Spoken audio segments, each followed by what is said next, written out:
Amazing music track.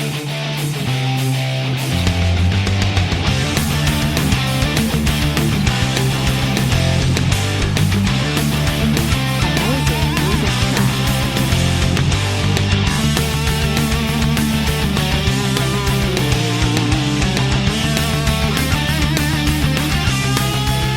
Amazing music track.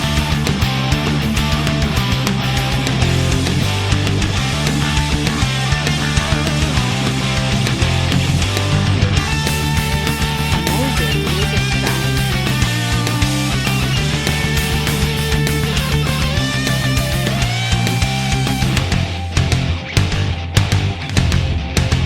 Amazing music track.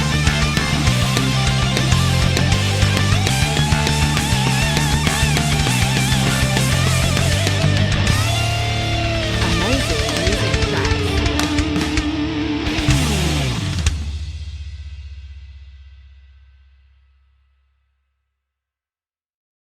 That on. Okay, I'll go ahead and do that, guys. Did we Crap, I finish forgot my headphones. off almost? Yes. What Boy, was I that? have nothing left. We just did some bad stuff, right? Yeah, that's right. I'm completely wiped. Well, I do No, believe we you guys took rested. We Did we Yeah, rest? you guys. I Yeah, do we took believe a long yeah, rest. Oh, okay, good. You guys 'cause- should have had yeah, a yeah. long rest. Perfect. Oh God, yes. We were ambushing this caravan. Without Right. Sam. All right. Yep. Is everybody here? That's I see. Okay. All right. I'm gonna go ahead and get. Is everybody here? Yep. All right. We're gonna do this. All right. Welcome to episode 17 of the Chaos Order Chronicles. Still amazed that everybody wants to put up with me as the DM. They might not after today. Might not. I don't know. Anyway, I am Chris. I am the DM, and I got nothing fun today. I didn't prep that far. I'm not just yeah. I put all my work into the episode today, so I've got nothing else. Joining us today, we're just gonna start with the way it is on my screen here with Morgan. Hello, I'm Hillary. I play Morgan, a human sorceress who is extremely depressed about her potential new life as a hybrid. Nice. Stop laughing at me. How dare you? All right. Sorry. Don't Just gonna go. laugh at Morgan. Just gonna go straight across the board to Twig. Hi, my name is Jonathan. I play Twig, the Tabaxi Druid. I don't have anything interesting to say either, other than this is another day in the Feywild. Get me the fuck out of here. Fucking Feywild. You have no idea what's coming. All right, going down to Shepherd. Hi, I'm Shepard. I play Zod. He's an elf. He's a paladin. He's starting to like to smite things, and he likes his big. That's me. All right, that'll take us to Cole.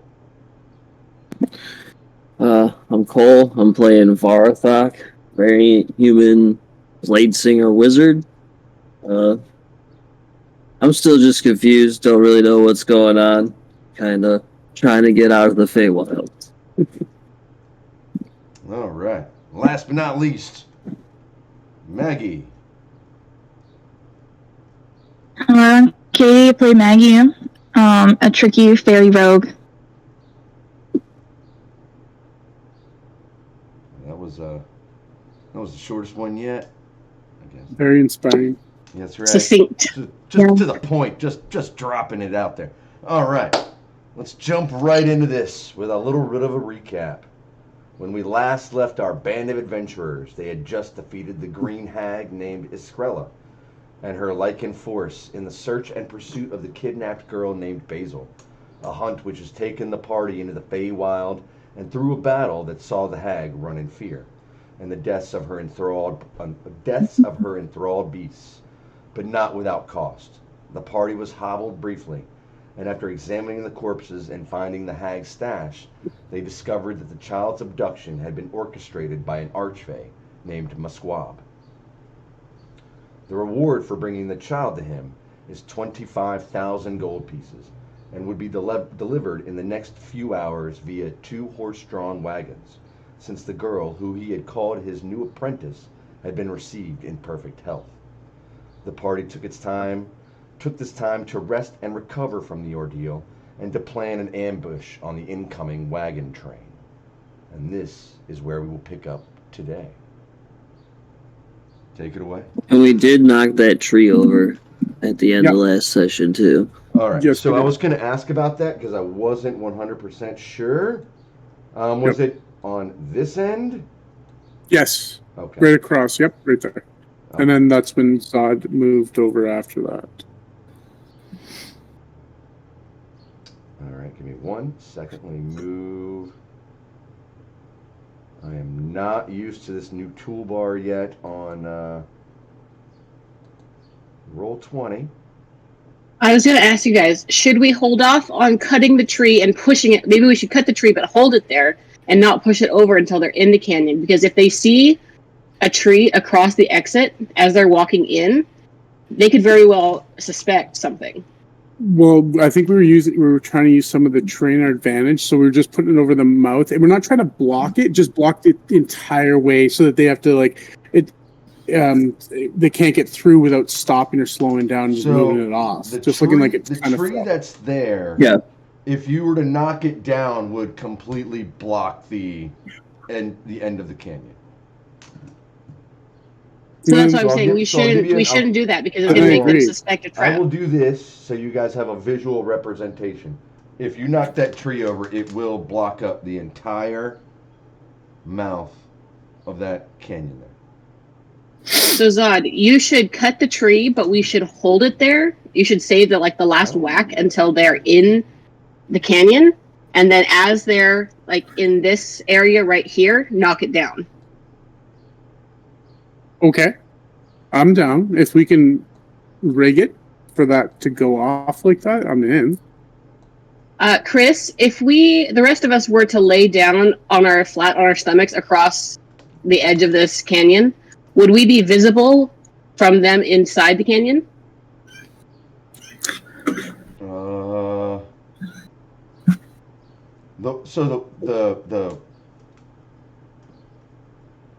The walls of it go up and it angles off sharp enough to where if you were to look over and down in, they would see your heads. But if we were laying flat, looking, just peeking over, they wouldn't. Like if you're laying on the edge of a cliff there, like it hard comes off. No, they wouldn't be able to see you, but you wouldn't be able to see them either. To see them, you would have to lean up and look over, and they would be able to see your heads as you're going. I think by. If that makes any that's sense, why- it's not like a It does. sort of. It's a hard drop off. So if you want to see, you'd have to lean out and over and look down. That's why Zod and Xander were perching in the trees to give you guys signals that you could see that they were in the pincher zone or ambush zone. That's why I was way over there, and you guys were kind of hitting them from the sides as well as the front. But Okay. Zod's going to grab Maggie out of his Bjorn and toss her in there, much like a drone, so she can get up and moving. Since she was snoozing for a bit, notice she came to. Just Like you're throws done. her up in the You're air. done sleeping. Get up. It's go time. Yeah, sure. I'll do what I gotta do. Oh, I it didn't was just know- more of letting you do your thing because you were sleeping. Yeah. I came home and apparently there's an outage right now for my internet, so I have no access to anything. Oh no. Yeek. Yeah. It sucks. I would also like to mention that So are you I on can your cast- phone? I'm assuming. What was that? Maggie, are I you didn't on hear your a word. phone? Is that I'm assuming? Am I? Am I what? On my what? So I'm imagining you're using Discord through your phone? Yes. Yeah, that's that. Well, you could at least have access to your D&D Beyond character sheet, so you can just roll on D&D Beyond via your character sheet. Yeah, that'll work. You can just log Does it in work and- on the phone? Yeah, I'm always on it on the phone. Yeah, you have complete access to your character sheet. You can make rolls and stuff like that. Yeah, they just won't show up on Roll20. No, you can just tell us what they are. Yeah. But it'll work in a pinch. But anyways, yeah, I just did it so you can kind of be up and out of the little backpack because you're here. So do you want me? Because if you go, like I see that Morgan's moved over to the side, you can probably get a vantage point from them there, and I can hold the tree if we have some rope. Maybe I can kind of I have rope. partially cut it. Okay, perfect, and then we can try to work up some way to. So I was thinking that. rope Sorry, So go ahead. Just to give you guys I thought you were done. Just to give you guys No. an idea, you can hear the sounds of the horses and the wagon train coming closer. You would estimate you probably have about 15 minutes before they're going to come around the corner and be visible. All right, so I'm just going to start chopping and then stop when it starts to kind of. Well, if you ever chop a tree, you kind of know when it's like each chop's now shaking it all, and it's just kind of moving a little. Make an athletics check. Well, let's see. Let's start with. Actually, we're going to go with basic survival check to see if you're. If you would even. I mean, you're not necessarily led a lumberjack's life, so make a survival check to see if you can. If you're able to discern where the point is in your slinging an axe, or do you even have an axe or a hand axe? What are you chopping this thing down with? I'm cutting it with a very large glaive. Yeah, make a survival check for me. Yeah, I rolled. It should pop up in a second. It's 20. Wow. Mm. So yes, you are able to. You whack at this tree and you stop right when you realize it's at that point. One or maybe two more whacks and this thing is going down. Okay. And I'm going to say that takes about 10 minutes. Yeah, fair enough. That's okay. That's me for 10 minutes then. What would You the guys rest of do you guys you. like to do? So those of us that are hiding behind these bushes, are we hidden? You would have to make a stealth check for me. I mean, what? Standing up? Probably. I mean, make a stealth. No, check. I'm laying down on my stomach.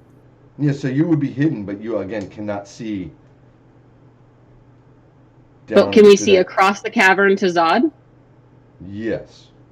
On that flat Okay, ground, we yes, just- you guys can see each other. But you can't. You can hear the sounds of the horses and wagons making their way, echoing through that ravine canyon sort of thing. It's not deep enough to be a So- canyon. I'm going to say it's 20 feet down. So it's just a Yep. massive like rip or rift that just made a path out of. That I So think we- could Maggie sit in one of these trees here at the bottom and do like some kind of bird sound when they're in the cavern here far enough, and then that would be our cue to get up and go fight. That's up to you guys. She would be close enough to where she could probably make a noise and you guys would hear it. Maggie, what do you think of that idea?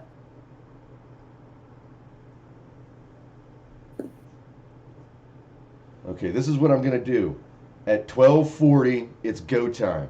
On my computer, it says 12:31 p.m. You have Hey, until Chris, yo. how well trained is my dog? Like, can I have him start barking once they come in? Yeah, you could do that. You could set him to like some sort of we'll say like an alert Sentry status, I mode? guess, or That way nobody's really caught out. I mean, up to you guys. I'm just tossing it out there. So, like I said, at 12:40, real time, the wagons will be approaching, or will be in that area of the ravine where you guys are at now. So you have 8 minutes to figure it out.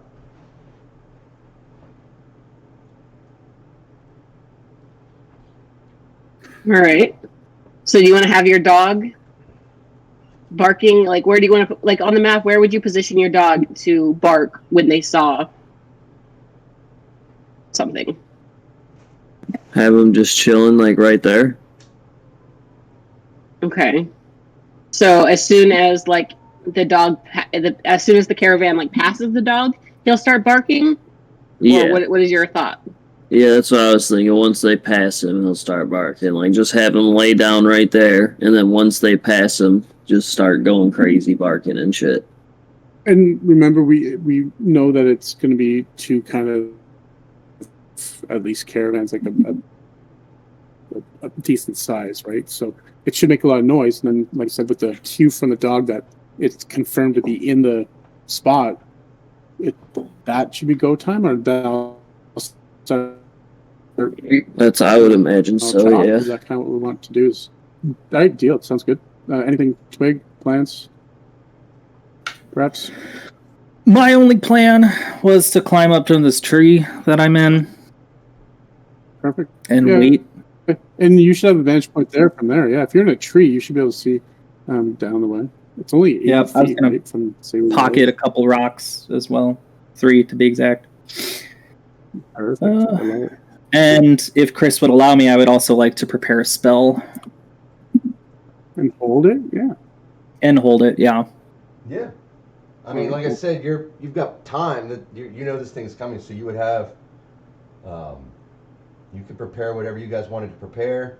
This is where you're making up your strategy. You're putting yourselves where you're going to put yourselves, what you're going to do when this wagon train gets here. This is,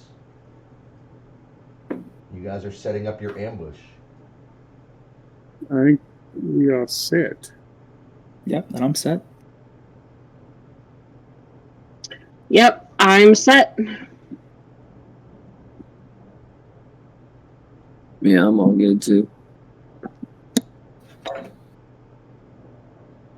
Okay.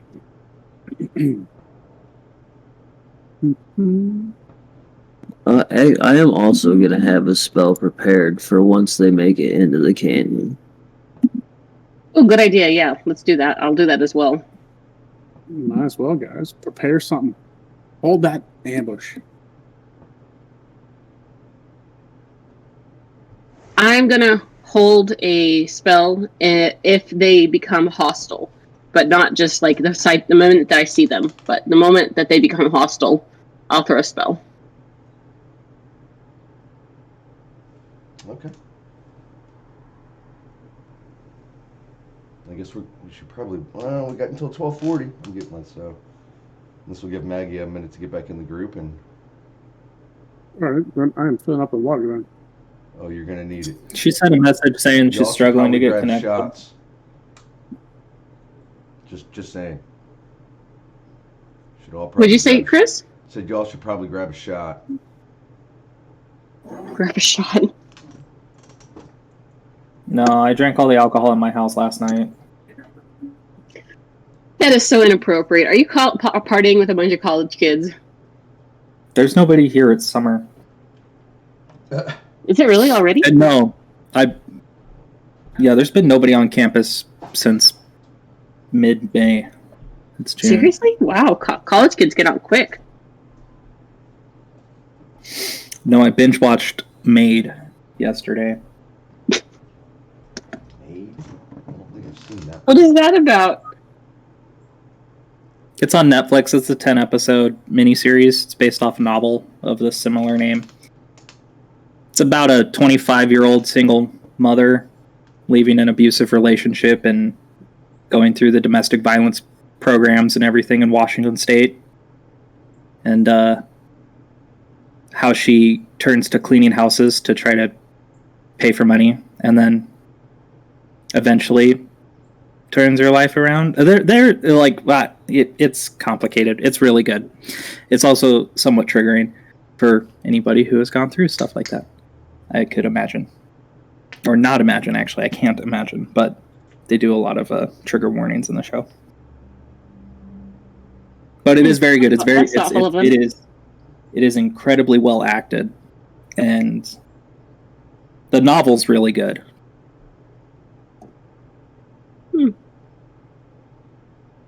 The author is a active advocate for victims of domestic violence in Montana.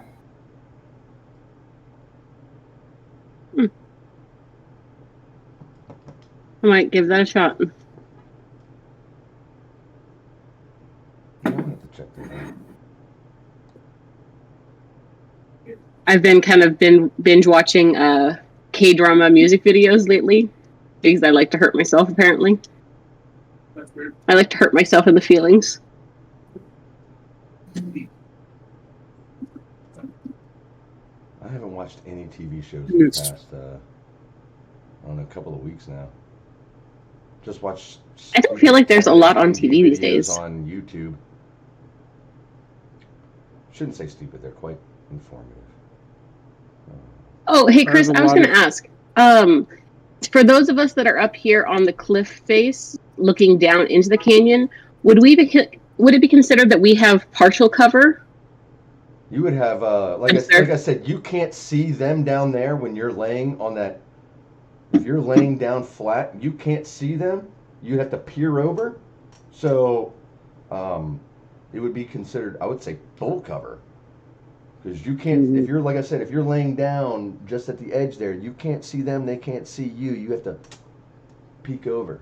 So it would be. Yeah, I'm talking about once combat starts and we pull ourselves over the edge to throw spells or whatever down into the canyon. Since most of our body isn't visible, would that be considered any sort of cover? Yeah, you would be covered, but you could always go 5 feet back the way you came and be a total cover again. Yeah, like if you can break line of sight, right? If you're standing on the edge and looking down, you would have no cover because you can fully see them. And you're standing right on the edge, 20 feet up. They'd be able to completely see you. But if you were to move back, you would be in cover again.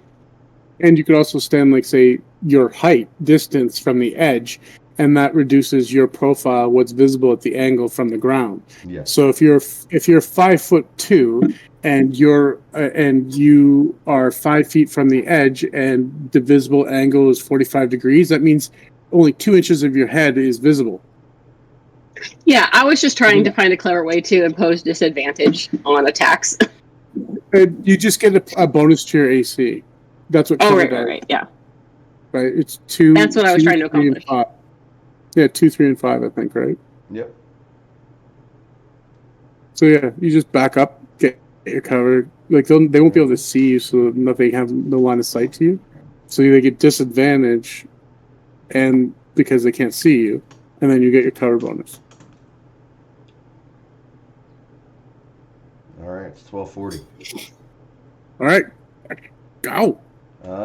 So at this moment in time, hold on, shit. Let me go to that layer. Oh, crap. Let me do this first. No. Let's delete that. All right. So here. And like I said, they were going to be here at 12:40. So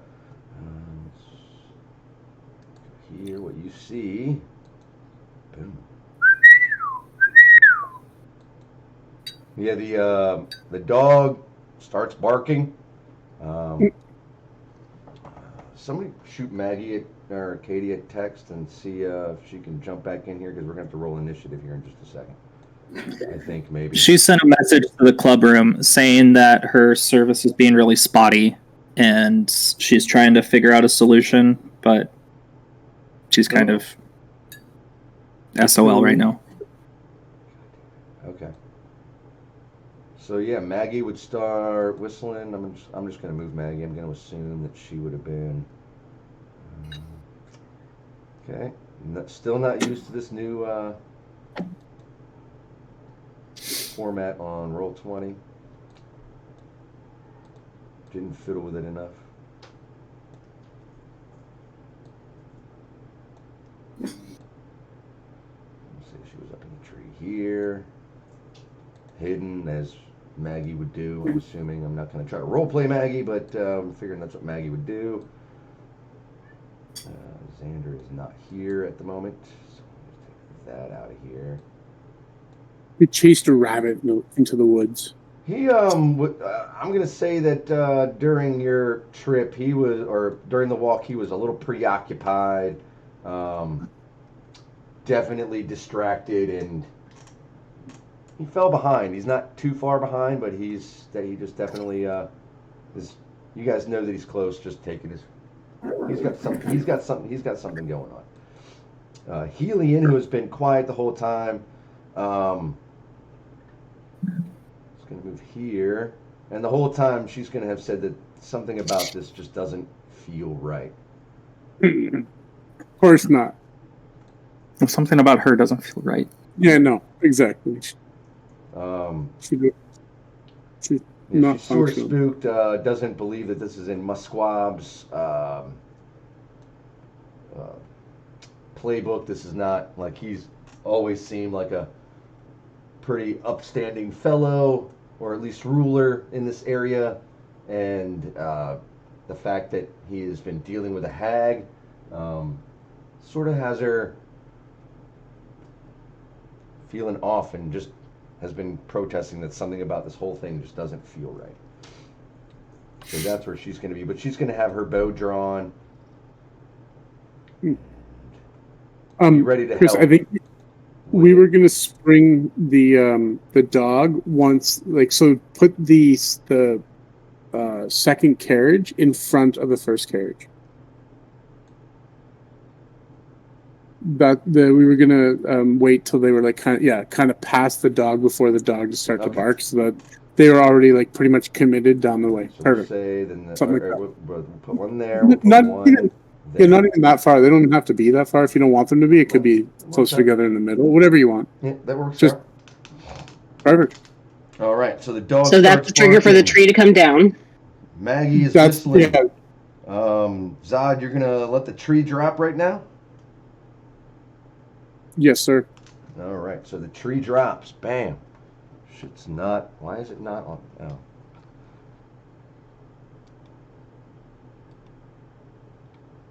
All right, so the tree is down. The tree falls. Okay, first, let me describe what you see as these two wagons make their way in to this part of the ravine there. You see that each seems to have, there's two horses drawing each. They are pretty good in size, covered, have even a little bit of a blockage for like a canopy over the front of that bench where you normally sit to steer. They look very nice for what they are. Each has two heavily robed figures. In the front, steering, one holding the reins, the other sitting. All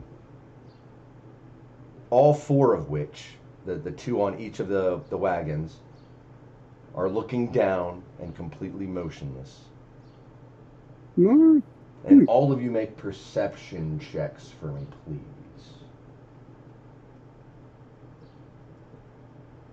Perception. Oh, yeah. That was cute. Alright, that's not gonna do.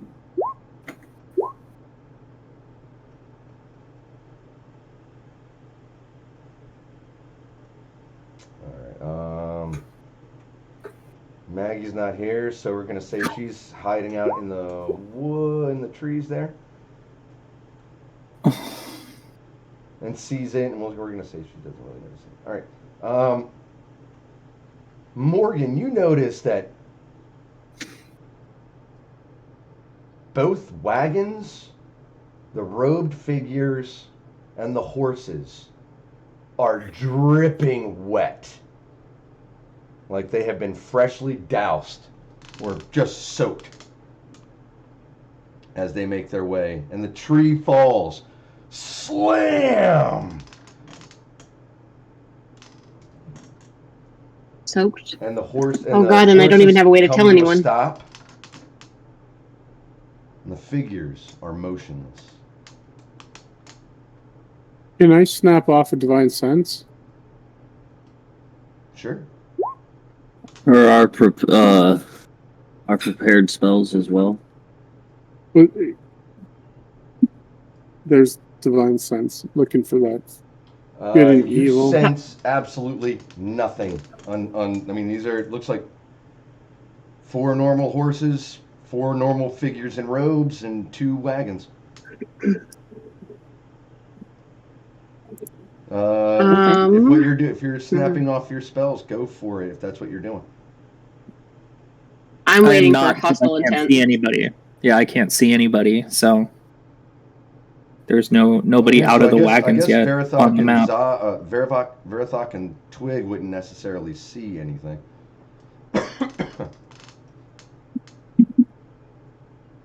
If they can see me, I'm going to. If they can see me, but the people in the canyon can't. Everybody else, I'm going to do like a stop motion to them, and I'm going to do like a wait motion. Because I want everybody to not do anything until we see what the people in this caravan are going to do about that log. All right. Seems to be they're motionless. They don't seem. They're not moving. The horses are just standing there, just doing normal horse things.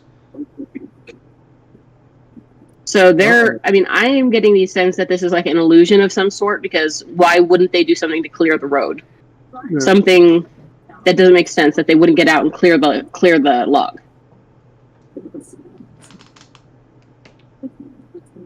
Does Isn't there a anybody have check you anything? can make to see through illusions? What? Can I signal to the NPC to let loose a shot? Just to like the horses, see if it passes through. She Hand gesture. She pulls back her bowstring and boom, and fires a shot, and thunk, it lands in the wagon. Like it passed through the horse and hit the wagon? She shot the wagon. She didn't shoot at she's not gonna shoot at a horse, especially one that's Okay, so we know that drawing they're a wagon. It's not being aggressive. She fired a warning shot or fired a shot at the wagon, and it landed hard. Thunk. any reaction. You can see both the robed figures on the one wagon sort of turn and look at each other, and then look back down at the ground. Oh, this is so sketchy. Told y'all you're gonna need shots after this. Well,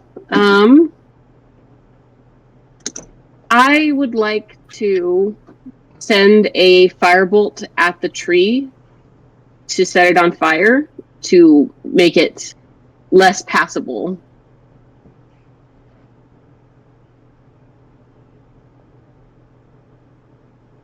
Okay. I mean, it's a massive tree. They would have to straight cut the trunk, the area out there to get past. But if you want to fire a firebolt at it and make it even more impassable, it's that thick. Like they couldn't jump over it. You're not gonna jump the horses and jump these these wheels that are spoked. I mean, we're talking like an old. I mean, like the picture is, or the token is pretty accurate with there. You know, those big spoked wheels. You're not jumping that thing. Only in a cartoon can you do never mind that. then. In real life, that would end very tragically, or very comically, depending on what you thought was going to happen there. In very clear lettering, we see Acme scrolling across the side of the wagons. And after Well, a moment, what do you guys think? Both the figures on the both wagons are looking at each other and still looking down, but you can see they're passing exchanges. There's glances or looks at each other.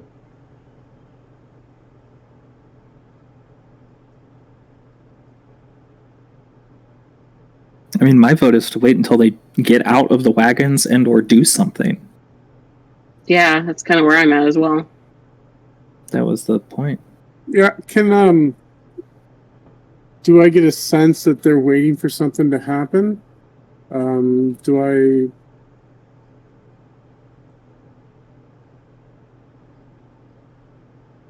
Ooh, I could use the hawk to get an aerial view and see if they're like alone? I could see if there's like reinforcements behind them that they're maybe waiting for. I could use the hawk to like look around the area. Sure. Anything, I think. This is very unusual, so...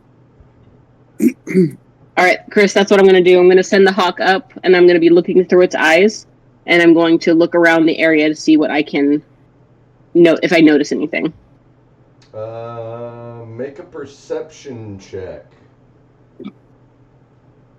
All right.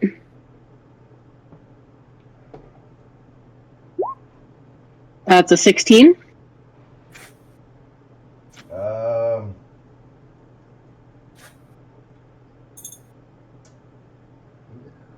How far does that vision go with your?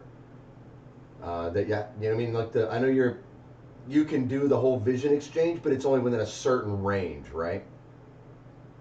I can only communicate within a certain range. I can still see for as long as I want to. I just won't be able to like give new orders. So about it's a couple of minutes. You don't see anything, and as the hawk her circle is getting bigger and wider. About 3/4 of a mile out, you can see a small group of soldiers they look to be very well polished soldiers, knights. Well, they look like knights or something of that sort. What you would only imagine are knights. Regal, very heavily polished armor. It even glints in the sunlight as they're just standing on the road. I see? Oh, they're just standing?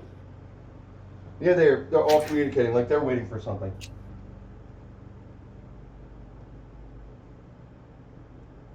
Okay. Well, gosh, I mean, obviously they know that something's going on because our wagon just got hit with an arrow. So I think that the jig is kind of up that something here is going on. Like I said, they're 3/4 of a mile away. I don't know if they would have necessarily heard an arrow thunk into a wagon. No, I think not to put thoughts in your head, but that's a long ways away to hear one arrow thud into some wood. So, they probably wouldn't even hear the dog. I mean, 3/4 of a mile is a long. They probably wouldn't even hear the dog barking. Probably not. Chris, can Zod go up to the edge and yell down? Go. The contents of your wagons belong to the 6 Zoots. Vacate them and leave, if you wish to live. They look at each other. You can see both pairs looking at each other. You can see there's sort of a hand gesture exchange, and they look back down again. And you notice that their hands are gloved.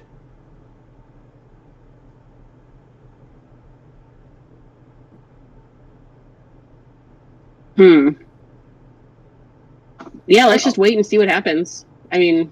We want to wait for those soldiers to get to us? I don't think soldiers are going to do anything until something happens. Can I stand up and cast Tasha's Mind Whip on one of the drivers?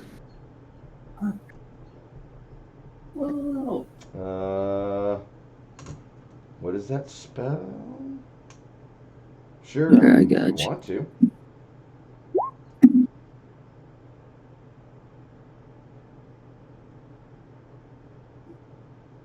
Actually,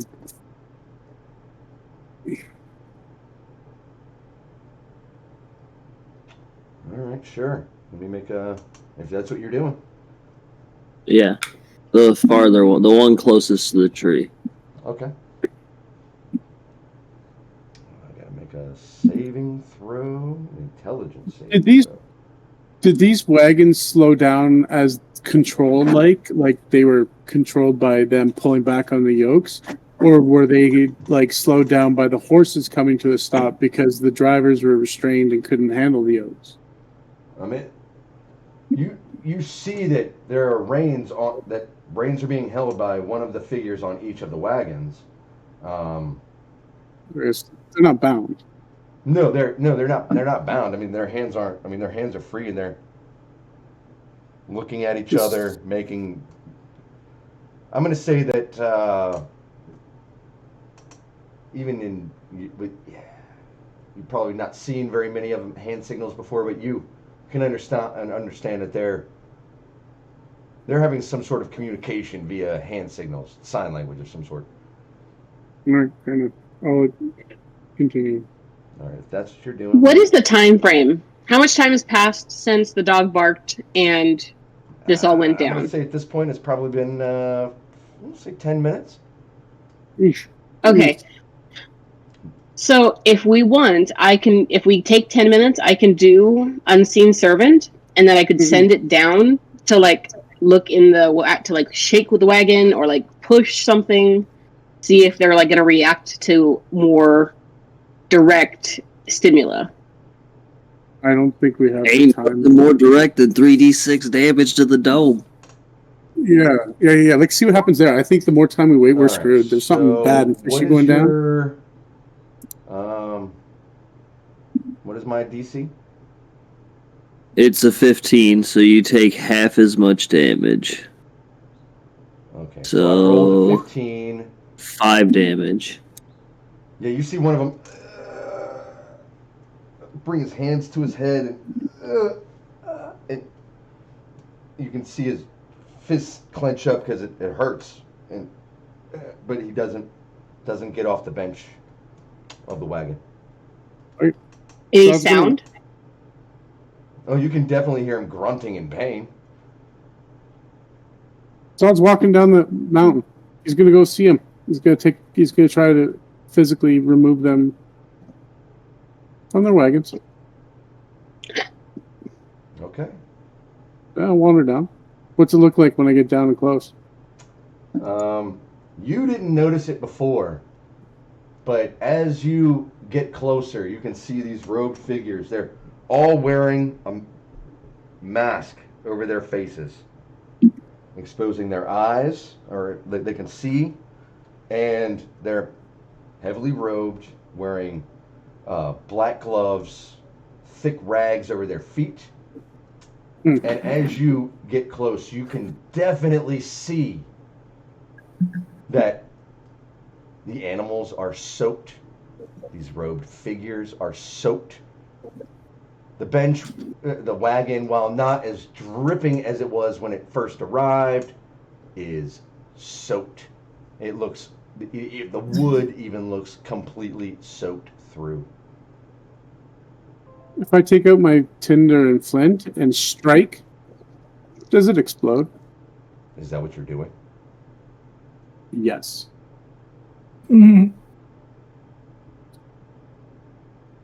Run away! Okay. Yeah, you And- light your tinder. Are you walking Like- up? Where are you? How are you doing this? Are you just gonna So, light I it up imagine- and like chuck it at Well, him or no. what? So they've been sitting here for 10 minutes soaked and dripping. I imagine like a little bit of a pool has formed from Yes. out, like it dripped it out and is dissipating, right? So like about 5 feet-ish or well, no, 10 feet, I guess. I'm going to spark it and then I'm teleporting my ass back up the mountain. While it travels kind of like like a Lethal Weapon 4 or 3 kind of beginning credits where there's the gasoline fire before it goes to the wagon to go boom, is what I'm assuming is going to happen. There's the only reason why wood, Gonna people, happen, and horses are dripping. A lot faster than that, my friend. Well, I'll So- take my chances. That's my idea. 10 feet from it, I How spark. about I just do firebolt? Then nobody gets I hurt. mean, this is what he's already chosen this. It's already there. I'm there. God damn it. I'm committed. So, getting back up that ravine is going to be half your movement. I'm teleporting up the ravine. I'm snapping the flint. Action, bonus action, zap. So 1 turn, less than 6 seconds, I'm out. Well, minus my movement, so like let's call it 3 seconds. From snapping the flint, drop to bonus action, Raven step out of there. 30 feet up the mountain, just boom. So I'd be 40 feet away from the caravan when it goes poof. And I'm hoping that's And, far enough. And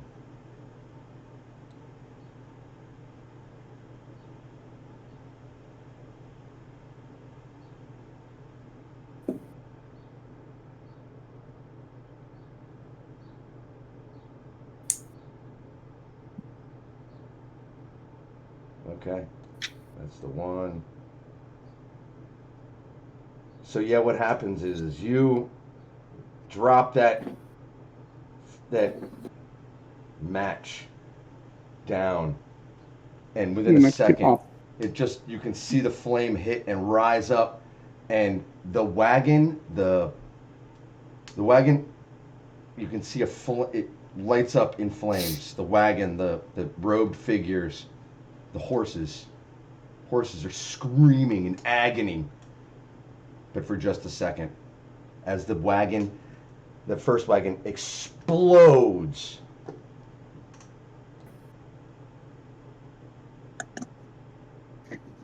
In a 25-foot Oh, good. I'm ball out. of fire. So if you're within 25 feet of this first one, I need you to make a... Is that counting for the elevation difference? Like we're Or up just- on this ravine cliff. Oh, yeah. Like, if you're behind the cliff, if you're not looking over, the flame should just really travel up the cliff and straight up and not really get you very much because you're covered, right? Like, there's full cover rules Oh, for yeah, like, you're that right. kind of stuff. Like I'm on the That's side of the only- cliff, but also up a tree. At least what I think is a tree. Then you wouldn't take any fire damage, but for an additional 30 feet, there is a massive shock wave that would go that way. So you would have to make a dexterity saving throw to see if you weren't blown completely out of the tree, or that you're able to hold on to your whatever you're doing in that little tree there to. I would like to say that I was laying on my back with my tail swinging from the branch, just chilling, waiting for something to happen. So dexterity saving throw. Yep. I would have teleported about here, I guess. And I will still do the same, of course. Oof. That was a natural one. Yeah. Well, I think you get like, How high up the tree would you say you would have gone? How high is the tree? Like how tall is it? Like maybe 10 feet ish, 15 feet. I would have gone to like the top-ish, so the full 10 feet. So you would Ish. take one. I'll let you roll your own 1d6 of bludgeoning damage 1d6 bludgeoning. from the fall to the ground, and you are prone. So you land flat on your back. And as that happens, the flames hit the other one, and the same thing happens. Can I dive like onto the ground backwards as this explosion is happening? Yeah, wouldn't we have time to Would react you- if it was a actually, delayed would you have reaction been- for the would you second have been wagon? standing up? You would have been standing up right there, wouldn't you? Yeah. I'm gonna say is But the first also, one. but also, you gotta remember that's 30 feet to there. I'm also 20 feet up in the air on top of that. So you would still need to make a dexterity saving throw because you would still be in the area of the shockwave. Even being that would be 50 feet from there. Yep. Would have been a total of 60 feet because I said an additional 30 feet from the Yeah. 30 feet. An additional thing. My bad. Yeah, that you would have been safe from the fire, but the Impact you know what I mean? damage. Just that thump would. 18. Yeah, you feel it that hot wind hit your face, but you're able to as it goes past you and like in a movie, the wind blows around you and makes your clothes go. So when that happens, can I like dive backwards Sure. onto the ground? Sure. Okay, I'm gonna do that. And as that happens, it's going to cause a chain reaction. So that would have been double. Actually, no. You would. So you would also, Morgan would also be safe from the. Everybody would be safe from the fire. Mm-hmm. Well, yeah, we all have to roll, I think, for the percussion here. Yep, you all have to, for the concussive Yeah, blast, all of you would need failed to first. roll dexterity saving throws. How does that work if I'm already prone? Well, no, well. You just get pushed, maybe, or something. You'll slide.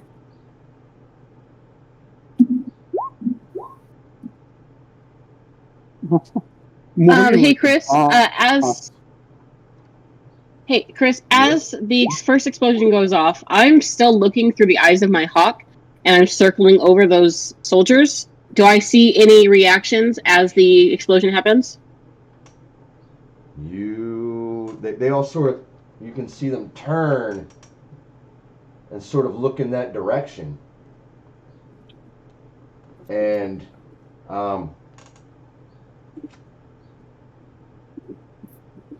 you see them turn and look in the direction of where you're at, and they all start to walk away. And speaking of which, I need you, for the first one, I need you to make a saving throw for dexterity for me, please. Because you are in range. Me? Yes. Of that first one. You are not in range of the fire, but you are in range of the concussive blast. So the first one I didn't save, and the second one I saved. All right, so the first one, you are knocked back 10 feet and knocked prone. So then, wouldn't I not be in the range of the second one then? Where would you? You can. You're gonna get moved. We'll say here, because that just sort of seems right. Right? Yep. Turn that. Bam. Get blown that way. You'd be just out of range. But I need the dog to make a saving throw. Uh-oh. That's Hold right. on, let me pull up the dog's Come on, man. real quick. You didn't think your pet was safe, did you? What is its name again? Fucking, not its name, it's fucking, what's it called? Mastiff, that's it. I can tell he's been a real long-term friend for you. I mean, I don't remember him. Yeah, I guess not. You don't remember Shay. So he might not even be your dog. He just might be some dog that's just hanging out with you. He Could be. He could be the imposter. So a dex saving throw? Yes, sir. So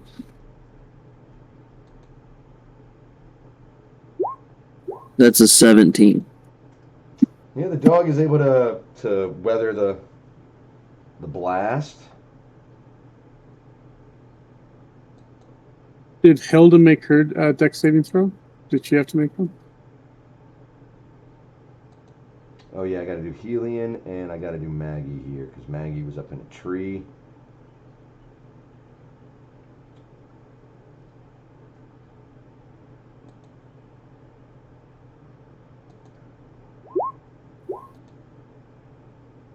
She rolled a nat 20. Of course, when I'm Oh, going to God. roll for her, of course I'm going to roll for a PC for one time.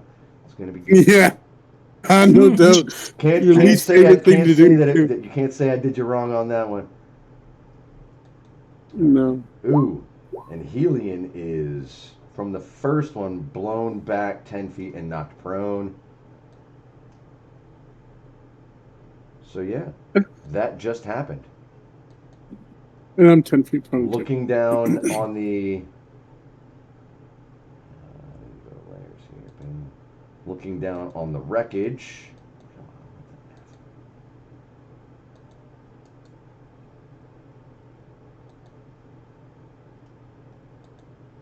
At least they don't have to roll initiative.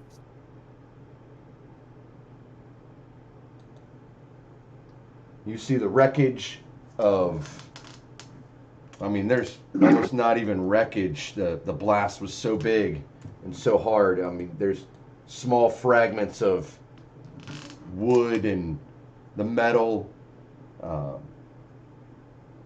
Is it raining People, gold pieces? the animals. I was just gonna ask that. There's bits and gore everywhere. It is a horrible scene. Looking down at it. Oh. But are the horses okay? Yeah, they're breathing. Sure, they're okay. Okay. I mean, they're That's well all I done. cared about. I mean, No, the they're horses okay. are not They might be okay. okay to eat. They were so close to that fire. I mean, They are dead. They're Wow, going. that was aggressive. not nice. It's Mexican Oh my- barbecue at this point. I mean, did you guys not remember the title of the episode? Unjust rewards Okay. or just rewards? Oh, it was the horses. Oh, they got souped. Just What the fuck, guys? I know that I want they're A fictional horse horses. leg But... to have like blown up near Morrigan now, just from that, just like a rear hoof. You So- are monsters. so Helion, at clearly this point, that was set. What? Oh, what was that? I said I'm just talking to the group saying clearly that was set for a target, and we intercepted that. So who knows how many lives we've saved? Because that was going to go and had a purpose to detonate somewhere far sinister than our little trap here. Or And- that was just to kill the hag as like a double cross. You don't actually get money, bitch. Get killed. Oh. Thanks. Yeah, 25,000 gold for a girl is pretty steep. Depends what kind of girl she is. Sounds like she's a key to something. Hey, Hey, The girl is 7. She's a high class girl. hey, there's far more expensive. she's a fancy level girl. Changeling has skills. She gets like Birkin bags, you know. True. So is there any indication left, Chris, of who the owner or who these people were? I mean, They clearly didn't- You could walk down there and start sifting By their through own- the debris. Oh yeah, absolutely. I'll walk down there and start sifting. I'm good. I don't mind. Hey, Chris, when looking through the hawk's eyes, when I saw the soldiers turn and start walking away, did they walk away in the direction that we think the town would be, where Moss Squab would be? Yeah, it seems like it's further down that path. Yes, it's further down the path that you guys were taking. All right, so I'm going to come out of I'm going to get out of the bird's eye. I'm going to tell it to come back. I'm going to get out of the bird's eye, and then I'm going to tell that to everyone that there are soldiers, shiny, fancy soldiers heading towards Moss Squab after seeing the explosions. Okay. Maybe we know the who. So there's clearly no gold down here? There is no gold. Make an investigation check for me as you're sifting through the Rubble. Rummaging through The the rubble. rubble. and debris. Can I assist him in rummaging through? Sure.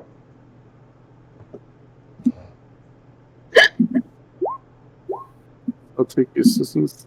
Okay, perfect. Where's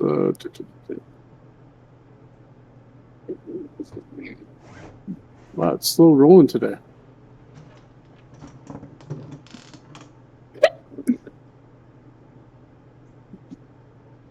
Ooh, not bad. Not 20. Nat 20. Sifting Or through the 20. rubble.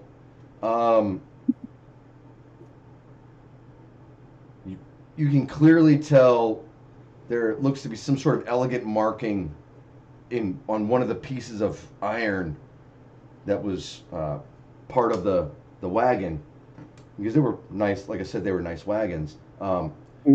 It's got a very elegant, almost looks royal symbol on it. What you also notice, what you also very clearly find, one of the robed figures wasn't completely evaporated in the explosion. What you see is part of a fragmented goblin skull, and it looked to have something clamped over its mouth, almost like it had been put in there and then almost like they wouldn't be able to get it off. It was very Bolted there or something? medieval, and you guys probably don't know who Megadeth is, but like their logo guy has got like these it's like a skull with like these hooks in its mouth to keep it from talking, sort of like that, but a big sort of metal plate screwed. That's messed up. When we were looking at the drivers before the explosion, did they look goblin-sized? They were not tall, but they were also sitting, and you were looking at it from a weird vantage point, so you probably wouldn't have noticed.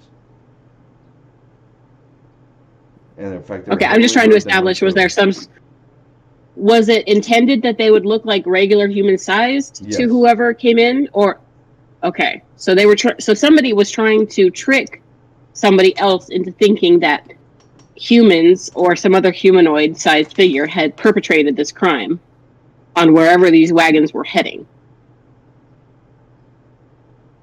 So clearly we got in the middle of something that's a bit more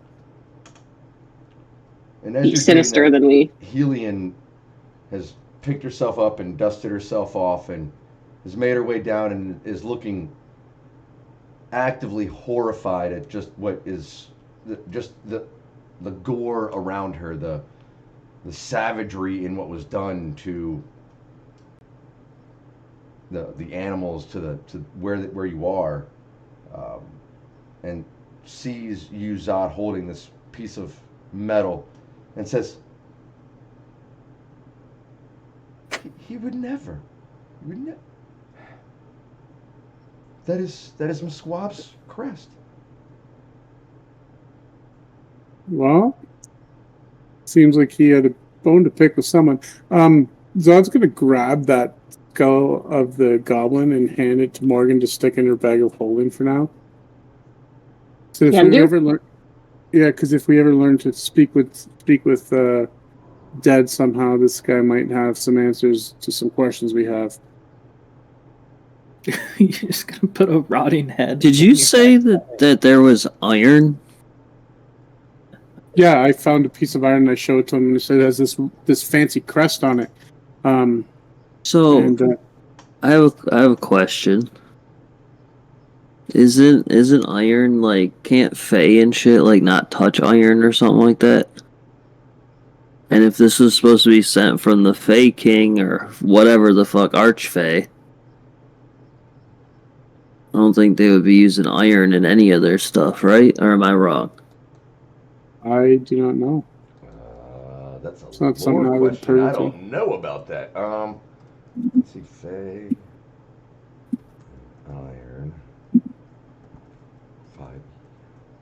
I guess I would only assume that my guy might know that because I have a pretty high intelligence.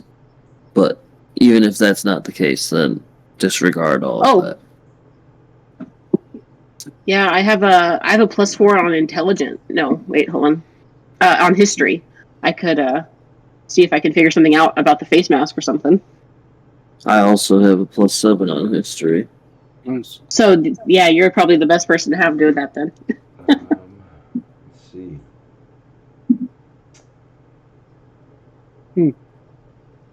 But even if it was iron, I doubt the king or this dude himself put this together. He probably paid people to orchestrate it or something. Right, but Fae in general. True. Yeah. I would say, yeah, you would know that it's well known that Fae don't use. I mean, there are certain Fae that iron is deadly to, but it's not It's not with all Fae, but generally, in general, Fae don't usually use a lot of iron. Yeah, well then, yeah, Varthok's gonna point that out, and the fact that they're goblins that were disguised, maybe those goblins that were killed and whatnot did all that. Like, not the ones that were killed, obviously, but that group, unless that whole group was killed.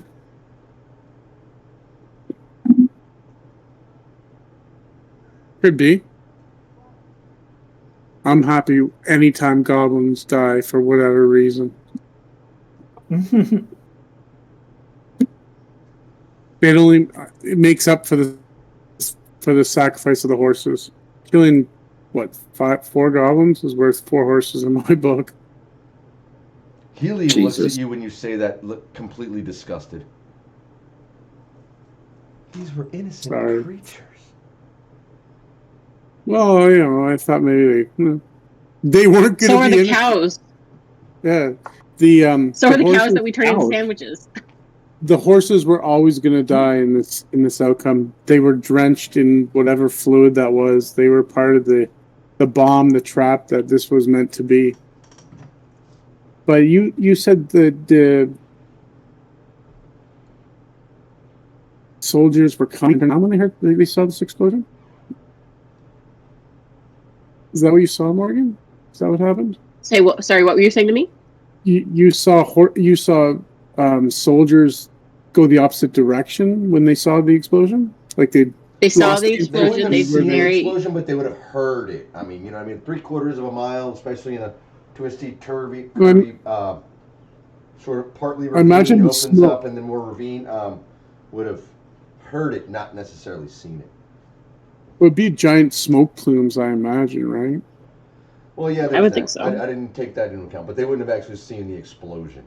No, I meant the smoke plumes, like evidence of like explosion, like if they knew were waiting for it to happen, and then saw that signal. You know what I mean? So yeah, I saw the soldiers take notice of the explosion, and then they very clearly turned around and started walking back towards where we know Moss Squab to be from.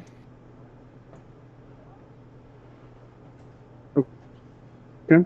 Hey, Chris, how far was it between the canyon and where the hag was? Maybe an hour.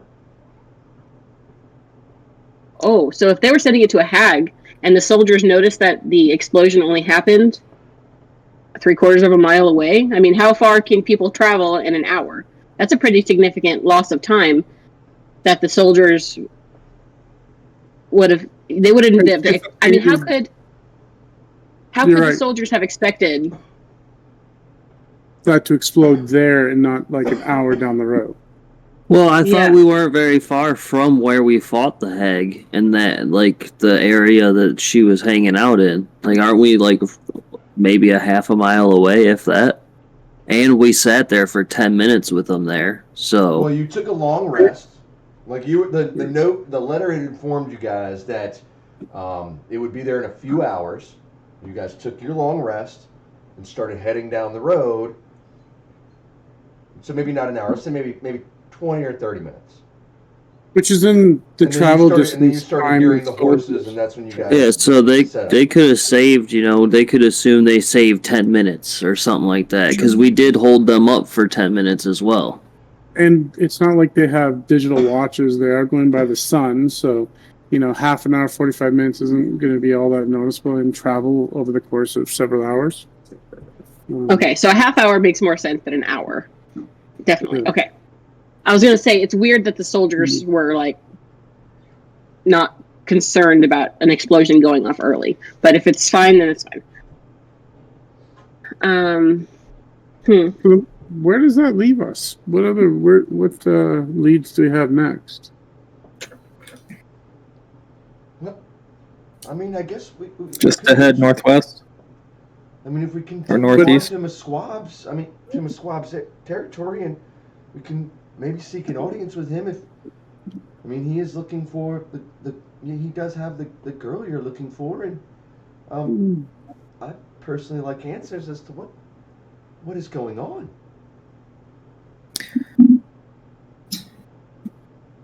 More and more, I'm beginning to think your Archfae is actually, running a fascist regime and probably needs to be taken down.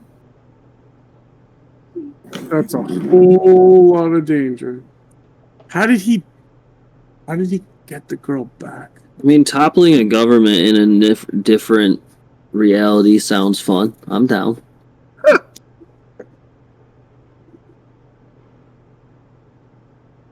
But he's clearly went to the extent to send 2 giant bombs to kill. I don't think he did it.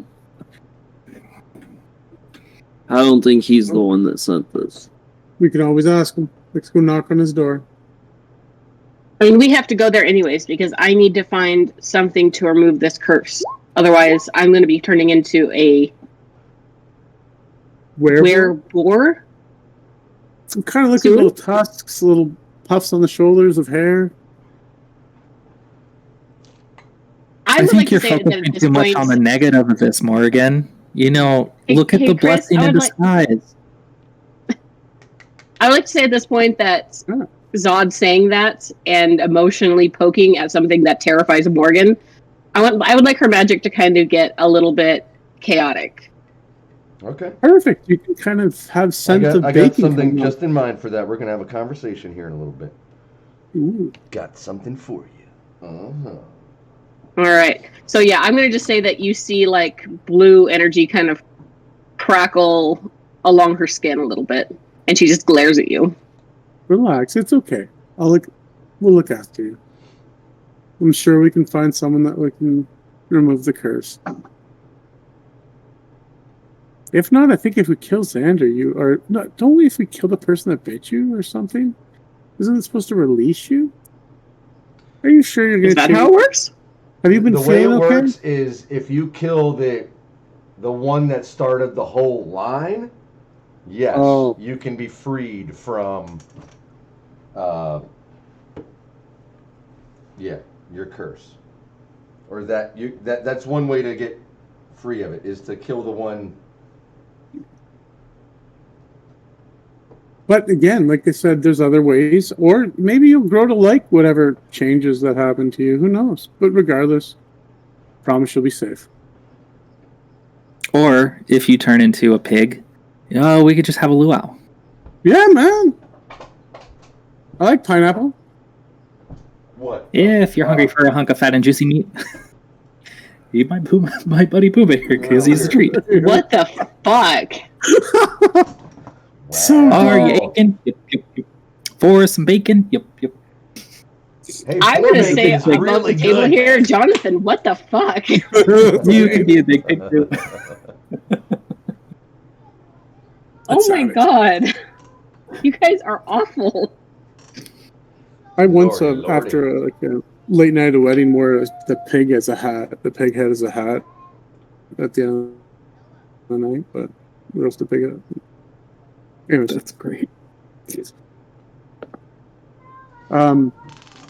Helion looks at all of you and says, we should probably, if you all have questions as I do, we should probably start making our way. may make the bridge just make it to the bridge just before dark. At this Is it point, really that late? Wow. Well, yeah, let's go see if we can get some answers. See if, if we can find out who's responsible for this, and why, if he even has the girl. Hey, we have lots of questions for your boss. Take us there. Well, he's not my boss, but he's just what was a well-respected ruler in these parts. And Are you part of his kingdom? Yeah. I wouldn't necessarily Do you pay his call myself taxes? a part of his kingdom, but I've traveled through his areas, territories, his province, and it's always been friendly. I'm going to bring the piece of iron with the symbol on it, just so I can show him that this is what we found at the crime scene or the explosion or whatever. Well then, so shall we make our way? Yeah, I guess so. Lead the way. And as she turns and starts heading down the road, looking back at all of you, especially overhearing your conversation about being a werebore and eating each other, and seems to walk, and always you can tell she's definitely on high alert, and slightly distressed at what she's been soaking in these past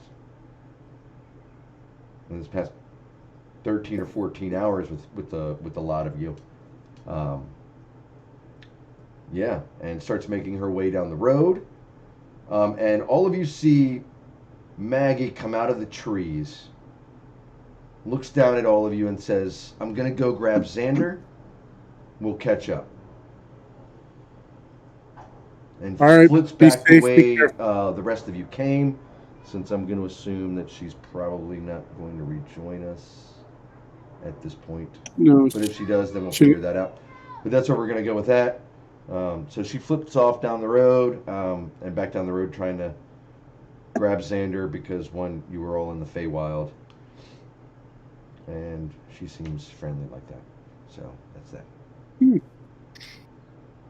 Make good choices. Yeah. I figured that's something that in character she would maybe do. I don't know. Maybe. That's where I'm going with it. That's what happens when your internet sucks. The DM makes choices on how to remove you from a situation without having you just stand there on the side of the road being like, "Nope, not going. Just not today." Too bad we didn't have horses and a cart to expedite our trip to the bridge.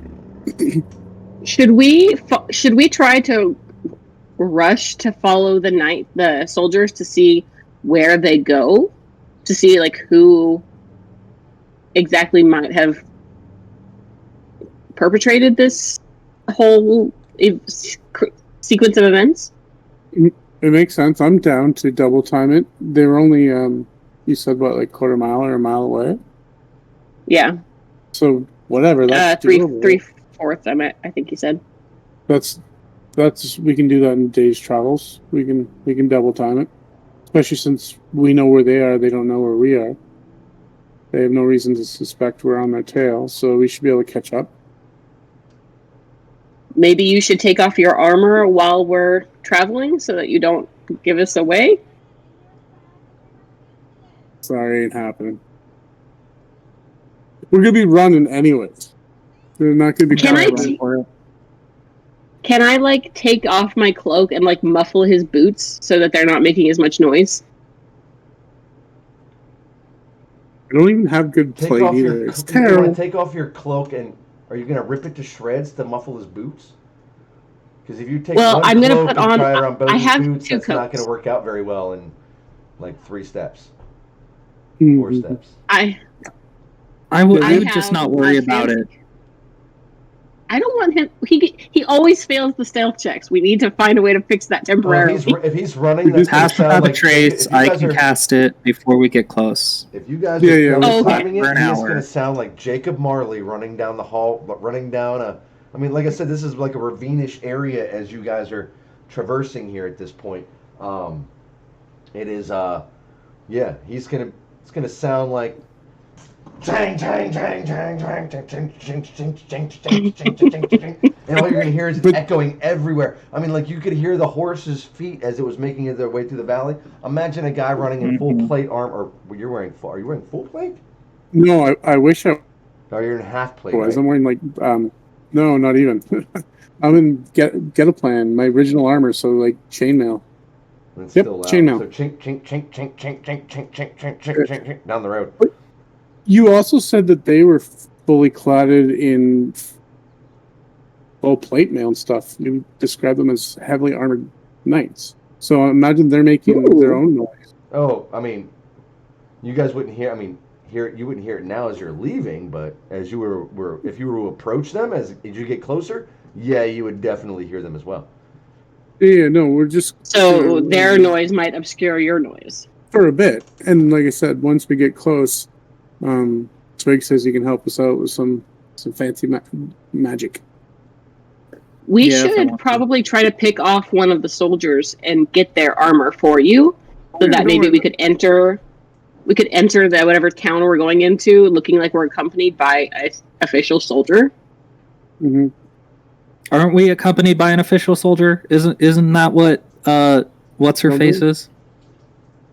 I mean, above table, I really don't get the feeling that she's gonna help us, because she does not seem to be on board with the whole Musquab is a bad guy, and I don't get the feeling that she's on board with that. So I don't think she's going to be particularly helpful. She told us she'd get us an audience Are with you, him. She guys wants trying to be quiet with this interested conversation as you're making your way down the road? What was that? Are you guys trying to make your conversation quiet as you're walking down the road? Or are you guys talking I'm just not. normal?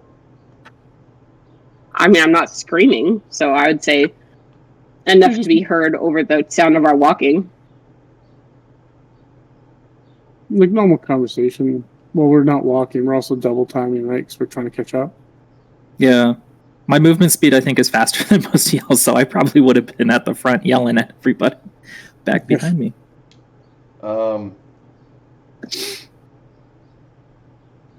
Because she feels like she's being talked about, Helion sort of looks back and says, I just want to know what's going on. If it turns out that he is corrupted, well, others will need to be notified, and I will do what I can to help you. Here's a good question, Helion. You say you'll do what you can to help. Are you ready to accept what that means, in case maybe some drastic action is needed if this Archfae is corrupted? If this Archfae And by that, is I mean- corrupted, he will be far too powerful for us. But I will do what I can to help. And word must be spread. There are those that can help, and maybe even other lords, other Archfae that would be willing to do the right thing. But I won't jump to any conclusions until I have a few questions that are answered. Fair enough. Can I do an insight check on her just to get a vibe? I want to do a vibe check on her. Okay. I'm surprised we haven't done that yet. God.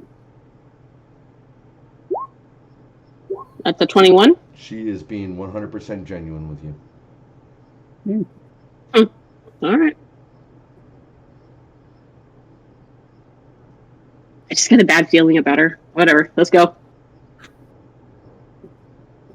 You get a bad feeling about everybody, Morgan. Well, It should- imagine how paranoid I might be when my teammates are talking about roasting me. No, it's your Alive new board and eating me. senses. You can smell it on her. You started to Smells like change fresh already. bacon around here. No, we're gonna help you out.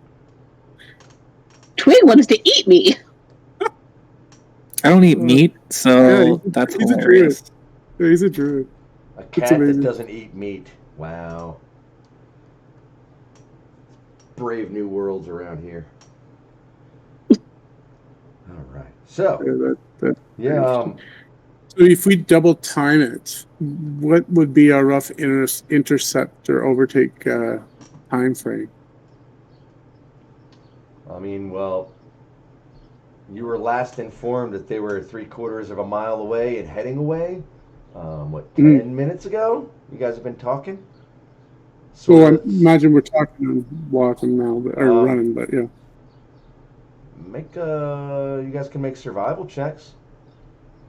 You guys are double timing it down the road. You've been double timing it down the road. I'm going to say it's been, so we'll say 30 minutes. And Okay, you don't that's- seem to see any. I mean, you can definitely. Well, yeah, you don't see them at all. But you can make a survival check if you want.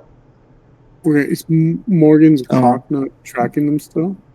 Well, if somebody wants to hold my hand and guide me, Yeah, I can. absolutely. Okay, I'm just gonna hold somebody's hand and then I'm gonna look through the hawk's eyes that's still circling above. My I just survival- rolled a 25 on survival. Nice. So I just rolled a 20. Nice. So then, rather than a survival, should I do a perception, Chris? Yes. Okay, so my perception with the hawk is going to be +4. So let's see what happens. That's a nat 20, so it's going to be a Ooh. 24. Survival and perception, we got covered. Nice. So instead of your hawk circling around, it pretty much flies in the direction of your quarry. And what you see, Morgan, are 3 heavily armored. You see 4 figures, 3 of which are heavily armored, in that same glistening, polished armor. It's almost, God, it's the best way to describe it. It's almost like corny, Mirrored? high Mirror fantasy-esque armor. I mean, it's got like pauldrons off the side that are just ridiculous and over-exaggerated and are almost meaningless. And this elegant, polished, shiny armor, full helms. They are double timing it down the road, and with them in the middle, between the 3 of them, is what looks to be a robed figure carrying a staff, and he's double timing it as well, down the same path you are. So And then, as is happening, as I'm not relaying this looking- course. They're not looking behind. They don't show any signs of being pursued. Just more like signs of they're just in a hurry to get wherever the hell they're going. So I'll relay all of this as I'm still looking through the hawk's eyes.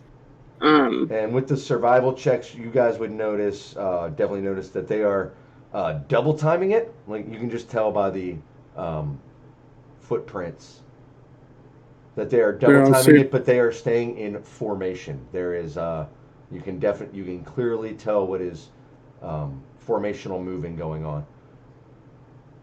so we're not gaining ground or losing ground, I guess Yes, is what you're saying? You're just in a dead heat with them. Well, it doesn't look like they're trying to be silent either. By the looks of these tracks, they're moving pretty quick. This is as fast as I can run. I don't have anything to make me quicker. So How far ahead of us did you say they were? They were still the 3/4 of a mile? I mean, they had an extra 10 minutes while you guys were getting organized and getting your, the investigation and doing all that in the area there. So they're about a mile ahead of you at this point, maybe just over a mile. So they gained some ground, as soon as they because saw the started moving explosion, as they soon as they heard the explosions, while you guys stopped and examined and investigated and did all that. So they did gain a little ground. So they turned and sprinted right away then. Okay. Well, I'm gonna just perpetually be looking through the hawk's eyes to watch them, look for any deviation, and just still holding on to somebody's hand and running. Can anyone make us faster? I can make myself faster and try to catch up with them and then get in front of them. Could be risky, but I can only make myself faster. Well, I that's can't do two of us. anything. No.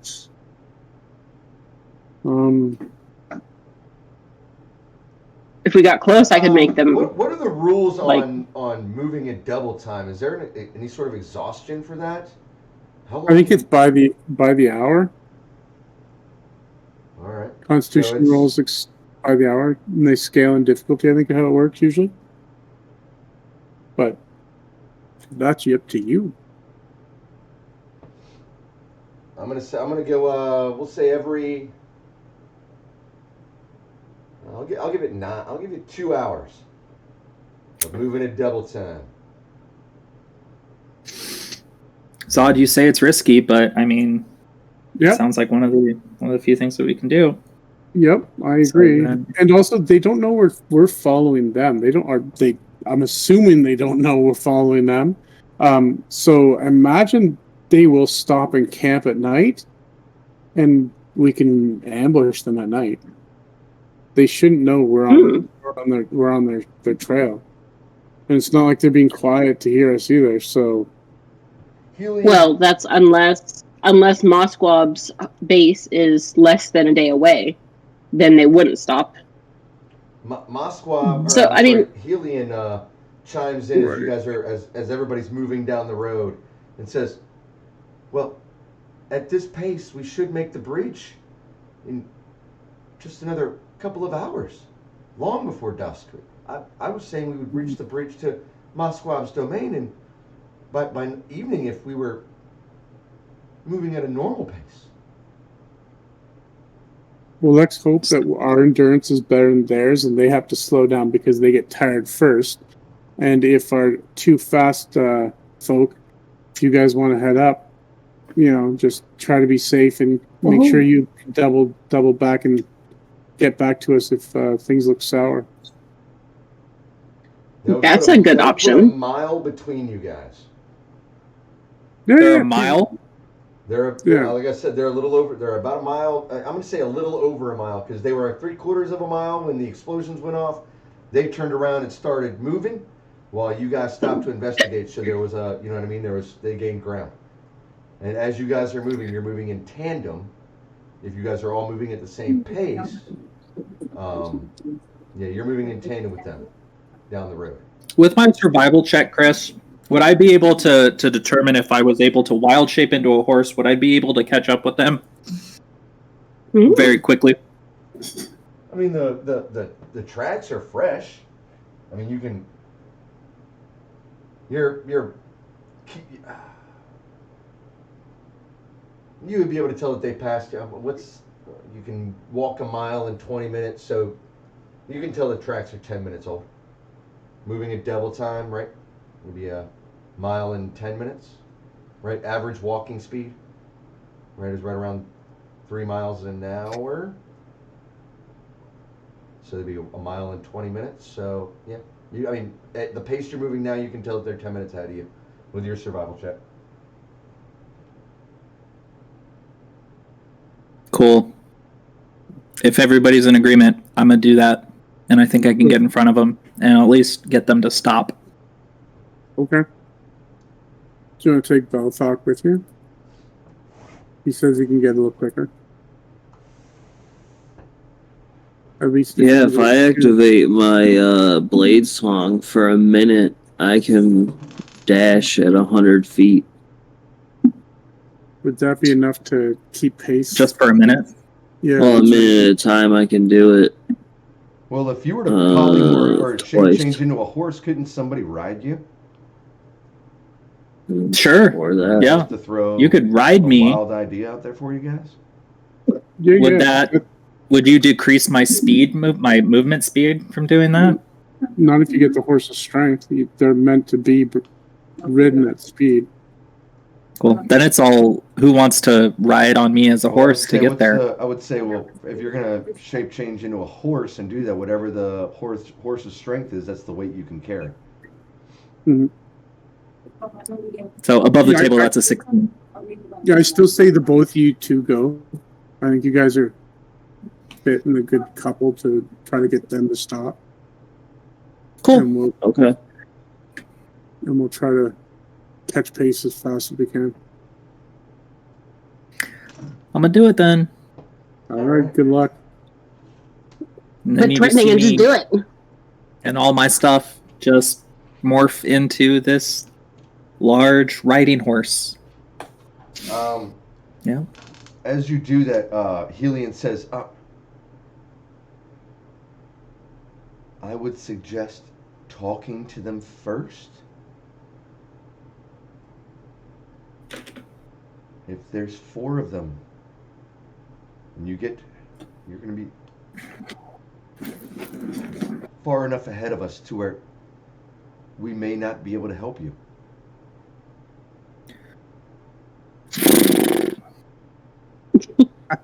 I'll just hop on them. All right, And go. with my -2 charisma, off we go. Oh no. And if I we're double love timing, it. it's 120 feet So you're moving movement speed. You're moving what, 4 times as fast? 5? You're 4 times as fast as our walk speed. Twice as fast as our double time. all right. So if the rest of you guys, I'm assuming you guys are gonna jump back into double timing it and trying to.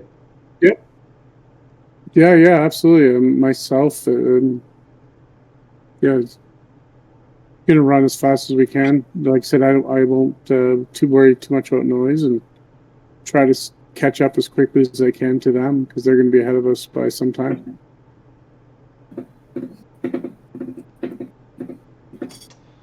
All right. So as Zod and Morgan, Zod. Oh, Morgan, before and I leave, Helion. I'll tell the dog to stay with them. All right. So the dog, Morgan, and Zod and Helion continue making their way, double timing it down the road. Twig and Verathok. Twig carrying Verathok on his back without a saddle. Okay. First, here's how That's gonna be uncomfortable. Here's how this is gonna go. You guys start down the road. Verathok, I need you to make a dexterity saving throw for me, please. Considering you are riding saddleless while this horse is at a full gallop. Right, he's dexterous, no worries. It's a dex save to have children again. So 14. With a 14, you are able to stay, we can call it mounted, on its back. Holding on. It's still a wild damn ride. That is literally all you're doing until he stops moving. Like, you can't, I'm going to say you're just not able to prepare spells, that you're holding on as opposed to riding this thing. It's fine by me. Sweet. So yeah, you guys take Fine. off down the road. Takes a few minutes. I'm going to say that with your enhanced, with a horse, I know a horse has really great smell and hearing. And you would inherit those abilities. Twig, you, after, what did I say, 10 minutes? So 5, after about 4 or 5 minutes, you can definitely smell people, sweat, normal people smells. And you can also hear chunk, chunk, chunk, chunk, chunk, chunk, chunk, chunk, chunk, chunk, chunk, chunk, chunk, chunk, chunk of armored figures, armored soldiers moving in. You can hear it's rhythmic. that there's, it's almost like it's you can hear three different sounds, but they're all synced in. They're moving in such unison that their armor is making the same noises as they're going down the road. And you're coming in fast.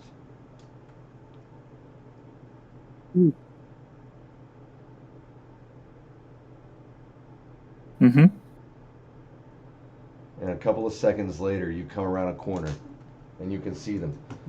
Three heavily armored soldiers. A javelin in one hand, a shield in the other. Going down the road. One in the front, two on each side, and in the middle is a robed figure with a long wooden staff. He is wearing deep red robes. You can see a couple of pouches dangling from what just looks to be a simple belt tied around the middle. He is also running in the same unison with them. And as you come around the corner and you can see them, they and they stop and they turn, and their shields come up and shung. All three of them in unison slam their javelins down on the ground, watching as you approach.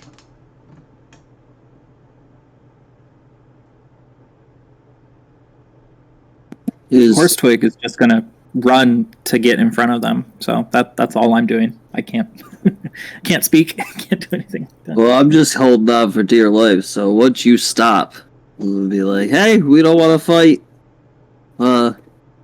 So and but, if you're riding past them to get in front of you, as you do, they seem to turn in unison.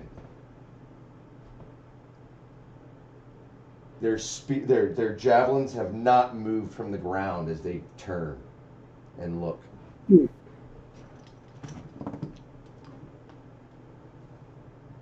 Yeah, well, I guess once we get near them, so maybe not in front of them, but like right by them is when I'll slow down to a stop. all right, and then yeah, As if they're stopping. I'm gonna yell out and be like, "Yo, we're not trying to fight. Where are you guys going?" Basically, if they even respond.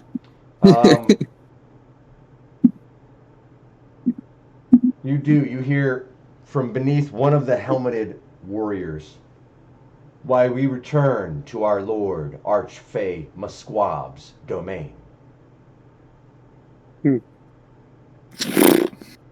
So, are you guys the ones that sent the bomb?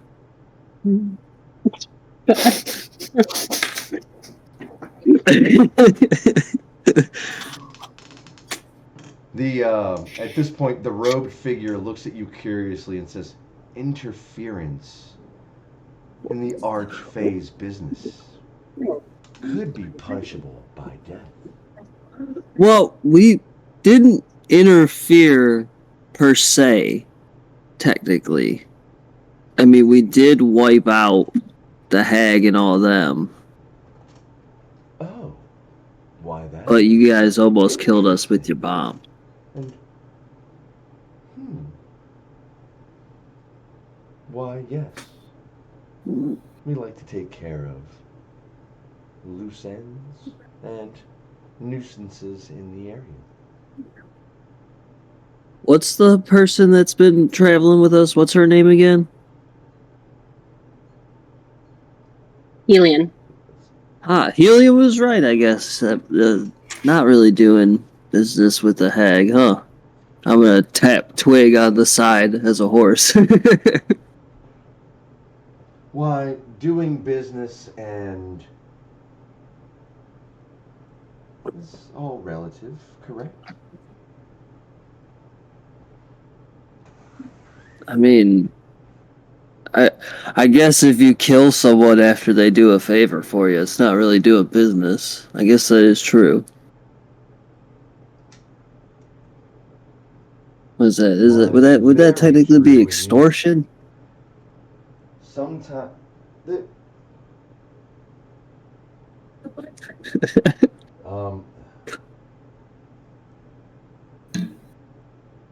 Sometimes good people must do bad things.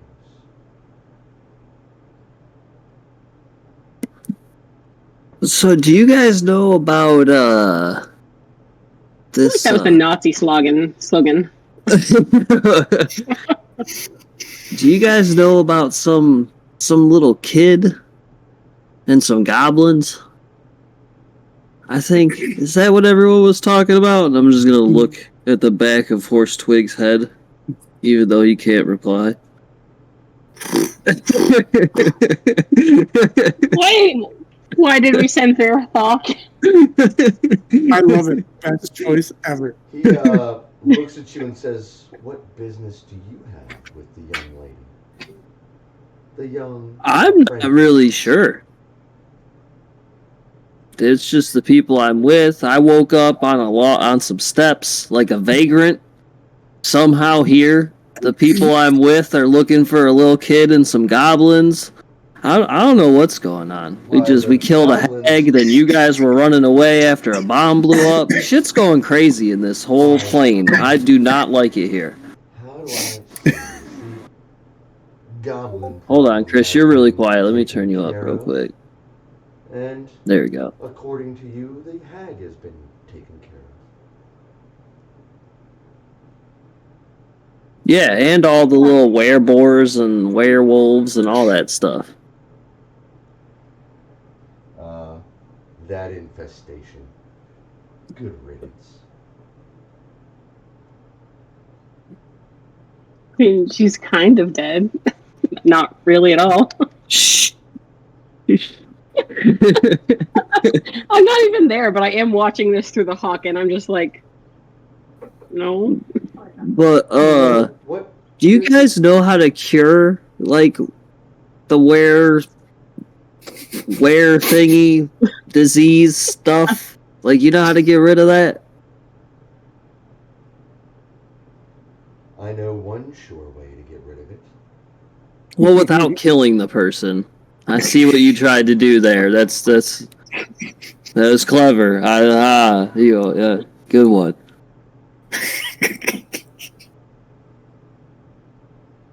Again. Oh my God. I know one surefire way. Elimination of the entire species. Eesh. Well, she's not going to be happy to hear that.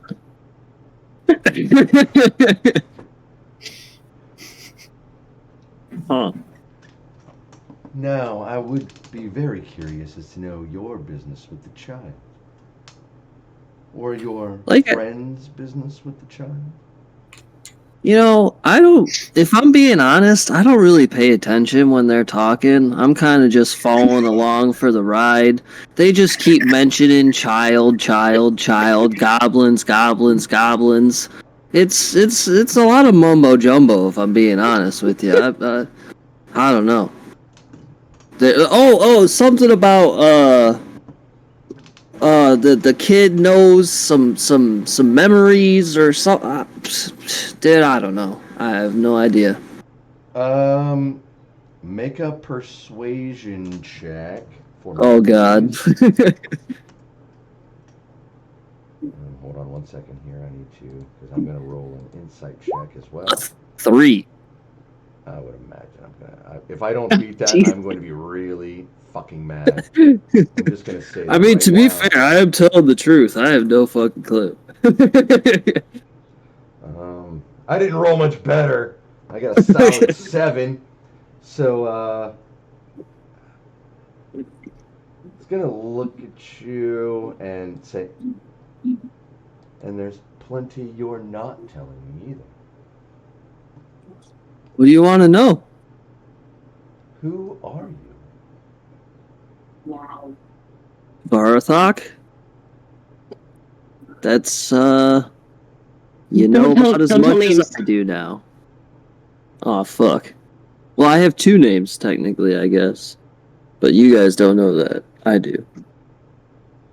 Maggie specifically told us not to say our names. Well, Verithok, where are these friends of yours? Besides God. the one that you are sitting on. Oh wow, you guys knew that he was a person? That's crazy. Um, Uh, I can't see. You seem a little more refined than riding a horse with no saddle. you know, Considering you there's look like you were things barely happen. hanging on to begin with, so you're clearly not an experienced rider. Maybe this is just a faster horse that I'm used to. You don't know me. Hmm. You Cut sound like the shit, most chill Verithok. stoner ever.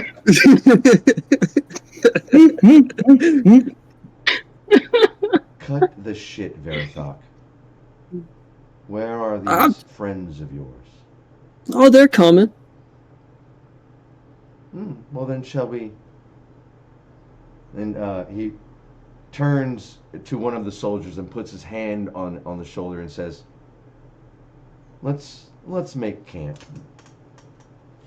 The sun will be setting here in just a few hours, and we're close enough." And he says, "Now get on your way, Dwiddle."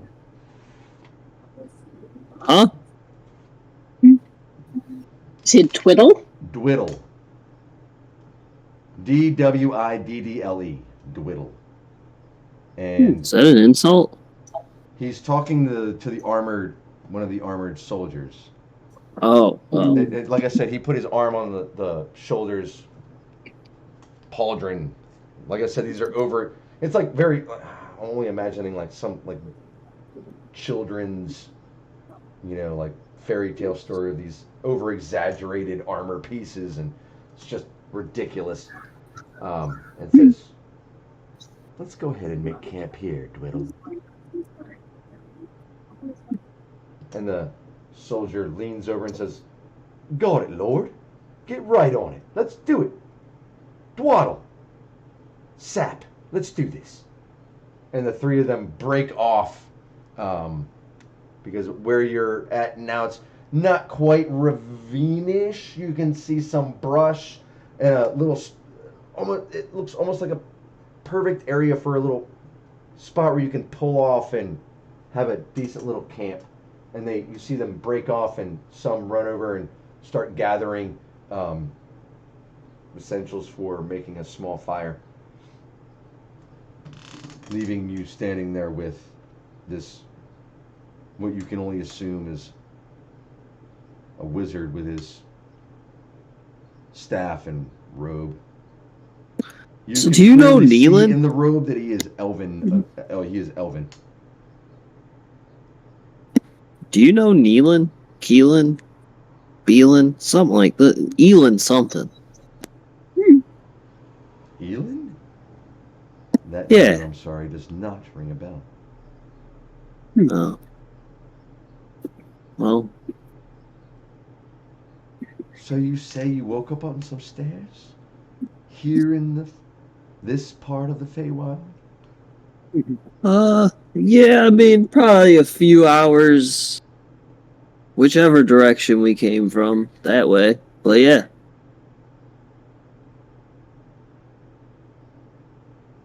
And what do you remember before that? Nothing. Nothing except for your name and your skills? That's really about it. That is quite curious.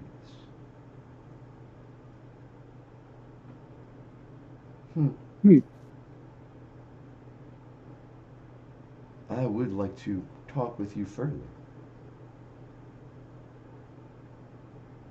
I might have What's up? something that could maybe unlock a memory or two. That would be cool. Well, how much time do we have before your friends catch up? Which I'm assuming they are not too far behind. Well, I guess. How long have we been standing here talking and stuff?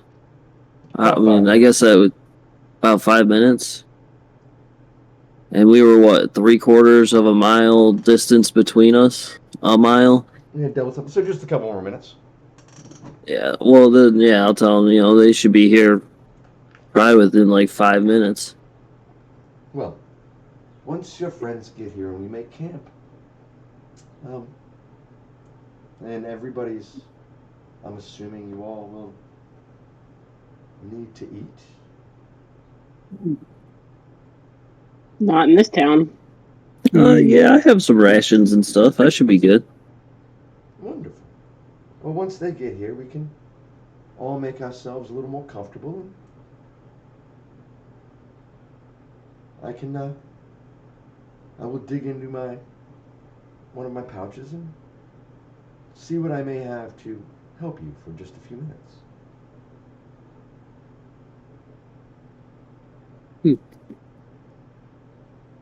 So did you say one of the soldiers like broke off and went to go do things?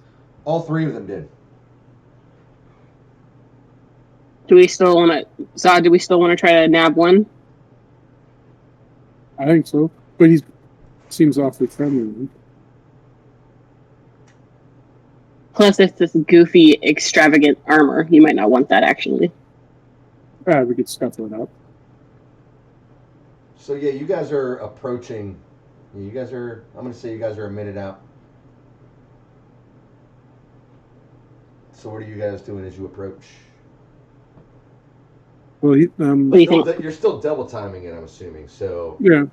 you can definitely hear the jingle jangle of Zod the Quiet over there. As they get close, I'm gonna yell out that they're friendly and stuff, so that they know what's going on. All right. Well, now that we're here, they know we're here. Yep. I figure we just go up and parlay with them and see where it goes. We've already made one hostile action. We made turn things. Well, I'll go ahead and recall my hawk and have it come down and sit on my shoulder, and I'll let go of Zod's hand, so I'm in the moment now. As you guys walk up, I'm gonna be like, "Yeah, I was just telling these guys how we killed the hag and all of her minions and stuff." Give big thumbs up, like, oh, fantastic. Oh yeah, we curb stomped that witch. That is, well, rather wonderful news. Another nuisance in this area taken care of. Yeah, filthy hags. Hate them. The worst. Arrgh. So, why did you send a bomb? Why You guys are so obvious. Why to take care of loose ends. You guys look like you're good to go. You didn't want to fight her yourself? Why? Surefire means. Well, it was surefire, all right. A little obvious, though. Not much thought put into it. Horses don't drip. Well, crude as it may be, and apparently unneeded, thanks to you. Yeah, I'll show him the glaive. It probably still has some of her juices on it. He never cleans it. It has chunks of meat and flesh from whatever he's taken down with it. Like, yes, she's on here somewhere. Cool. Was there a reward for that? Was there a bounty by chance?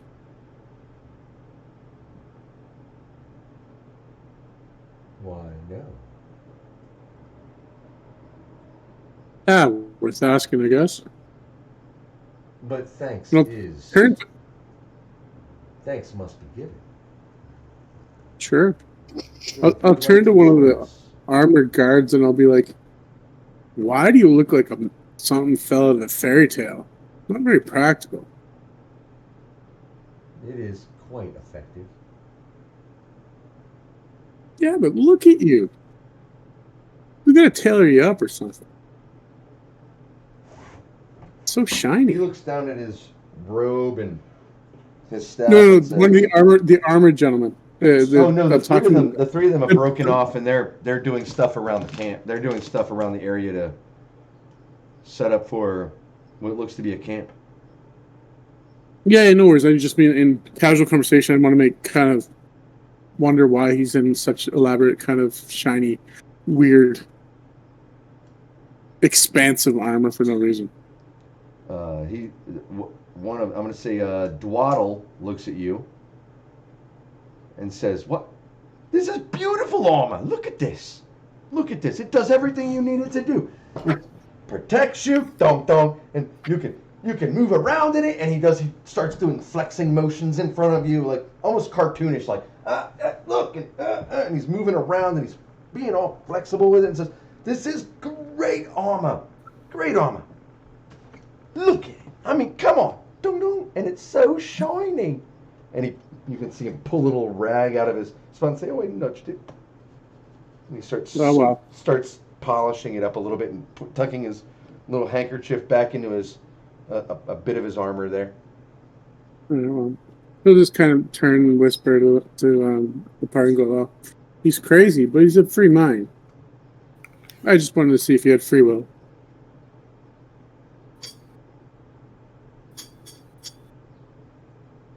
I'm just kind of like surveying all of this and like the overly obvious Zod and Varathok and just kind of like shaking my head and not really saying anything. This is wow. Oh, weren't you guys looking for like a little girl? About what was that about? What were you guys looking for her for? I think they know who she is. Her mother was looking for her. Yeah. Oh, yeah. We're trying to find her for her mother. What was why were you guys interested in this girl? Excuse me? Why were you guys interested in this girl that you're supposedly paying 25,000 gold pieces for, when she's not a relation? Why, she is the Lord Archfae's new apprentice. Voluntarily? Yeah, by choice. Or by command.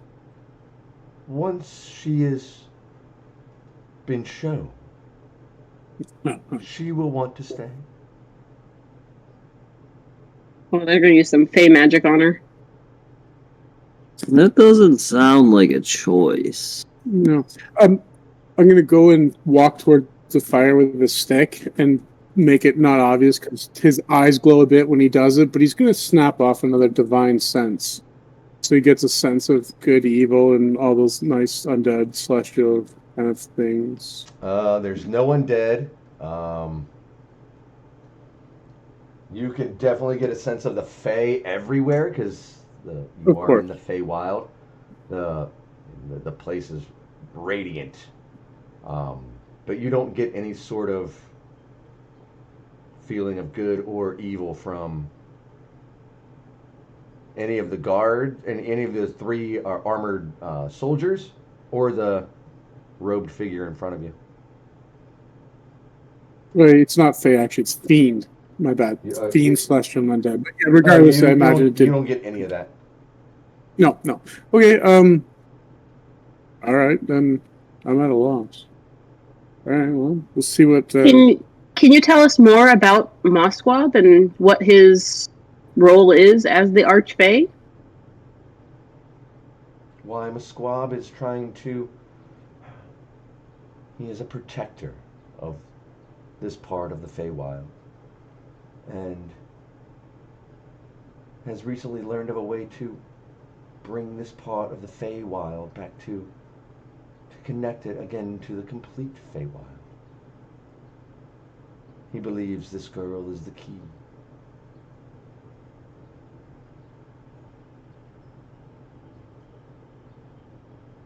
Hmm.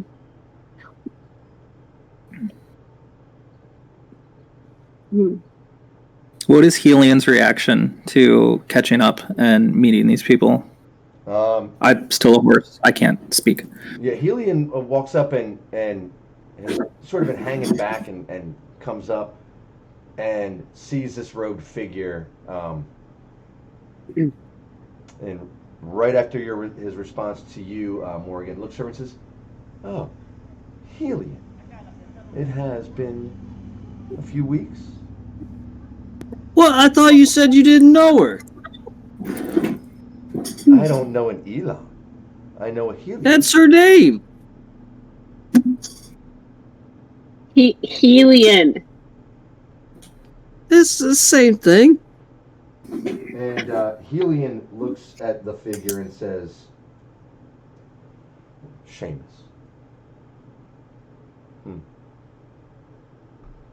Would you mind explaining what?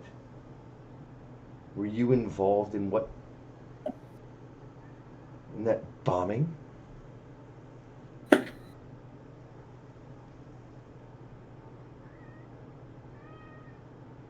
And the figure looks at her and says, "Yes. We must conceal the trail. What better way than eliminating it?" Zod, are you holding out that piece of wrought iron? Would he show evidence to this? No, Okay. he wouldn't. He wouldn't overly. He wouldn't bring it forward. He's not really. He might show the Fey Lord the armor, but he's not showing these guys. Now all evidence has been scrubbed. It is a dire time, young lady.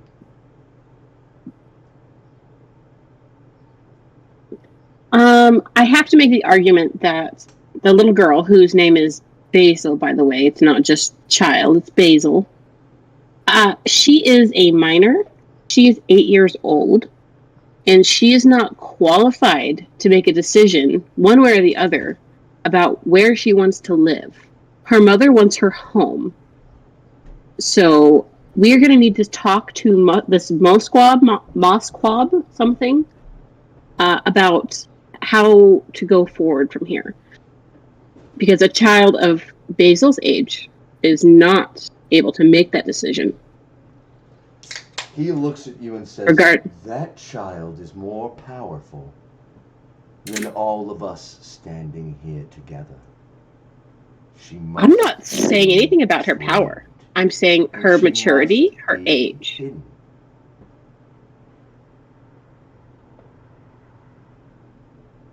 You seem like honorable folks. So please, make camp with us.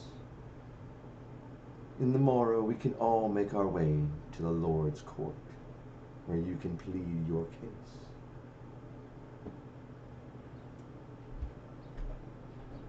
Will she be there? Will Basil be available for us to meet and talk to? Or is her apprenticeship? Can never say what our Lord will be doing, but I would assume that he would have her in his presence most of the time while she is awake, training her, teaching her what she will need to know. Has he taken on many apprentices like this? That is the even more curious part. He has never had an apprentice. And for the past 300 years, since he was able to have an apprentice, has vowed to never have one. Generally, it's considered kind of creepy when an ancient, older male abducts a young female against her parents' will. I don't know if you're understanding the optics of that, but it doesn't look good for you. She does make a very good point. It is a little creepy. It's like some trafficking vibes. I don't know, man. Well, And then he has to keep her in his presence and train her, that's concerning.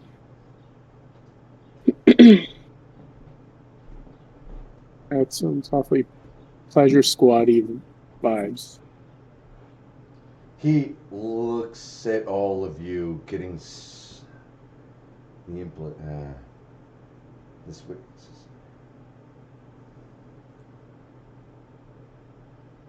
If she were not to be trained, her power could destroy lives. I don't know what kind of grooming you think is happening. He is merely just helping her harness her power and keeping her hidden from those that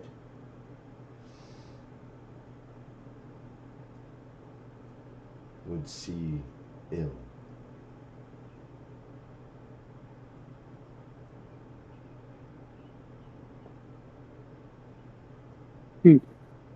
It's a very And groomer he response. looks at Morgan. He looks at you. He looks at Zod. Yeah, this is just the two of you here. It says, "It's almost as if it's similar feeling from the two of you as I did her." Curious. Well, that's a very strange. That's very strange. I can assure you, we are of no interest And at in that that way. one of the soldiers walks up, says, "Sir, the camp is ready." Over exaggeratedly, excitedly, sort of looks over, and all of you can see a couple of tents have been, like triangle tents have been put up. There's a small little fire going. It says, "It's ready." And you can see a couple of even branches pulled up to serve as benches for people to sit at.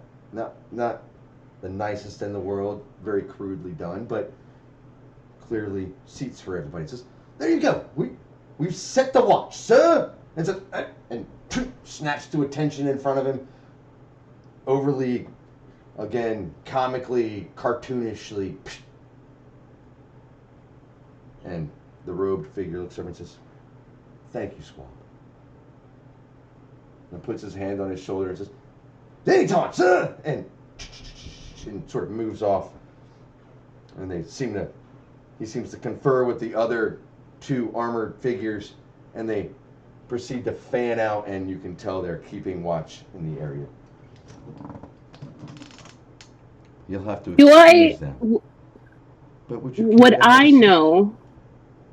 Sorry, just a quick question. Would I know if these elves? You said they're elves, right?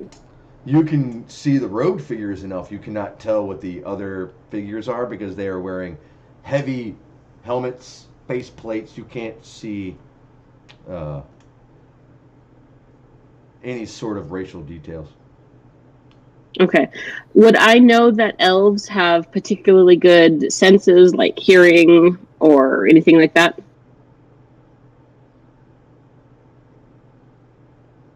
I mean, I don't know if elves particularly have better hearing than most. They don't. I just want to make sure that their senses are not like above regular hearing range. I mean, you wouldn't be able to tell by looking at them. You would think by looking at them they probably hear less because of these giant helmets they're wearing.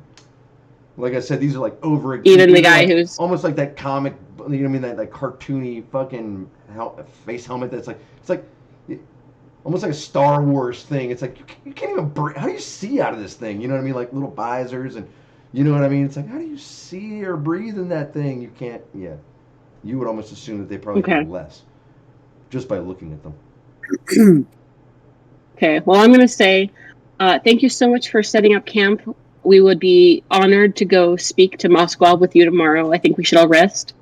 Zod, would you be willing to help me get the horse ready to bed down for the night? Sure. Okay. Zod and I, if you're okay with that, we're gonna walk a distance away to go find some food or water or something for the horse.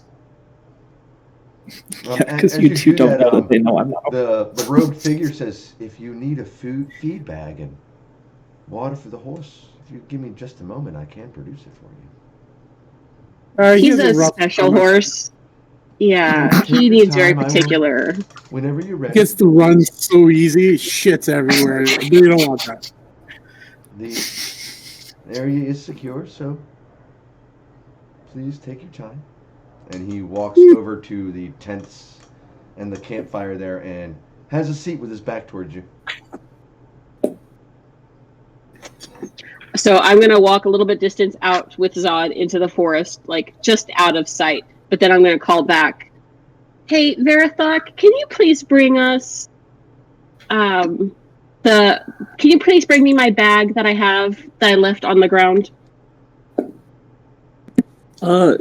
Yeah, sure. And I'll head over there with them. Grab it and head over there. Follows you, Verathok. And comes over and just sort of stands there looking at all of you. I don't know what you all... Who follows him? Helion follows Verathok over with the rest of you guys. As a horse, I'm staying over by the creepy guy. When I walk over, I'm gonna be like, Well, no. If the rest of the group is gonna, they're talking about feeding the horse, and the horse isn't going anywhere. Helion would walk over and sort of put her hand on the horse's side, maybe even grab a little bit of the mane, I guess, not trying to tug or pull, but sort of gently lead to where the rest of the group is going. Sort of following the vibe of you guys are trying to have a conversation away from them, away from the squad there. I'm just going to say, oh, great. Come on, horse. We need to I'll pick up on that. Gentle tummy. Take my head, flick it towards Helion to get them to stop touching me, and then I'll walk on my own. When I walk up to Zod and Morgan, I'm gonna be like, you guys, you do know they know that he's not a horse, right? No. Wait, what?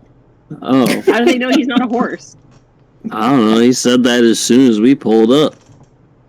Helion looks over and says, well, you're riding a horse in the middle of the wild with no saddle, and judging by the way you took off, you have never been on a horse before. So, I mean... It doesn't mean he's a person. Maybe it's just a faster horse that I'm used to, Neelan. You don't know. So what you're saying is they don't have this intrinsic knowledge that it is not a horse. It was an odd situation with Verathok riding the horse. As far as I can tell, when we walked up, it wasn't completely obvious, but a wizard on a horse with no...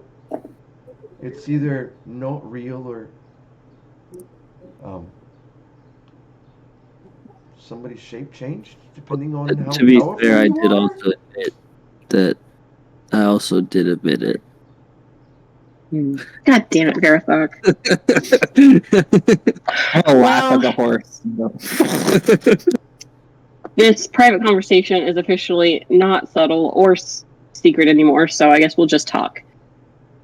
Are we far enough away that they're not going to be able to hear us, do you think?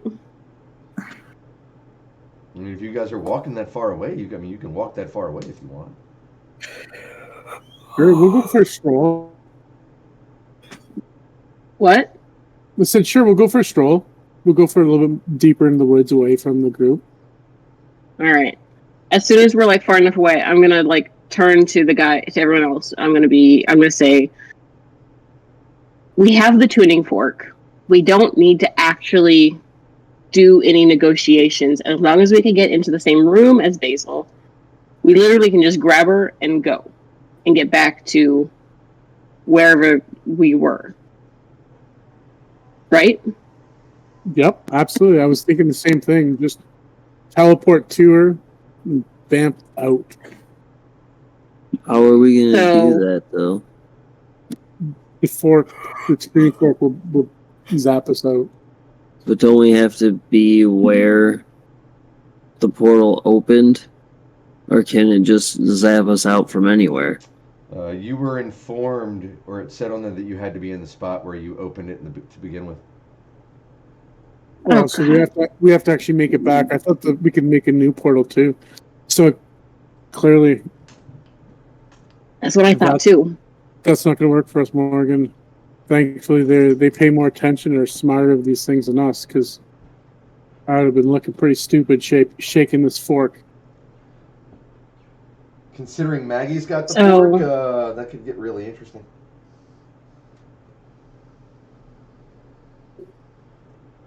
So Well, we what can't do anything unless we actually find a way to get the girl out of whatever base this moss squab has. Yep. It's now like a prison I break was thinking- rescue. I don't like that way that he was saying that they were going to convince her that she should stay. Yeah. That makes me think that they're going to use some sort of charming magic on her. Agreed. Yeah, I don't think Maybe they just have really good food, and that's how they're going to convince her to stay. Be like, oh my Speaking of- god, these Fey meatballs are the best. Helion Bottom line sort is- of sheepishly says, if they've forcefully taken the girl, I will do whatever I can to help you. well, they did forcefully take her. Her mother did not give permission, nor the intent of why they took her. Or that's what she said. And like I said, they're openly saying they're convincing an 8-year-old that it's in her best interest to stay with them. And what power would they endanger the world if she didn't get the tutelage that they are offering? Indeed. Of that, I don't know. I've seen some strange magics, but never heard of anything like. Even This whole if Person they that can destroy convinced, the world, especially a Almost- child, is very, very, very far fetched.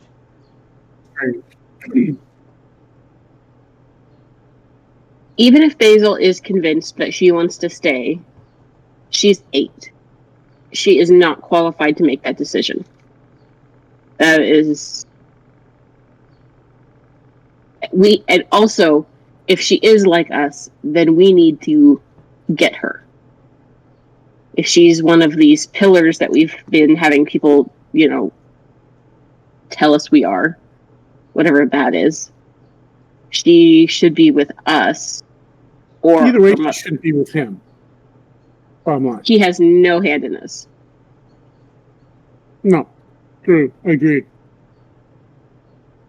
And I highly doubt that he would let us question her and do whatever we end up doing. I highly doubt that if he wants her as an apprentice, he's going to let her just come with us. It's going to be either we're stealing her or we're forcibly taking her. Probably. I figured that whatever made her special enough for him to consider her as an apprentice was also what made her special enough for her to be in the same predicament we were in. And Buddy over here seems to take pretty good interest about us being found with no memories and being on slabs ourselves. So Although I just now had the thought, if we go in front of this Archfae, who is potentially much, much more powerful than us, he could decide that we're not going anywhere either. yep. And then we're also putting all those people that were woken up all in the same room, nicely convenient for him. Maybe he knows a way to get our memories back. Is anybody else missing memories? Oh, I thought you guys were too. Never mind. Well, we were missing 7 years, but we were sleeping during that time. We don't know why or how we were abducted or the reason, but we were just missing like a chunk of time. Oh, you guys drank the Kool-Aid at that cult, huh? It was so pretty. Yeah. They said it tastes like rainbows.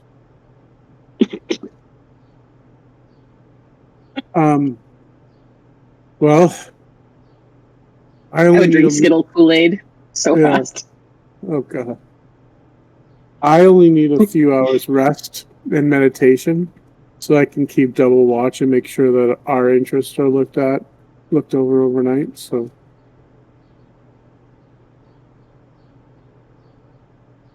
Hmm.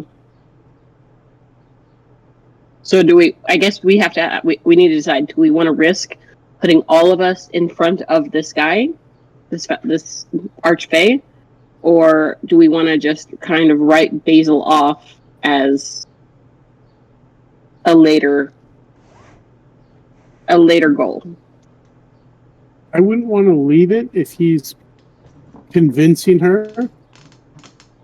Who knows to what extent that convincing means, and if she is very powerful, it's better to intervene now than let her grow and have her be more under his thumb. We might lose the Good ability point. to reach her if you think it's going to be mind control of some sort. Should maybe one of us only go in so that he potentially doesn't get access to all of us? That could work too. Helion chimes up and says, I could leave word on the trail for fellow rangers and people that would pick up on these things, and you have my word. If they were to hold you hostage, I would definitely do what I can to free you. I appreciate that. It sounds like it. Let's just get closer, maybe scout it out as we go. But yeah, it's definitely proceed with caution. Hmm.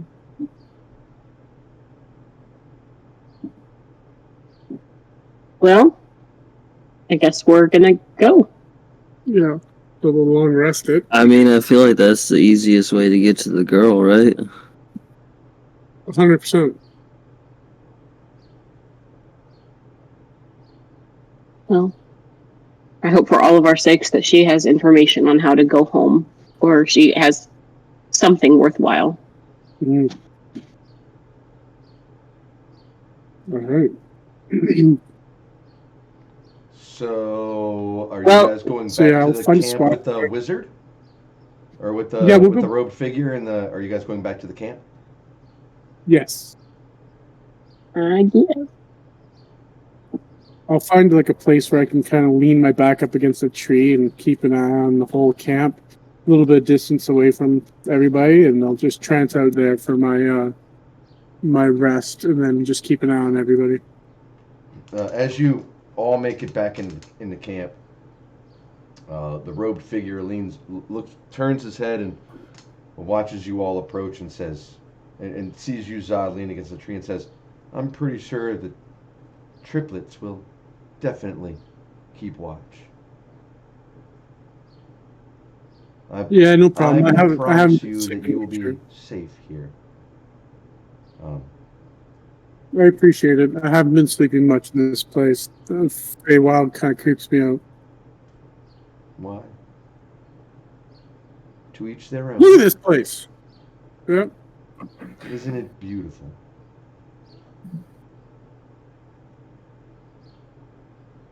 Yep. And Sleep yet- well.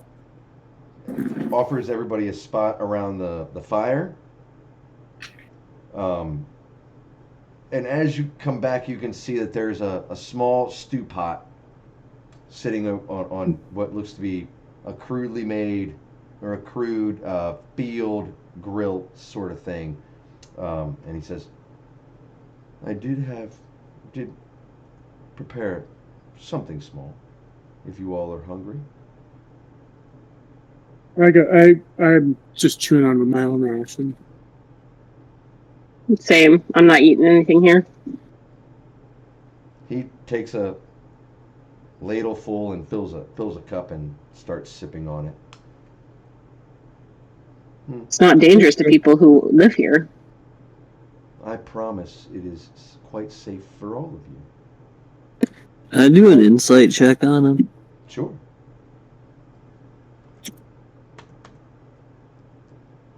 Oof. A whole 5. As far as Sweet. you I'd can like to tell, do the he is same being thing. 100% honest with you. I'm gonna take a drink. Fuck it. Woo. It is rich. You can definitely. It is rich and surprisingly good for something that seemed to have been whipped up in just a few minutes. You can taste vegetables and the beef that is. It's good and very filling. Non-poisonous Damn, that's whatsoever. way better than rations, guys. Shit is delicious. Hey, Verithop, can you tell me how you're feeling? Do you ever want to leave the Feywild? I cannot wait to leave this hellscape. I hate it here. Fair enough. How can you not love this place? The We've been rich- attacked like 7 times since we've been here. I woke up and immediately got into a fight. I hate it here. It's the worst.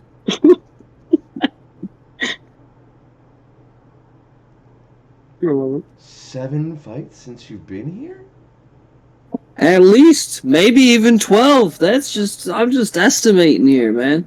And We've he been looks- kicking he looks at- ass for like 20 miles. He looks over at Helion and says, she always did have a knack for finding trouble. Running around with her, I'm not surprised.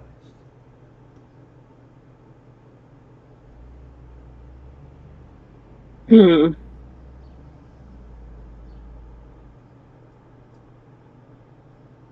Well, I'm going to go ahead and set up my 2-person tent, and I'm going to lay down inside, and I'm going to look like I'm going to sleep, but I'm not actually going to sleep yet. I'm going to be listening for a while. I'm also gonna set up a tent and then cast alarm on the flaps of my tent and go to sleep. But as you go to make it your way into your tent, Verithok,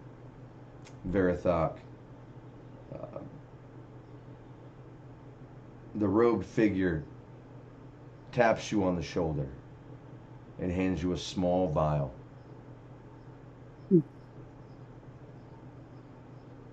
This might help with a memory or two.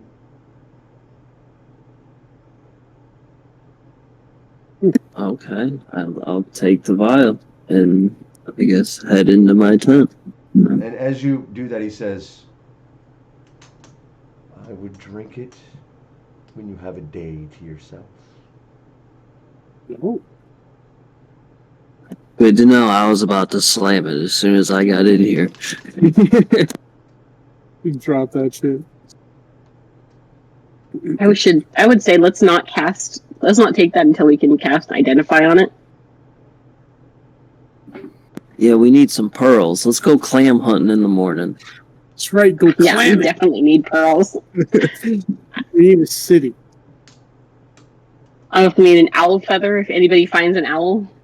Do the knights take off their armor? They do not.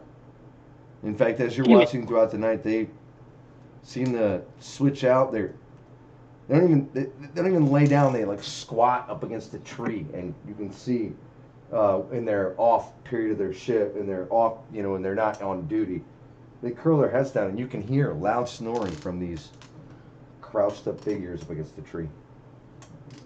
As one is constantly making sentinel rounds around the camp, the other two are sleeping, and you can hear soft breathing or minor snoring. Mm-mm. And the robed Sweet figure note. makes his way into one of the tents and says, I shall see you all in the morning. We shall make our way with you until we reach the bridge, and then Mhm. you are on your own until you reach the Lord's court. Thank You you. can't give us a grand introduction, man. We shared a meal. We broke bread together. I We're will, of friends. course- I will, of course, send word. They will know of your arrival. What's this guy's name again? Hershey? What did I say his name was? Seamus. Shit. You're beautiful, Seamus. And I'm gonna go into my tent and go to bed. So I'm assuming Twig, what are you doing? Well, after 2 hours, Forcing. my wild shape would have dropped. I'm not sure at what point in the conversations and everything that would have been. So I honestly don't want to talk to anybody. That probably would have happened long after everybody. I would imagine you guys probably weren't talking for 2 hours. So yeah, you're just standing out there like a horse of pasture for, I'm gonna say, about an hour. As a horse, yeah, I would have stayed as a master out there watching everything, watching everybody until it dropped. And then I don't know if anybody sees my wild shape drop. And if there are any trees nearby, I would like to stealthily climb into the tree to get a perch. I mean, you would have definitely been noticed. The horse standing there, and all of a sudden, the horse transforming, especially with the guards making rounds, would have seen you change and shuffle up a tree, but they don't make any sort of incident about it. They saw the horse. They saw you as a horse with the rest of the party. Saw you go up into the. Can I do it stealthily instead? Can I? If I knew that, like, I imagine it would be with disadvantage. It'd be disadvantage to try to stealthily draw. You're going from a 2-ton horse to a 130-pound tabaxi. What's a tabaxi weigh? 140 pounds? I think I weigh like 115 pounds. I don't know. What's something. A horse weigh? 1,000 pounds? 1,500 pounds? Yeah, I'd have to look. It's quite a weight difference, and just appearance change is not. I'm gonna say it's not like poof. I'm gonna say it's like the D&D movie. You like morph back into the thing. Oh, did you finally get to go see it? I have not seen it yet, but I just saw that part where she turns into the owlbear and morphs back in, and so I'm going with that. Mm. Oh. It says, yeah, I did it with disadvantage, and yep, it's a 17.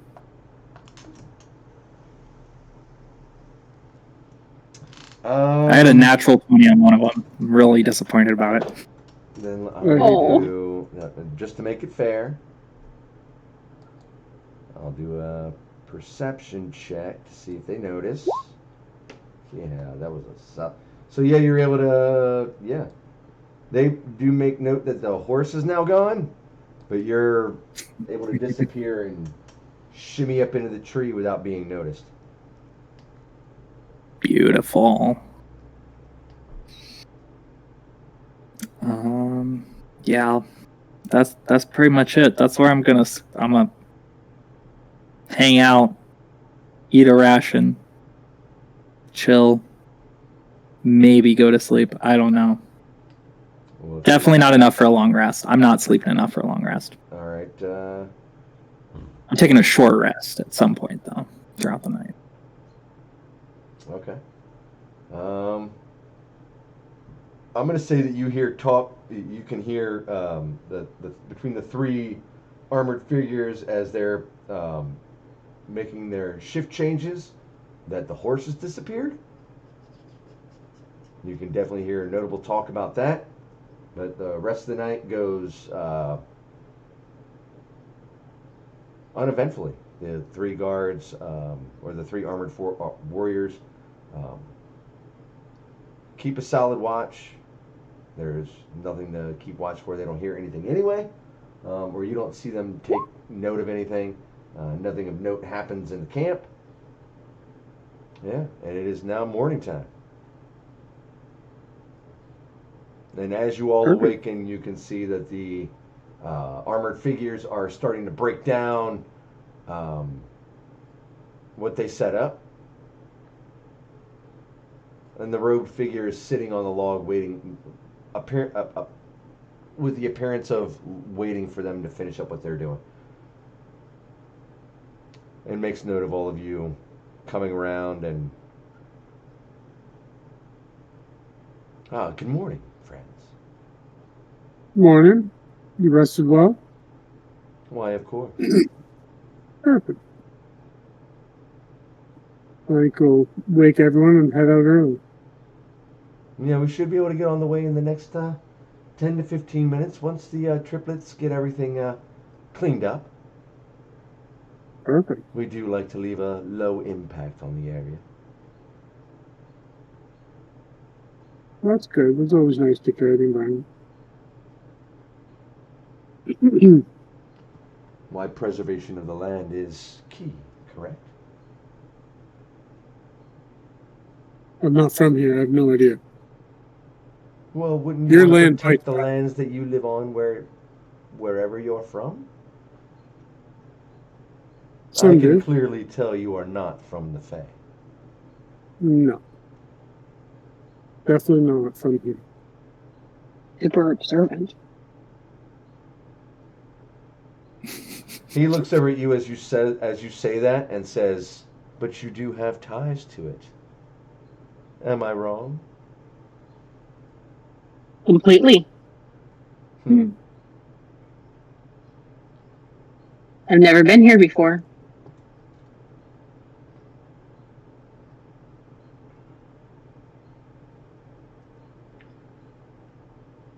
That What doesn't kind mean of you don't have ties to it, right, dear?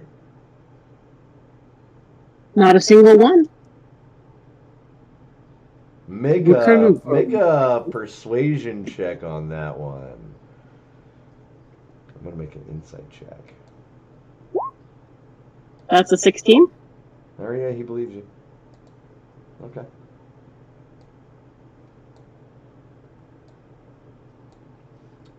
I'll ask him what kind of perception we can expect to get on our meeting. What kind of greeting? Is he a friendly guy? Does he hate visitors?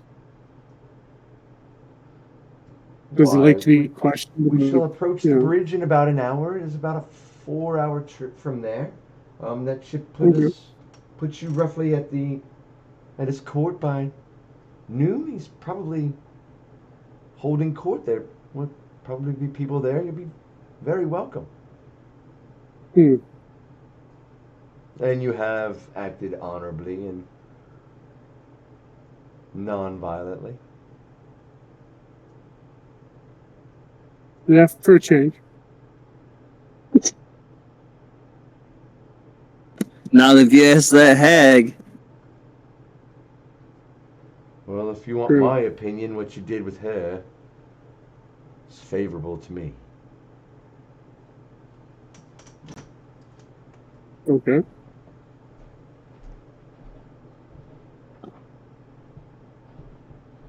And after a few minutes, the trio of soldiers comes over, and you can see where, looking over, you see where there was a camp spot, a little fire and everything.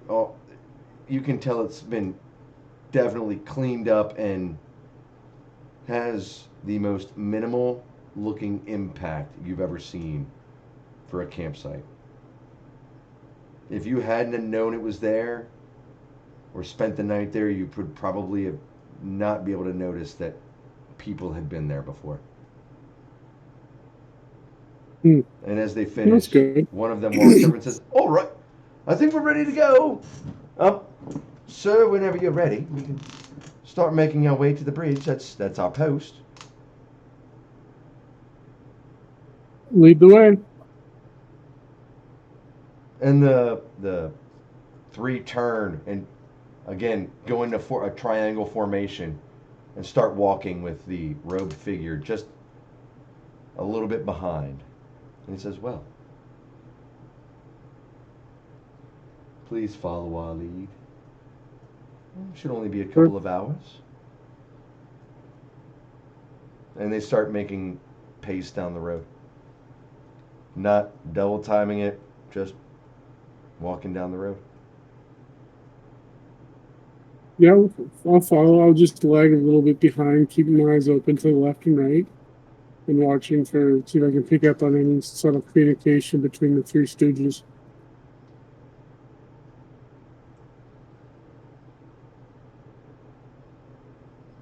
And after a few hours, some of that forestry dissipates, and its wild sounds give way to more jagged terrain. You're stepping on crystals. Their shimmering blues, pinks, and purples are bedazzling, intend to pull your attention. After a couple of hours, you walk next to a fast-flowing river. Helion, who is walking just behind Seamus, turns around and says, "There's a bridge ahead. We're approaching the border of Musquab's domain." Well, that was good. We got here pretty quick. Thank you for your guidance. And you said you're not going to follow us over the bridge? As you approach this bridge, and let me change the map for you guys. We're going to do a quick map change, and then we're going to end up having another map change because sort of changed the whole encounter there, but that's okay.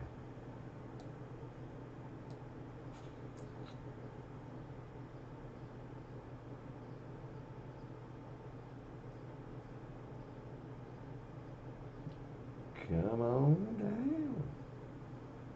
Not really moving this thing sort of apart. Boom. Map change.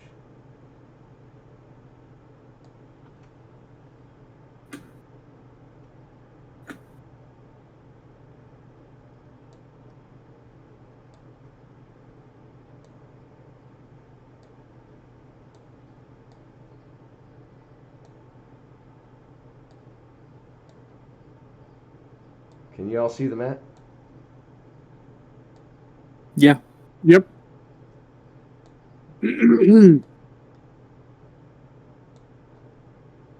I can see. What am I doing? Cool crystals. Neat map. What are those things? All right, so there's that.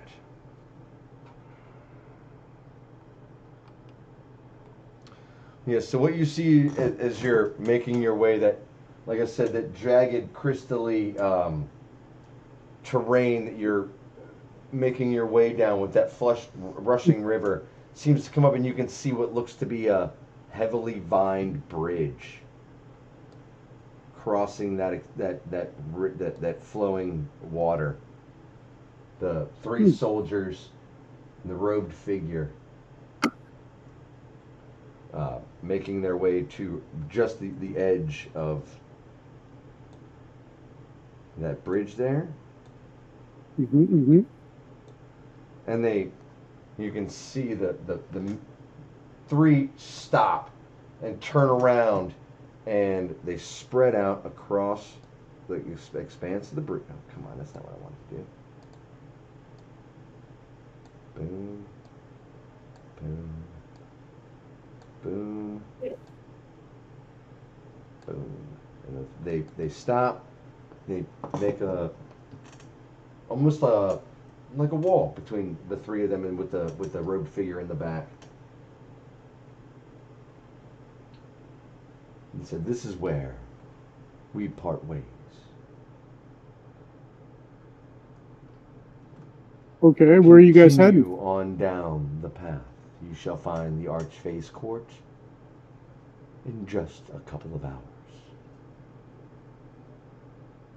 All right, where are you guys off to? Why, this is our post for the next 3 days. Oh, what are your assigned tasks?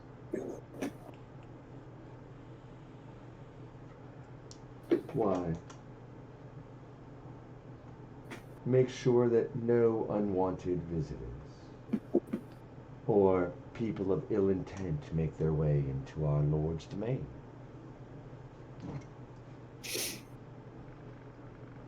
Are we able to cross the bridge if we wanted to? He stands to the side and opens his hand and says, "Why, yes." All right, just You checking, seek just the checking. child with what I assume are honorable means? Oh, absolutely. Well then, please be my guest. Be our Hmm. guest. Be our guest. Be our guest. Da da da da da da. Sorry. It sounds like a terrible idea. All right. Well, so I will walk across.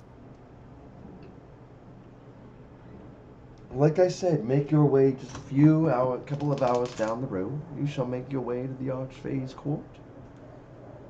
Okay.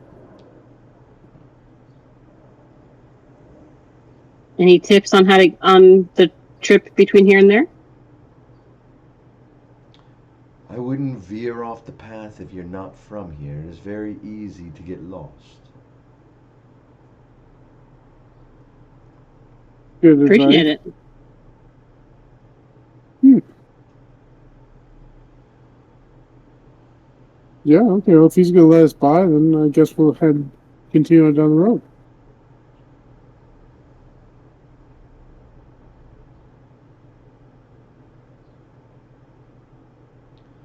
And so you shall. Um, Making your way down the road. After about an hour, maybe a little more than an hour or so, Helion says, if we're walking into the Archfae's court, it is best not to be rash. Hmm. There will be... I would not recommend violence. There will be a lot of guards. Mm-hmm. So, it may be best to discuss what you're going to do before you do it. If not, definitely think about what you're doing. If that makes any sense to you. Hmm. Not a whole lot makes sense these days. I have to say I'm of the same mind. The Lord kidnapping a child. Seamus defending it. This one doesn't even know where he's from. Yep. Sounds about right. This is... And now there's talk of bringing the Feywild back together again. I mean, Hmm. So, yeah. Again, that seems to be maybe the doing a little common. talking, like before you all make some rash actions. Yeah, sure. You do some talking.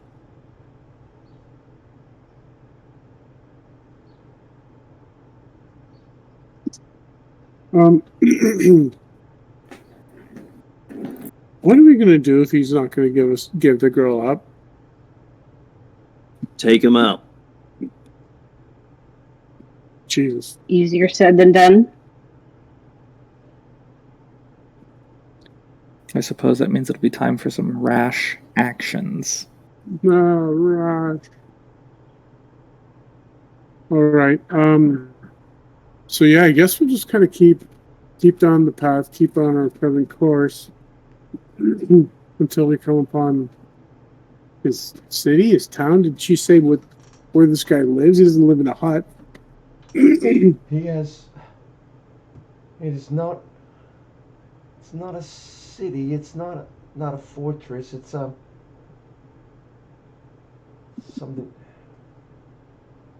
extraordinary. You'll have to see it. Wow, It so is descriptive. Well, I guess we just continue trekking down the way. All right. Hmm. About an hour later, Mm. as you travel through crystal fields until the lands start changing again. back to verdant forest and green grasslands. In the distance, you see a large dome flanked by towers and houses. Musquav's palace, Helion said. Hmm. Soon enough, you stand before the palace doors. No guards are there, and the doors simply open for you as you approach, as if they've been expecting you. Awesome, not good. Reminds me of my favorite Walmart. My favorite one. I love it. Are you guys walking in? Yeah. Well, Might as well. yes, I guess we are. How does the demeanor of the guards and everyone seem? Everyone relaxed and chilled, or is people walking up all tense, staring people down? I just said there was no guards there. Oh, I thought you said there were guards there. I There's misunderstood. no guards Maybe standing there. This place is completely open, just fake. unguarded.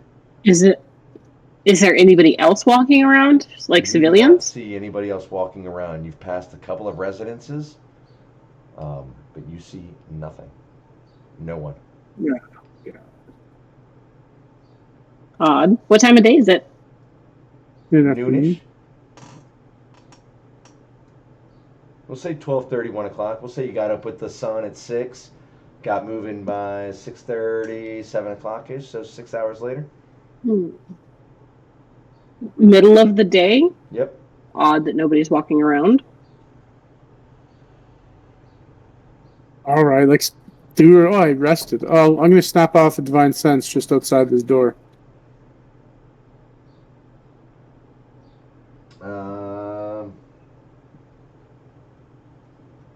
The whole place, the structure itself radiates with celestial magic.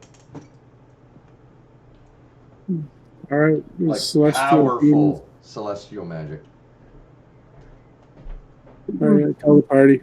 I'm definitely getting vibes of a powerful celestial being inside.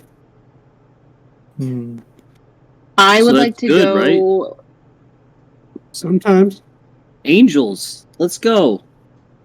Can I go like peek into the window of one of the residences as we were walking up? I just kind of want to see what There's it's people like. inside. Looking inside, you see it's a small cottage. You can see a small little dining room, or like a little kitchen, imagine a small cottage. You can see, it's clean on the inside. There's no dust. You can see where people might have been coming and going, but everything looks very well ordered, very neat, clean, and orderly, or as orderly and neat and clean as a cottage could be in that period of time.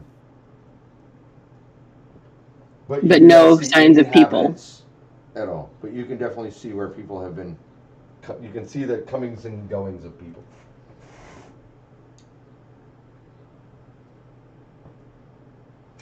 There's no people around. That's odd.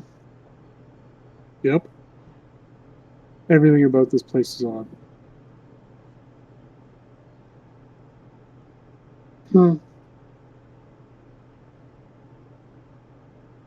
So, yeah, I guess I'll go in first. Walk through the door. All right.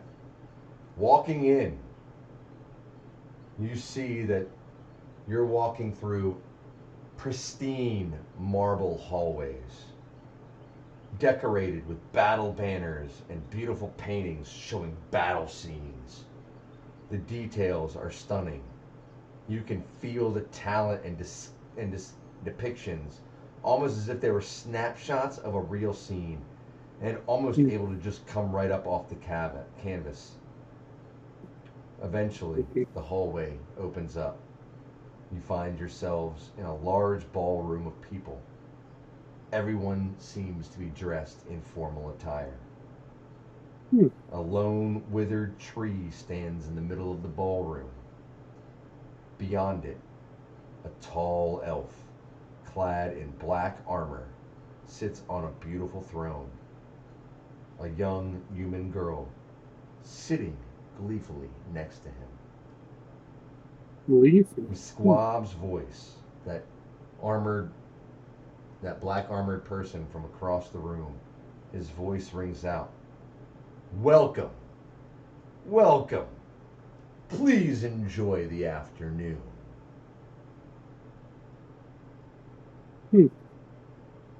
How many people are in here that are like look like just commoners Hold or? on 1 second here. Oops, sorry.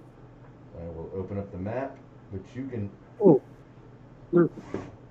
Again, map change. You guys totally changed the bridge encounter because you guys cut them off. So Mm.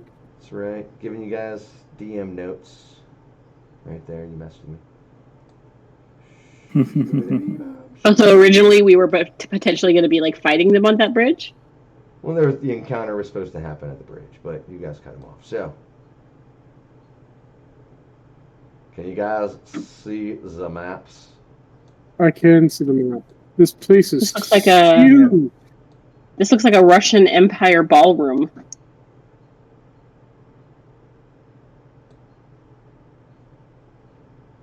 So yeah, you guys see there's quite a few people. The tokens on the map, okay, so the way this is going to work, the tokens on the map, you can tell are the armor-clad figure on the north side of the room, along with security detail. What you can clearly tell is security armed. They are not dressed in formal attire. They are dressed in very similar armor to the goofily clad trio that you've met before. But there is a lot of people floating around this room. All being social, dressed in formal attire, talking with each other. Yes. All right. And the individual that's straight ahead by the center pillar, what is that guy? Just some people again? Like I said, they're dressed a little differently than most.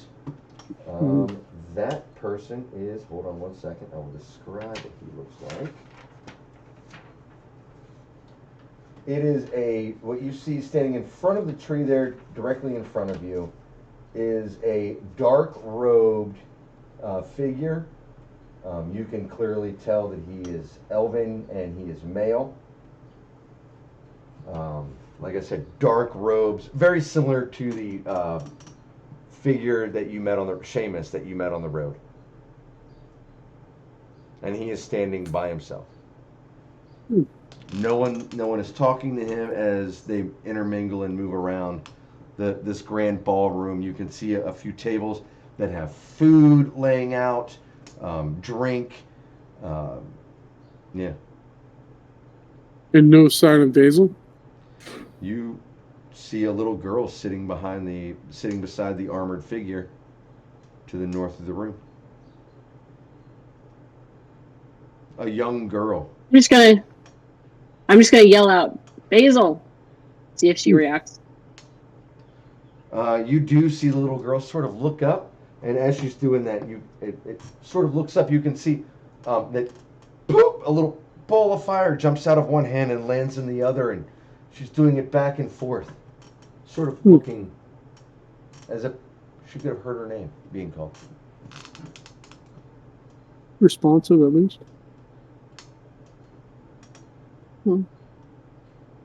She's not too enchanted, so yeah, you're right. He's responsive, so that's something. Mm-hmm. So yeah, shit. What are we gonna do? What if Does anybody seem to what be if she paying like wants attention to us? stay I don't here? drew any attention watching something. Yeah, well, that have to be something. I guess we'll have to find out from her. But that's She's 8. She doesn't get to Yeah, I decide think- that. oof. Right. And yes, for Mommy someone who Glo- asked if there was a response from anybody else when that happened, the armored figure sort of peeks his head up and looks around. Hmm.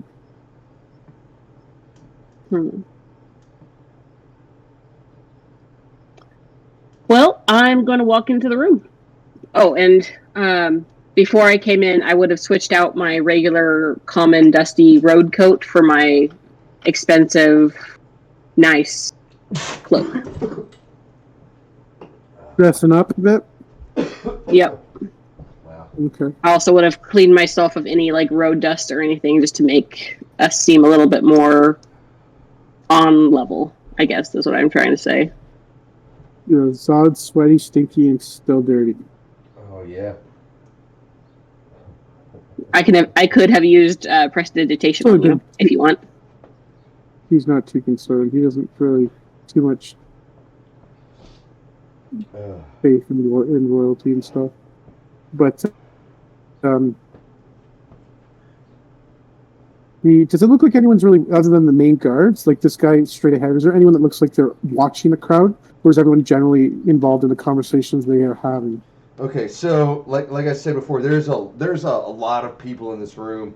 The tokens that you see on the map are security, or what you can only assume would be security or some sort of guard unit, and they do seem to actively be be surveilling what's going on around them and the people. You can definitely tell that they're looking out for troublemakers. I say we just turn to healing and say lead the way. I'll follow. Yeah, exactly. I'll follow Morgan and we'll head our way up there. I'm going to position myself so that Helion and I are kind of leading the group as we approach. Who are you approaching? You going straight to the top? What are you doing? I kind of would like to just get close to this tree. So, like, walk around maybe to the right, but get close enough that I could take a look at this tree and see if I can investigate it at all, or get some kind of sense of why this tree is special.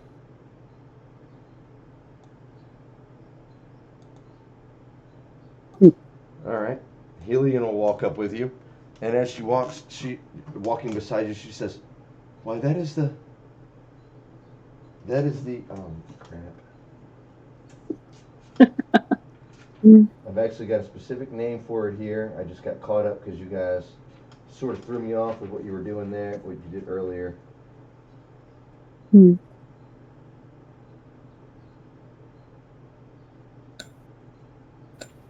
That is the lasting tree.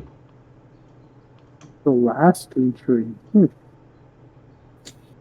Why, yes, Can you say that again? it's the lasting tree. The lasting. Oh, okay.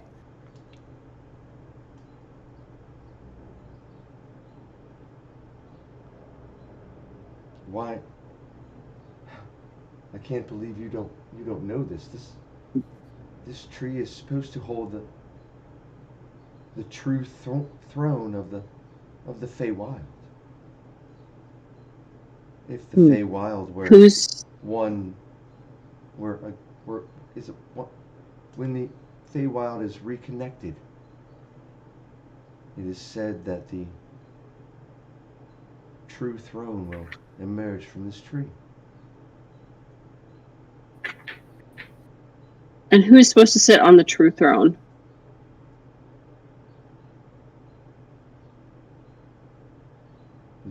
The only person I can assume would be the true heir to the throne. Who that is, I don't know. All I know is it's supposed to be a throne, but it's just a giant tree.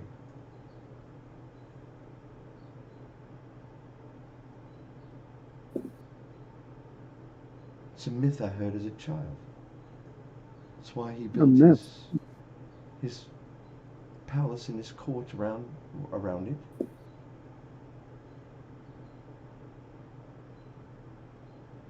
And as you approach, that robed elf You can definitely tell he's eye spying the hell out of both of you guys.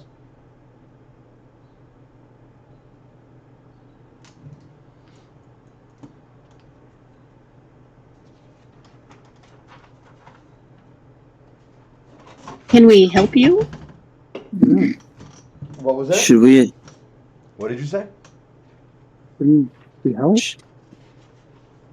Should I we? asked The in a elf is snotty eye voice. spying Morgan and Helion as they approach.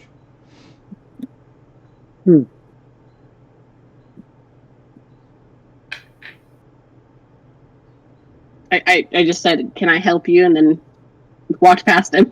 Like I have every right to be here, and this is kind of my zone. Hey Zod, should we tell everyone that we're hag killers? It's just like the best. Maybe we'll bring it up in conversation with this guy, but I wouldn't go shouting it from the treetops. I don't know. I feel like we should have a herald announcing us. Yeah, couldn't hurt. I don't. Whatever. We can openly be known as the Hag Slayers. See, look at that. Slayer of the Hag. Something like that.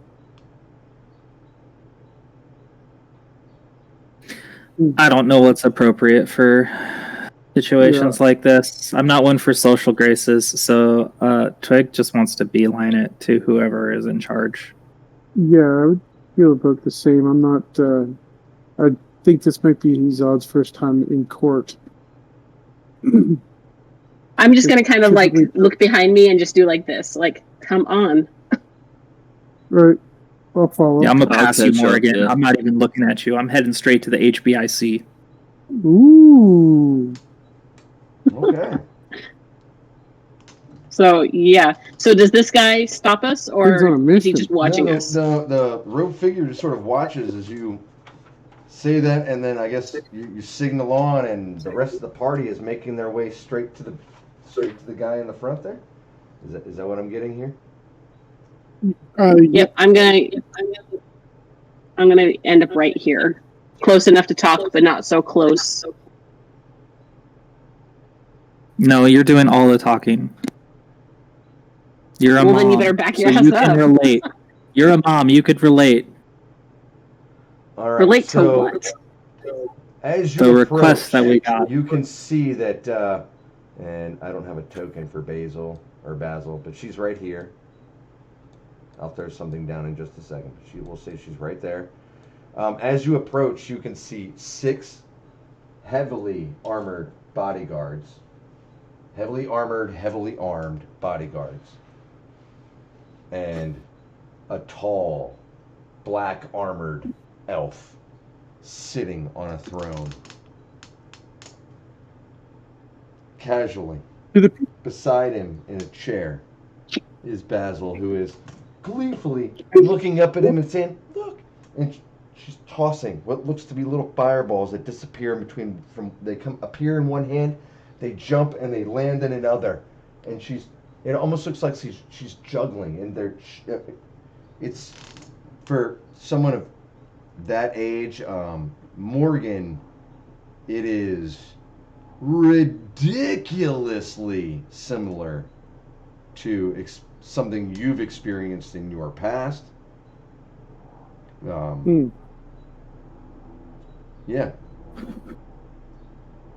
And as you approach, the bodyguards have all been standing at attention. They look like imagine like those British, you always see the royal guards of like a British thing. They're standing there in that same position. They don't move, but you can clearly tell that their eyes are on you. Every move you make as you approach is being scrutinized by very observant eyes.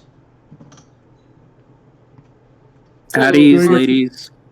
Are the rest of you up there with me, or is it just me and Twig? No, I'm up there with you. About there. Okay. So I'll wait until, common courtesy, wait until I'm acknowledged. So I will stand in front of this moss squab and do kind of like a gentle, like ladylike cough.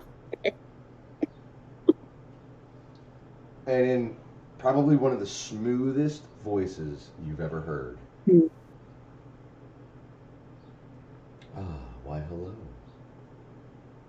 Hmm. What can I do for you, young lady? Greetings. Do I have the Young. pleasure of addressing Mossquab, the Archfae of this area? Why, yes, I am Moskwa, and this is my so humble domain. It is a lovely domain. Everyone here is happy. Order is kept. And then I'm going to Word. look at the little girl and I'm going to say, and are you Basil?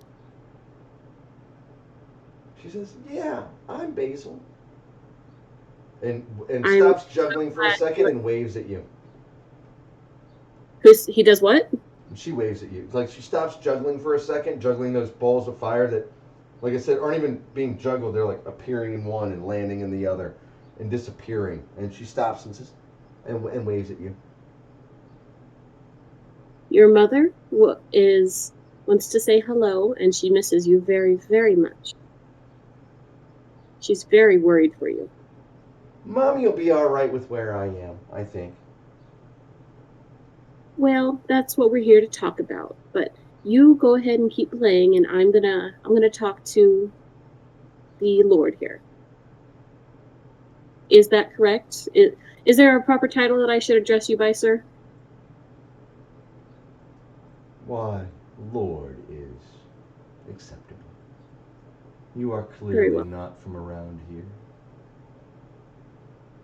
I indeed am not. We were brought here through a mission given to us by young Basil's mother. She is very concerned about the abduction of her daughter and has charged us with returning her. Abduction? No, I am merely keeping this precious gift to the world safe. Did you do that with the permission or even the notification of her mother? Because the mother is feeling like that was not communicated to her. All she knows is that goblins took off with her child. Mm-hmm. It is best Mhm. for her, should she believe that. What was that? Say that again, Chris? It is best for her to believe that that is what happened. Bullshit. Yeah, that's pretty fishy. As a What you mother, talking about, squabs? please don't be disrespectful to him. And I'm going to say this in kind of like a low, like grinding my teeth kind of way. Don't be disrespectful. Squabs is cool. He's got this. He's hip with the kids. He knows what's going on. As a mother myself, I can tell you that there is no worse fate than having your child taken from you and not knowing if they are okay. You have injured this mother greatly. And if you are indeed a good lord and a good leader, then you will return the child to her mother and ask if you can take the child as your apprentice. He, as you say that, and he stands up, and you can see he's tall for an elf. 6'6". Broad, muscular. Fits the armor very, very well. And the guards around him tense up for just a second. He says, no. and looks out past the group of you and says, I do believe that I need the room to myself and these fair guests for the rest of the afternoon. I do apologize, friends.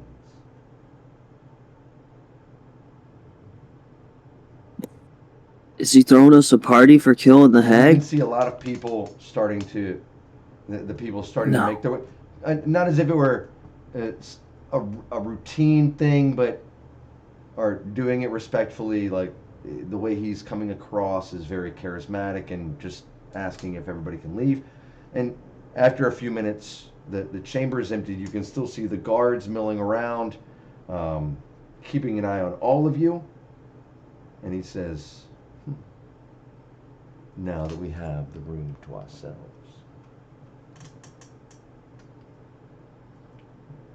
While Looking that's at you, happening, Morgan, since you've been talking to him, he says, sorry, just to interrupt real quick. While he's been talking and asking them to clear the room, I'm going to drink one of my pink potions that I got at the Death Festival. That gives me advantage on charisma checks for 2 hours. okay. Oh. Interesting. Just right in front of him. Just downing the potion right in front of him. I think I would have disguised it somehow, subtly, turned back to talk to one of you and then just thrown it back real quick. Make a stealth check for me. Damn it. Anybody have it? I can help just me see with it now that? turning around. It's like, I didn't have a beer. What are you doing? I'm not drinking Guidance. nothing. I can give you guidance. Really? I'll just Yep. pat you on the back and give you guidance. Okay, and Spare. that's a D4? Yep. Yeah, that's a D4. Okay. Might end up using one of my lucks here. Uh-oh. Yep, that's going to be... I'm going to go ahead and use a luck point to re-roll that. Because this is important. So that's a 12 plus a D4. Let's see.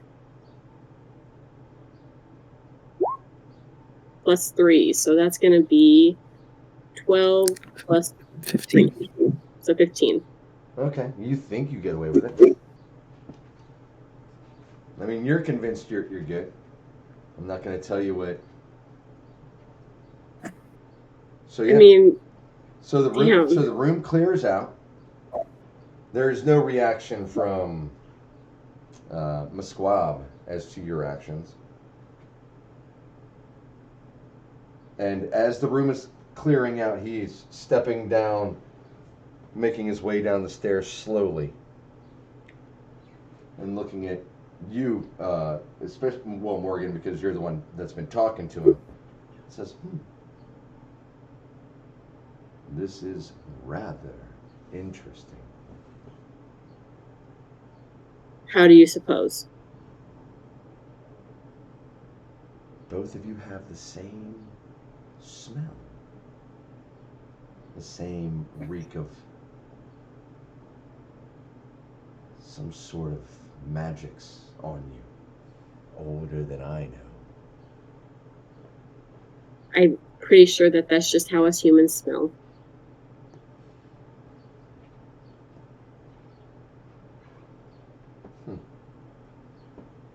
I can assure you, I am nothing special and nobody special, except a concerned mother helping another mother. I don't know, Morgan. I've seen you do some special things. Shut the fuck up. Well then, I shall make this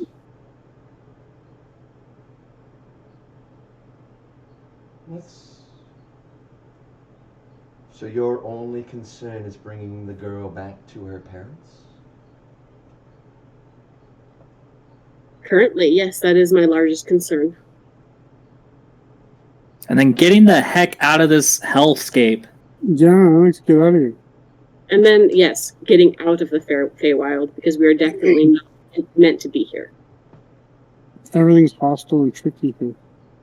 You wouldn't be in the Feywild if you weren't meant to be here. I do. That is for certain.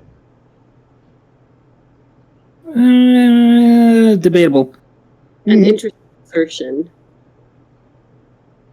But During any I don't think we'd be in interaction, the Feywild if Did you say a somebody didn't steal a version of child. the Feywild? This is not a Everyone- version of the Feywild, girl. The Feywild was sundered along with the world. my lord, we have no interest in these other issues that are plaguing our world. Our only concern is to return the girl, or at least have the girl returned and then the permission sought of her mother, who lost her child 7 years ago and has now lost her again. It's cruelty. It's a level of cruelty that I would not think an honorable lord would inflict on a woman.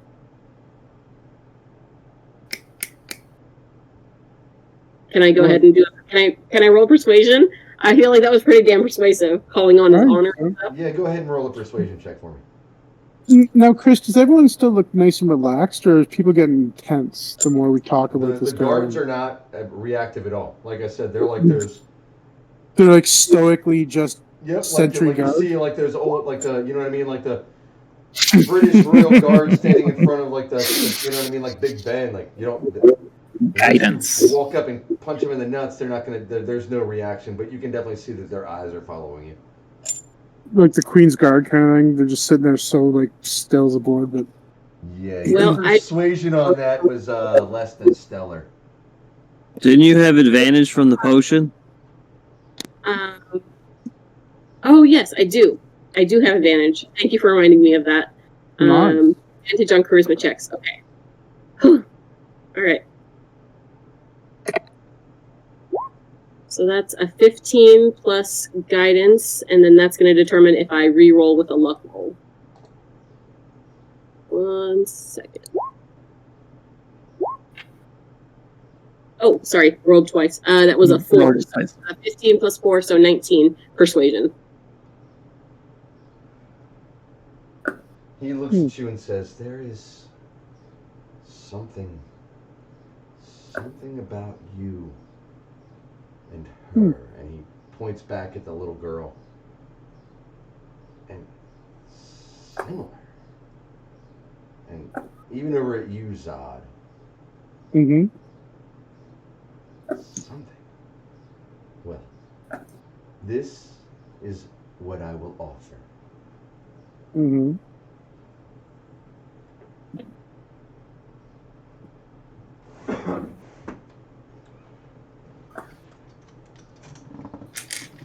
You or one of your group a one-on-one challenge with my champion. Should you win, I will offer or extend the protection to her family here, where she is trained. Counter offer all of us against him. Should you lose, the girl stays with me until her training is complete. How long is this training proposed to last?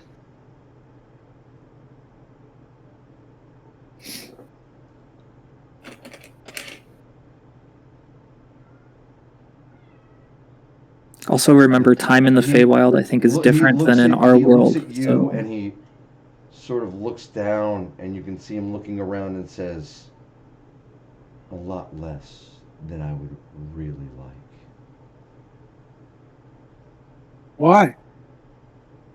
Are you under a time pinch? Oh, the timetable has been greatly accelerated. for what? Why the uniting of the Feywild? Can you not feel the gods doing something? Yeah, it's a lot of strange feelings. I'm like I figured 99% sure so. gods don't exist, so I don't know. Getting that feeling like, when you used to climb the rope in gym class? That is my offer. One of you Okay. fights my champion. Can you... The challenge that they would be But fighting, as a would it be of a gesture of magical goodwill- nature or of a physical nature? My champion. And you see him gesture over, and you see one of the heavily armored soldiers step forward. Chunk, chunk.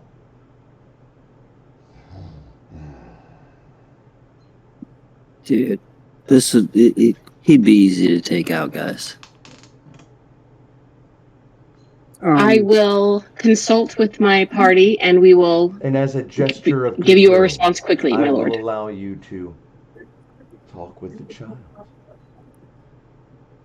But do not try to take her from here.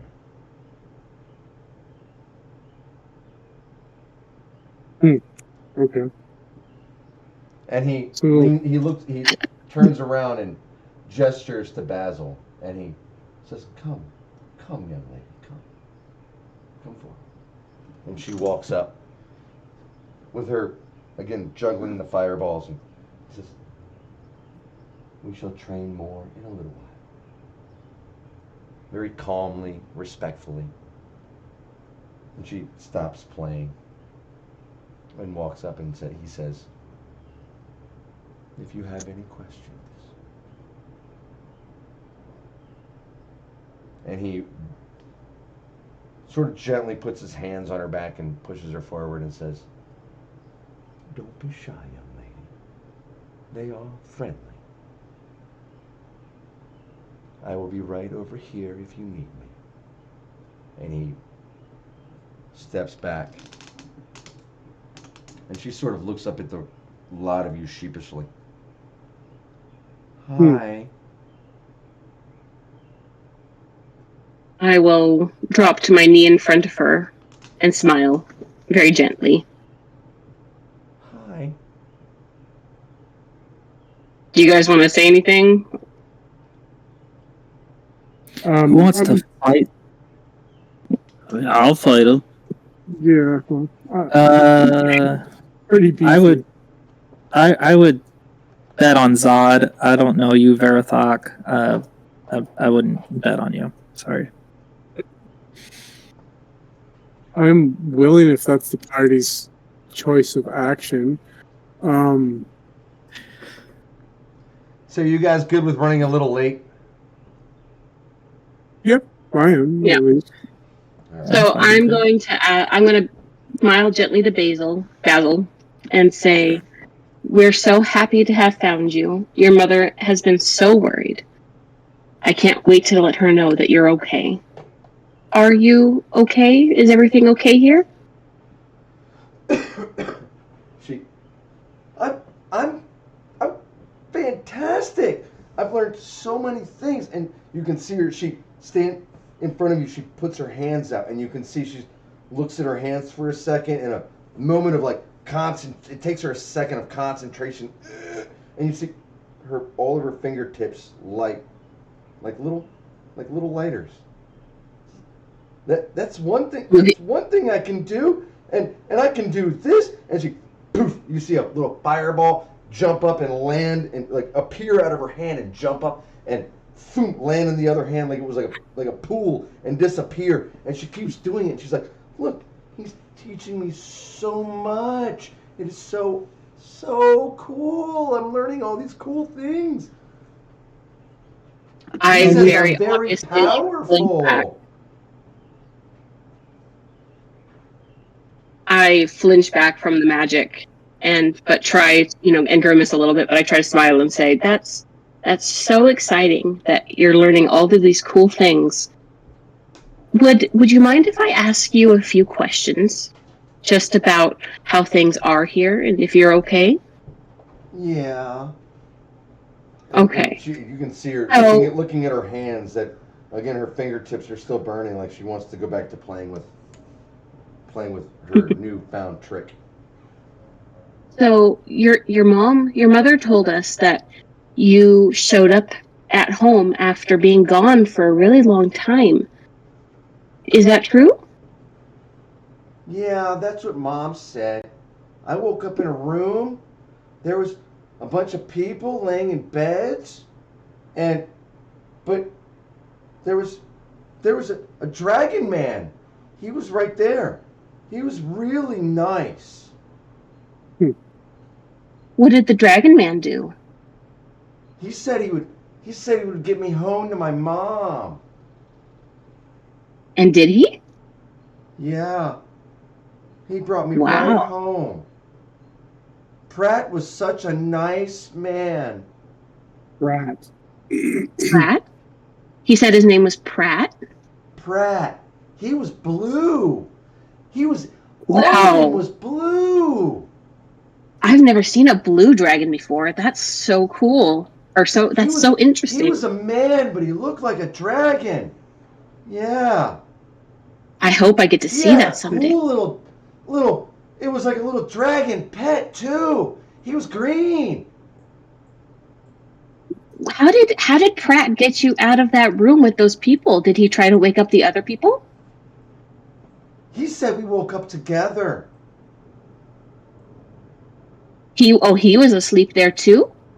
He asked who I was. I didn't know who he was. Oh. He helped me out of there. He tried to nudge And the then- other people, but they wouldn't wake up. Whoa. Okay. Did he do like some special magic or something, or did he just walk out of the room? There was a lever in the middle of the room, and it opened stairs that went down, and then there was a door, and we showed up, and we were in front of my parents' house. We were in front of my house. The portal opened up right in front of your parents' house? It wasn't like out in the woods or anything? We were right there and up at the front porch. Right there. Wow, that's really lucky. Yeah. When you got home, what do you remember anything of what happened before you woke up? Do you remember anything? I was playing with some friends. We were running around. We were playing kickball, and I remember going home and having dinner, and then my mom was like, she was really mad because I was dirty playing with the boys, and playing with the boys, they like to play. They like to get dirty, and then we had dinner, and I don't remember what we had that night, but after that, mom made me clean up, and we took a shower, or we took a bath, and then I went to bed, and I woke up, and there was this giant blue man. It was weird. It was in a room with paintings. It was crazy. And did he say why all these people were in a room and why you were in the room? Like, what was the purpose of everyone gathered here was? He didn't. He was really nice. He said something about what was it? He said circle. No, was it circle? I think it was circle. Something. I don't remember. Foundations. Maybe I don't know. Something. He said something about it was circle of something. I think. Pillars of creation. See, yeah, that sounds. Yeah. Something. Creation sounds right. Maybe. And after he took you home, did he say anything else, or did he just go away? He said he had somewhere to go, and he had to see a couple of people, and something about leaving a trail. I think is what he said. Trail. think so. He said someone meeting some other friends. Yeah, he was meeting friends. Okay. Well, I'm so glad that Pratt took you home so that your mother could see you. She missed you so much, and she's really worried about you right now. When the goblins came and took you from your house, were they nice to you? Did they treat you well? Yeah, they just made a bunch of noise and yelled and screamed. They Okay. they grabbed my blankie and my dolls. Yeah, I mean they were scary and they smelled really bad breath, really bad breath. But they said that I was going to go on a wild adventure. And did it occur to you that your mother would be very scared when she found you gone?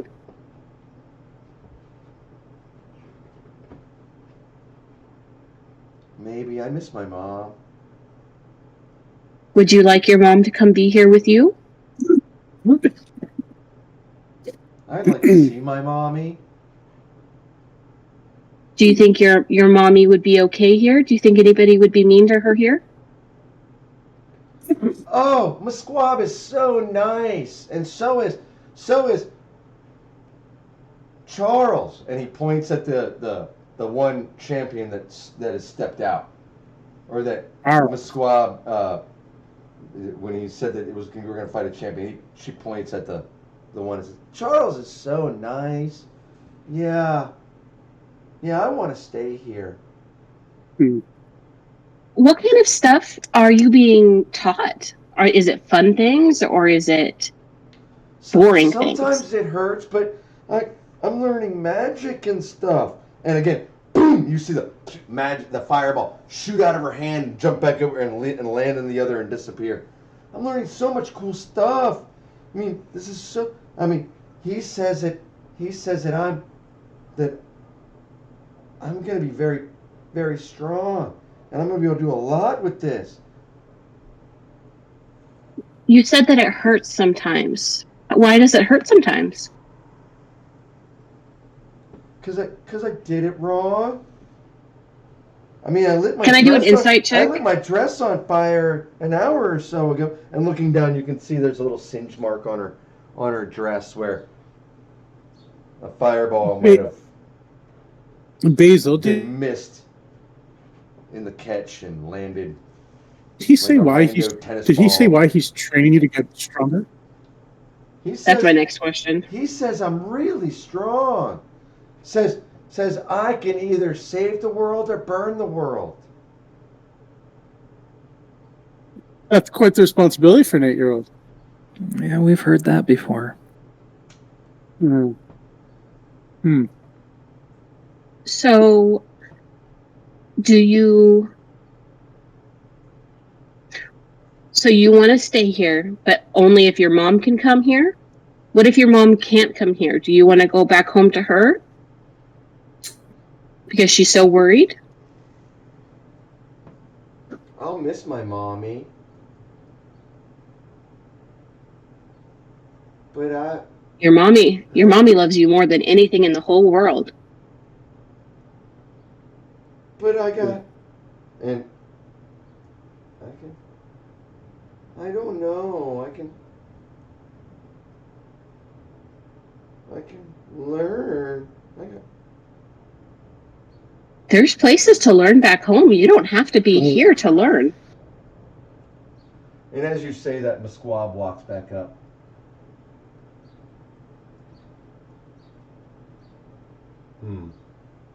You actually do genuinely care, don't you? I'm not in the habit of allowing others to question my integrity, my lord.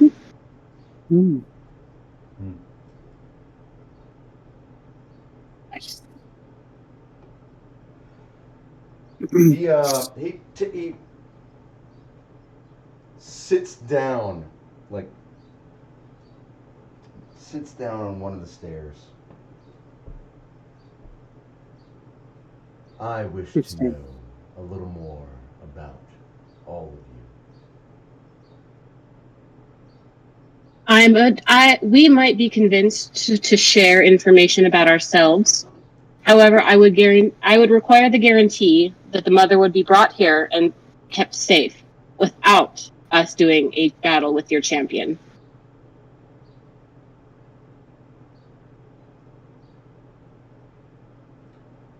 Arrangements could very well be made, depending on your words and your intentions.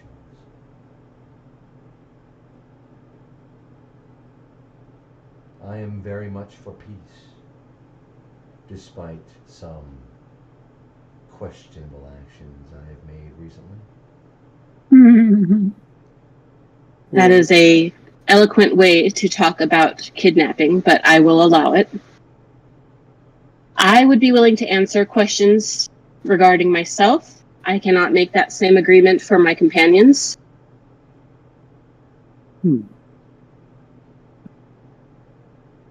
I'm more interested on how you came to know of Basil and of her capabilities. How did you know she was special, and how did you know where to get her?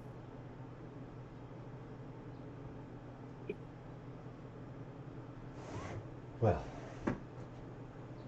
that is a rather interesting story.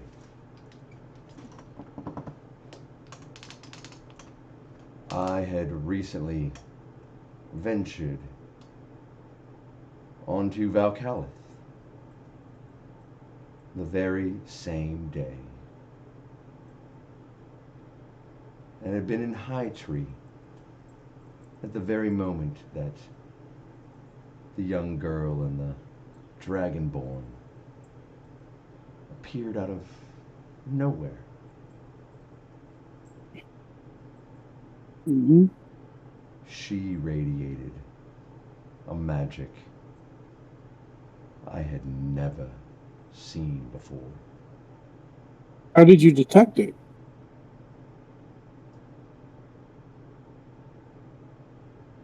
My keen senses allow me to notice things that most wouldn't. Okay. Did you just happen to be there, right place, right time, or were you sent there or driven there? I was just there. Do you ever see that Her and the Dragonborn before? Dragonborn. You ever see that particular Dragonborn before that was with her? I have never seen a blue dragon born before in my life. Ever know what happened to that guy? He ventured west. He mentioned something to the girl of having places to be.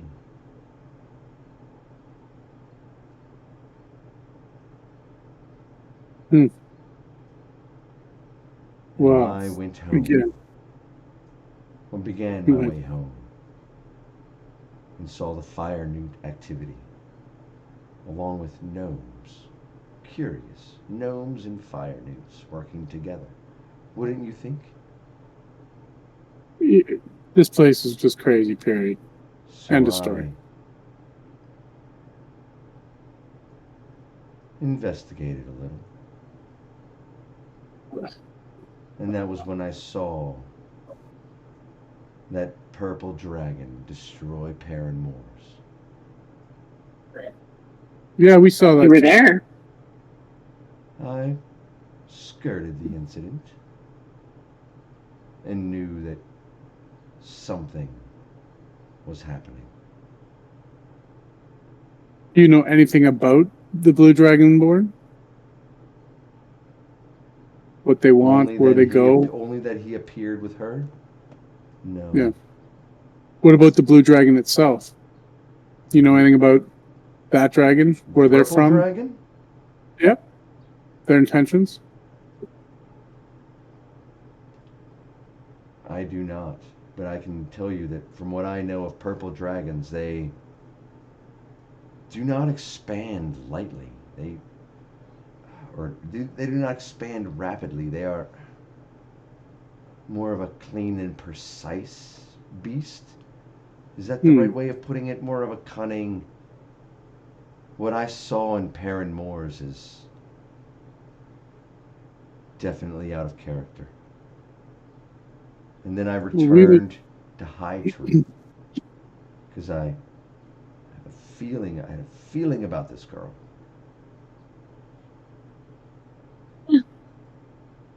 I'll ask him. I'll say, we've been trying to find some information on this purple dragon, and we've only ever come across a priest and a mad drunk guy that mentioned the purple dragon and pillars of creation. Does pillars of creation mean anything to you? Not hinting anything that it may be us, just that we may have heard it in crossing. He looks at you, and you see his eyes sort of widen in like a real moment of realization. Well, I was trying not to be any refer that we could be it. I'm just saying that we heard that people were saying And that he looks at pillars. he looks at you, Zod, and looks at you, Morgan, and at the child, and says, "Is that what?" She is tied to something ancient. Is that what it is the three of you have in common? The pillars of creation are a myth. That when the pillars of creation rode the earth, rebirth was coming.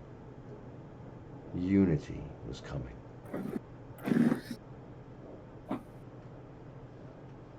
Is that?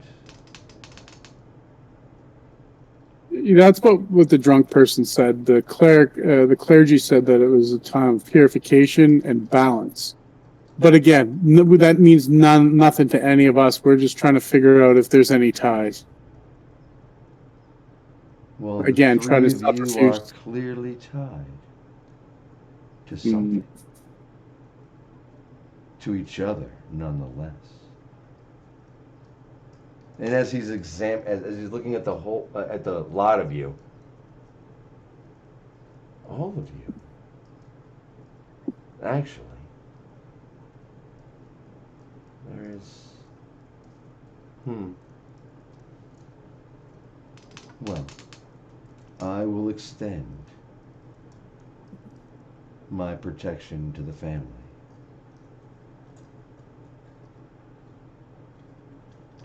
Should they choose to come here. But the girl must be protected, unlike you who can defend yourselves. She cannot. Do we have your word that if Basil wants to stop learning magic, that she will be allowed to stop? Should the girl choose to walk away from her obligations, she can. And do I have your what word obligations? to enchant her to control her to make that The decision? only enchantment I gave was to make her more comfortable, to calm and soothe her anxiety. We call those roofies. Should I call cast that Lesser Restoration on marijuana. Basil? Should you what? Cast Lesser Restoration on Basil? Yes, that would cause a shitstorm. I love it. I mean, I It's don't up to know. you.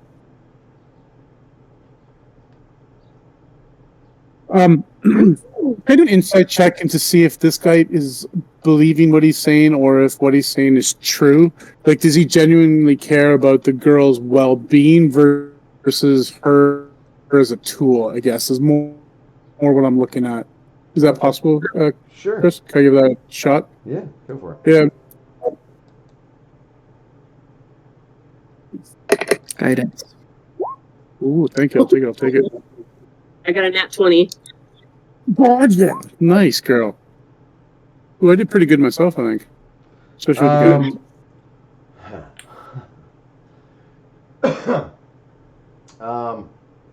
You can tell that there is a genuine affection for the child, but also that 18. along with that, well, Morgan, you can especially get it. Along with the affection for the child, he is definitely carving a weapon, or he is definitely training this child to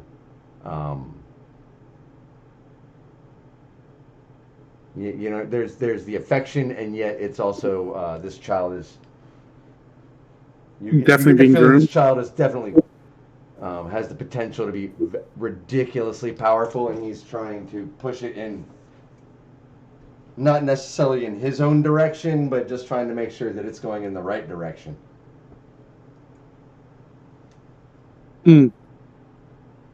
So yeah, he cares for her well-being, but also is interested in her utilityism. Exactly. Got it. Yes. Nah, man. Do you have I any say further it's questions? still it's up to Basil without the spells. Alright, fair enough. My lord, my companion wishes to speak to Basil without your enchantment. Would you allow us to ensure her willingness to be here without your control? She has not been under my enchantment for a few minutes, but yes. Oh, And he's still sitting there and says, perfect. "Speak freely, child. You will not offend me." I'm going to motion for Twig to go ahead and cast the spell so we can be sure.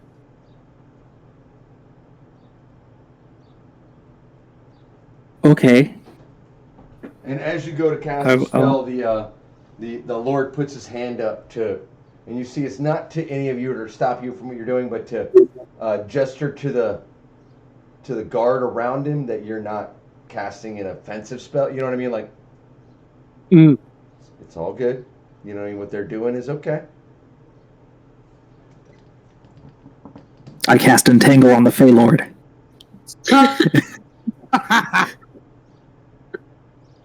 Please don't I'm make kidding. her laugh. I'm kidding.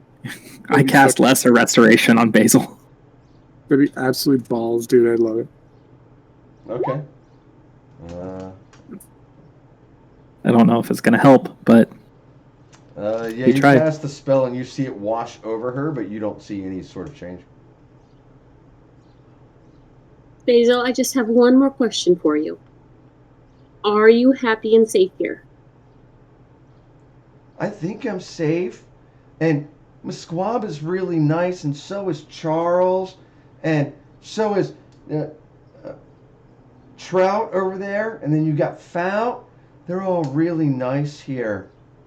I get all the food I want, and I get to play and learn. Yeah.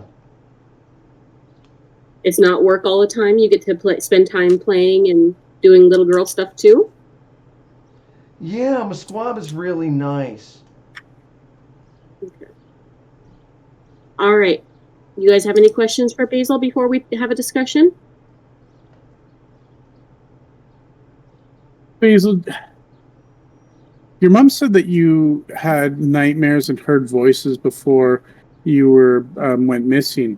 Do you remember anything about those? Can you tell us anything about the voices themselves or what they said to you?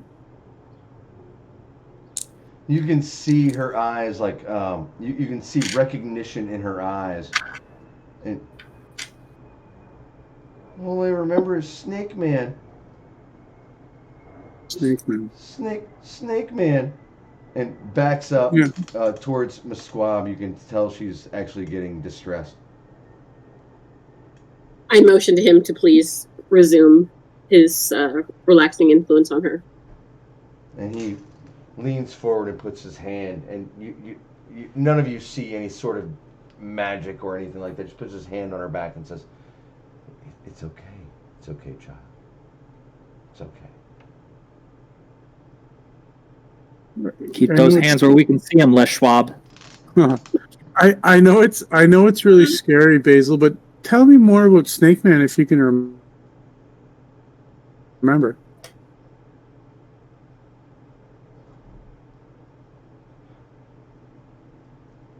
He had a sword, and there was a bunch of us on an altar, and he was stabbing people, and you can at that moment she looks at you, Zod, and you can see that there's recognition. There's something in her look at you. He says, he stabbed you. A lot of people stab me, but I'm okay.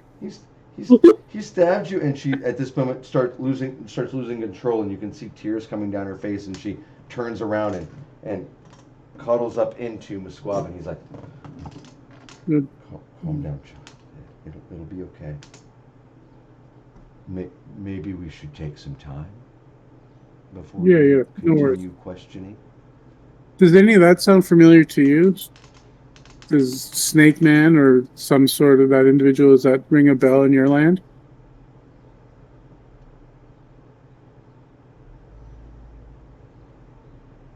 To me? Are you talking to Musquab? Yeah, to Muscob. It's Muscob, yeah. Like, does the Snake Man, the description of what she... The UNT have not been seen in this realm for a long time. And Sorry, what was should any find Is that name? one of Oh, those UNT scum, they should be put down on sight. I believe it's the first we've heard about them, right? Correct, guys? You would have, I would imagine you would all know what a UNT is. No, but I mean their involvement with the girl or our circle, not necessarily the species, but just them in the plot. It just adds another odd race into the tanglement of what's going down, right? Gnolls, newts, goblins. Y'all have a lot of enemies. Dude, tell me about it. And again, we don't even know why. So yeah, so we'll say just give us a second, and we'll kind of back away from him and the pillar and start a little talk as a powwow group. And I'll say, guys, what are we doing? Are we still fighting what Charles? What you see is you all start to back up. You see Musquab gently and gingerly pick the girl up, and you can see with affection, and passes her off to the champion that had stood out, that was going to fight you, and you can see him put his weapon away, and he takes the child gingerly. There goes my chance for armor. Starts walking back with her, not leaving with her, but walking back and away from the situation. And before he gets too far with her, I would like to say in just a slightly louder tone of voice, thank you so much, Basil, for answering our questions. You are such a brave, smart girl. We'll come back and check on you. Rest up. Thank you. Your mom's going to be here real soon, I think. Mm-hmm. So we're not fighting anybody? I don't know. You blood. What are you guys doing? Well, you guys all froze, so I had to back out. So I missed like a good 30 seconds. I don't think that we have to challenge this champion anymore, right? He's gonna just freely talk to us and stuff, or do we still have to meet his challenge? Musquab has passed the child along and has stood up and has stepped forward like he's willing to continue a conversation with you guys if you want to continue conversating with him, or if you guys want to walk over and have your own private conversation. Morgan, do you want to ask about your pig status? Oh, yes, I'll ask when we are done with our private conversation. I don't... Mm-hmm. So are we, like, away now that we can have a private conversation? Okay. Yeah, Musquab will take the hint and not follow you, that you guys want to have a private conversation. I don't get the sense that Basil is being hurt or compelled. If the Archfae is willing to bring her mother here, her family, then at least she would have that. And we could ensure that the little girl, should we ever need her, is not only safe, but also in a place that we know is under a powerful Archfae's protection. Not in a small little village where goblins or fire newts could attack at any moment.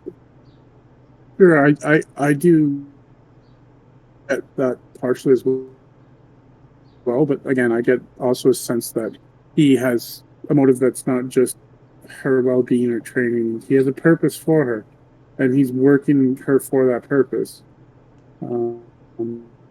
He cares for well-being, but to what end, I don't know. But with her mother here, at least it's insurance. But again, now we have more questions, and we're looking for fucking lizard snake man. So yeah, she at least was a tiny bit helpful. Yes, and as far as fighting a champion or anything, I don't feel like that's necessary. He seems like he's willing to converse with us respectfully. Yeah, I think we dodged that bullet. I think we're good. But yeah, no. So then, now what? What's next? We have no idea. This was the start and the end all be all of our leads currently. No, in the other city we were heading to, we knew we were supposed to talk to some people there. The only reason we came to the Feywild was to find out if Basil knew anything about our lost time. So obviously she doesn't remember anything, but we know that a dragonborn named Pratt was involved. Right. Was there. Again, why did goblins attack? Why did she get kidnapped by goblins? Like, why did... Well, really, I just totally... Okay, never mind. Did this dude employ Wow, this goblins? is not going the way I thought it was going to go. Zod, make a history check for me, please. Ooh. I could care less about what y'all do, so long as we get to Falterton. Hey, Zod. Yes, sir. Do you have that chunk of metal still? I do, of course. Can I see that? Yeah. What are you gonna Alright, cool. I'm gonna hold on to it until this private conversation's done. We go over. Share any more of our deep dark secrets? What? Is 18, I think? Let me see. It's slow to pop up. Zod, and I don't know if you're just doing this on purpose or not, but you clearly remember who Pratt is. From your little excursion with Maggie, you clearly remember the Drake and the Dragon. Yeah, he fought alongside us. Yes. Yep. Mm-hmm. Is that something that the rest of us know at this point? Okay. No. I don't know if you didn't remember your as a Maggie person, and I, remember or character is it, but yeah. Yeah, no, Maggie and I didn't reveal that he fought. We said that we met someone and that the that's where Beasley came from.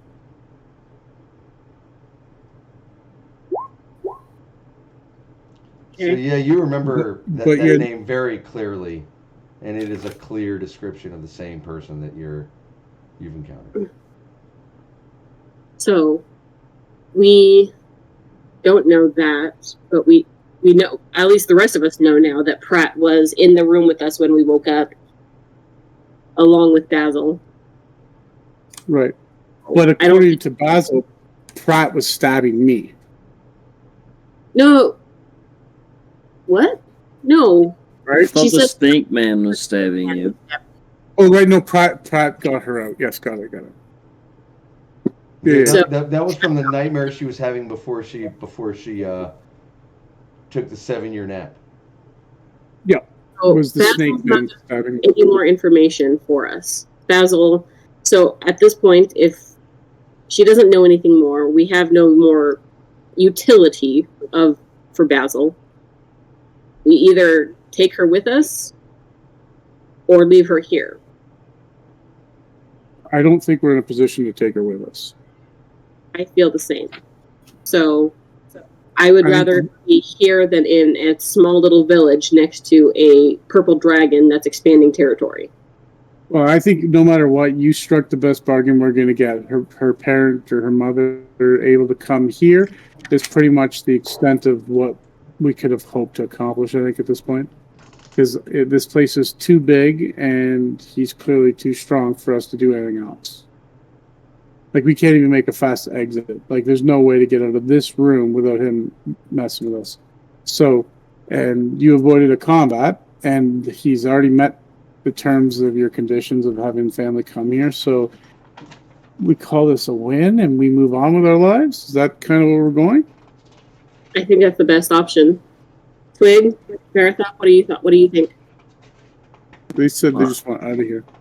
I'm kind of curious about the shadiness of him having, like, if he knows about his underlings sending in goblin kamikaze bombers Well, that's into what places. Yeah, like, I'm not a big fan of his use of goblins. Well, that's why I'm curious if he even knows about Clearly, that. well, then we can ask him. He wants to have a conversation extended, so let's Perfect. bring that up and just, yeah.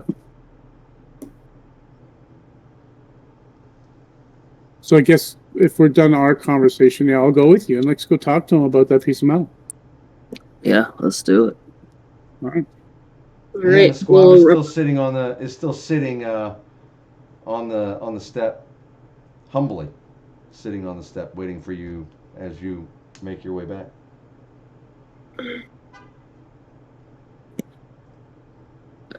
As we walk up, I'll be like, so how do you feel about goblin suicide bombers?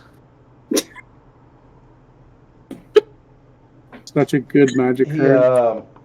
Are you holding out that piece of wrought iron? Or that piece of Not yet. Not yet. Like, it's in my hand, but I kind of have it at my side, like I haven't pulled it out. He stands up and says, "Do execution." Huh? What does that mean? They weren't bombers. Do They were execution. heading to their own execution. It's kind of a Everyone backwards way. involved in bringing this girl to me was guilty of a crime punishable by death in my domain. So you What crime is that? Kidnapping? Murder, rape, slavery. You sent murderous, rapist, slaver goblins to pick up an 8-year-old girl. That's not very smart, dude. With you see with a smirk, he says, "They knew what they had already done was they'll do the right thing even in the face of death, as compared to what I would do to them in the chambers Interesting. below this room." Ooh. I have serious concerns about your ability to Herod? care for an 8-year-old female girl, little girl. You agree to bring her family here. I will withhold any further judgment. Why were you sending people to eliminate the hag?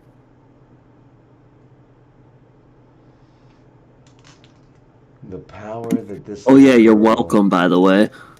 The power that this little girl has is not something to.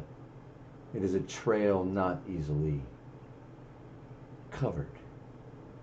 Looking at Helion, says, even when going through the woods, the best tracker can't hide his trail from something, right? This is a way to obscure it, as to buy us time to train her. Hmm. I do Okay. not wish to see this little girl die. Well, nor do us, of course. There are forces, I may be powerful, but there are forces that far supersede mine. How long have you been located here? This is quite the building and establishment in the middle of nowhere. How long have you ruled over this realm?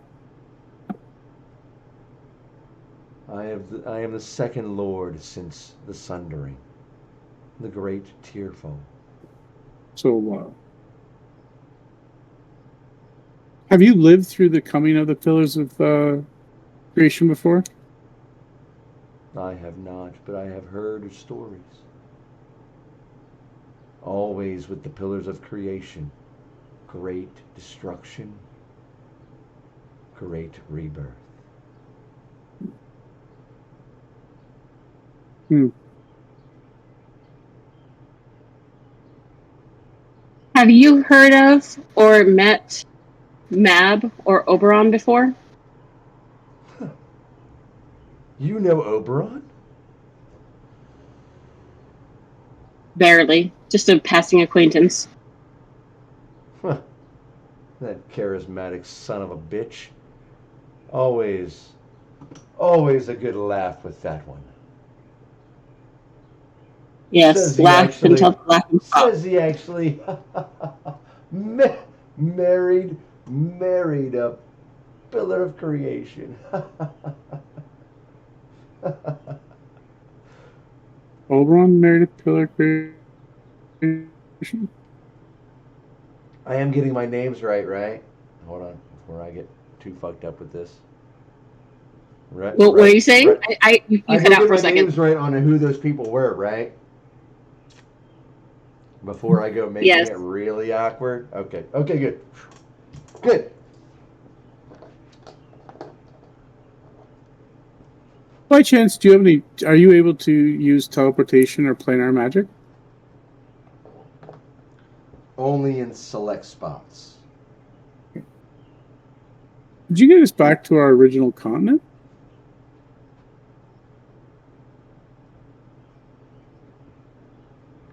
You all are from Aberrn, correct?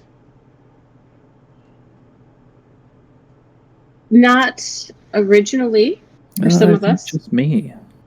Yep, That just one of son us. of a bitch! Oh. You know Oberon and you're from Toril? Looking at you, Morgan. Like I said, just a passing acquaintance.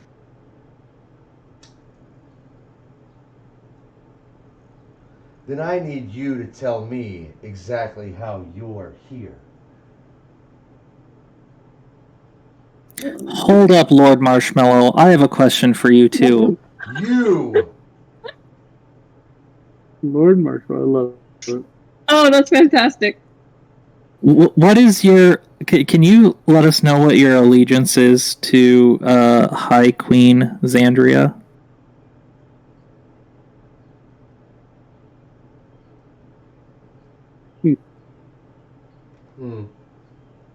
My allegiance only goes so far.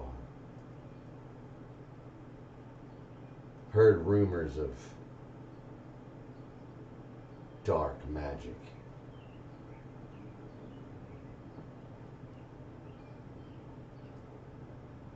Hmm. And exactly who are you, Tabaxi? Exactly what I look like, Lady Marmalade. Hmm. What? Are you? Do you actually say that? Sure. Yeah. Oh, great. Two of the guards from his little pool walk right up to you, and you can tell that they're all up in your shit. You will address the Lord properly. Stand down, ladies. He's no lord of mine. You're gonna get us killed, Jonathan. They don't move.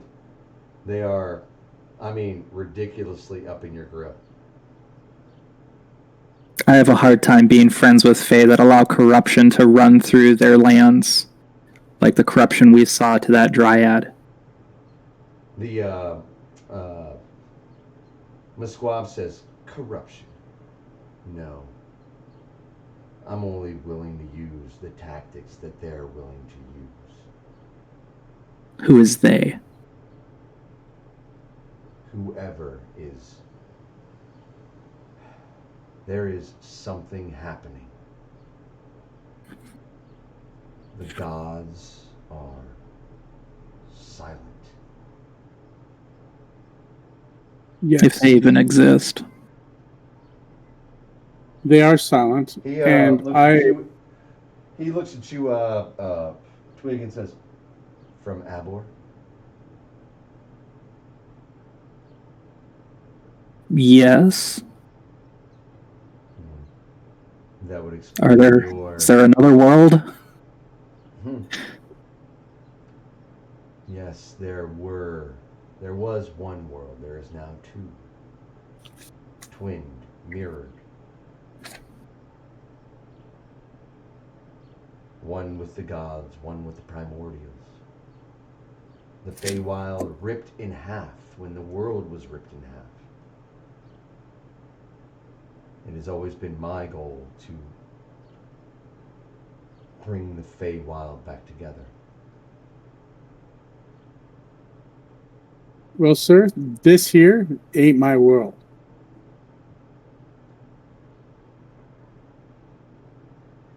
And we don't know why we are here, to what extent, or to what purpose. But a lot of questions and a lot of violence proceeds every time we look to try to find our own answers. I will answer as many questions as I can for you. My Can first you- question is, do you know how to contact Mab? Please tell me you know how to contact Mab or Oberon in a pinch. I may have something to contact Oberon. You may have to give me a few minutes on that one. Mab?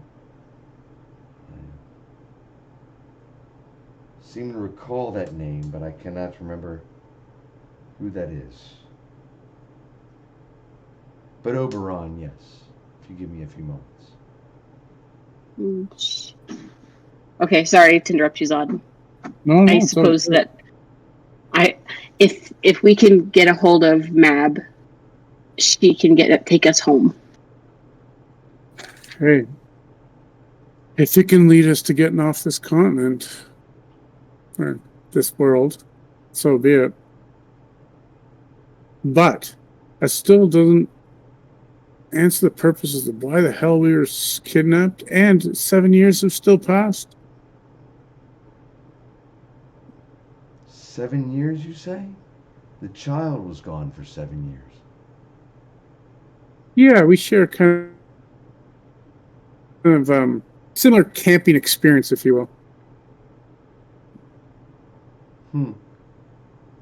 Is that... And looks at you, Morgan, and says, is that the same for you? Is that what I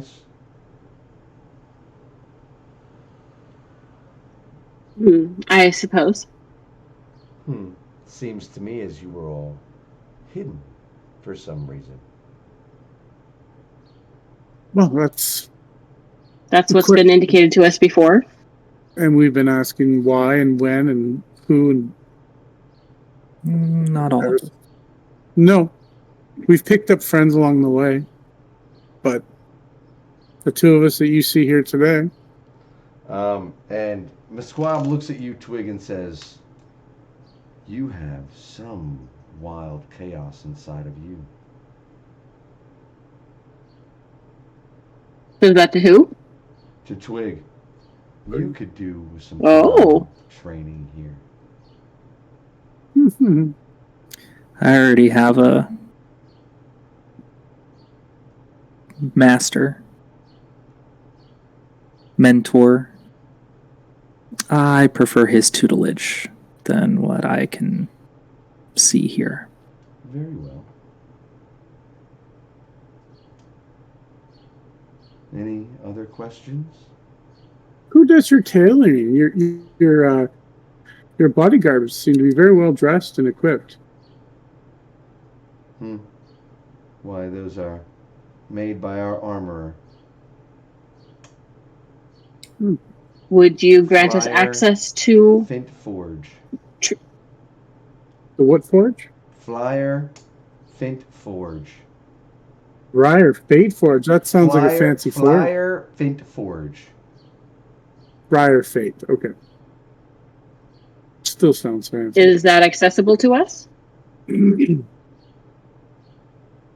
if you would like a suit of armor, it may take up to 7 days. A well-crafted suit of armor is made for the person. Does crafted Charles's around- armor look like it would fit me? No. I mean, we did find the kid. We're not in a rush anymore, right? Right? True. We did find the kid. There's no rush. I'm down to have 7 days of downtime. Yeah, I'm not. If it means we have access to this dude's shopping spots, sure. I have nothing else to do. Wait, Like I we said, I was do- joking. We do have one urgent thing. My lord, I was attacked by one of the minions of the hag, and I have now been afflicted with its curse. It has not taken effect for the first time yet, and I was wondering if you know of a way to make that stop. You see him look at you, and you can see a sort of sadness on his face.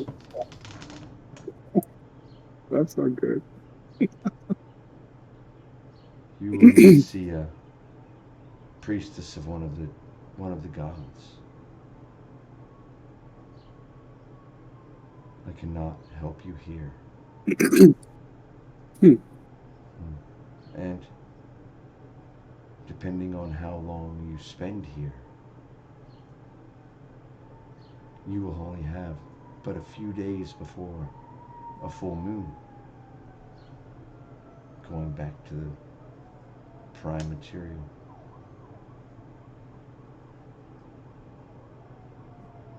If this spell takes effect for the first time and I become a hybrid, will a priestess still be able to remove the curse? I do believe so. Okay, so if we stay here, then we're going to have to make plans for me to be locked up on the full moon.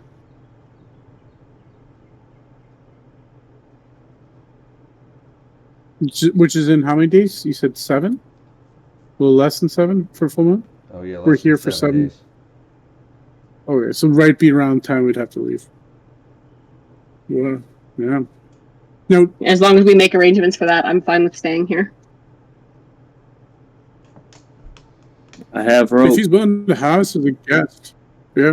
If he's willing to have us as a guest, I imagine there's a place that we can store you on that 7th day just to see if you do change. And Alright. if not, I'm sure that there's a hole in the ground that we can, put you in. Make a nice Kahlua pork. Make barbacoa. What color's Morgan's hair?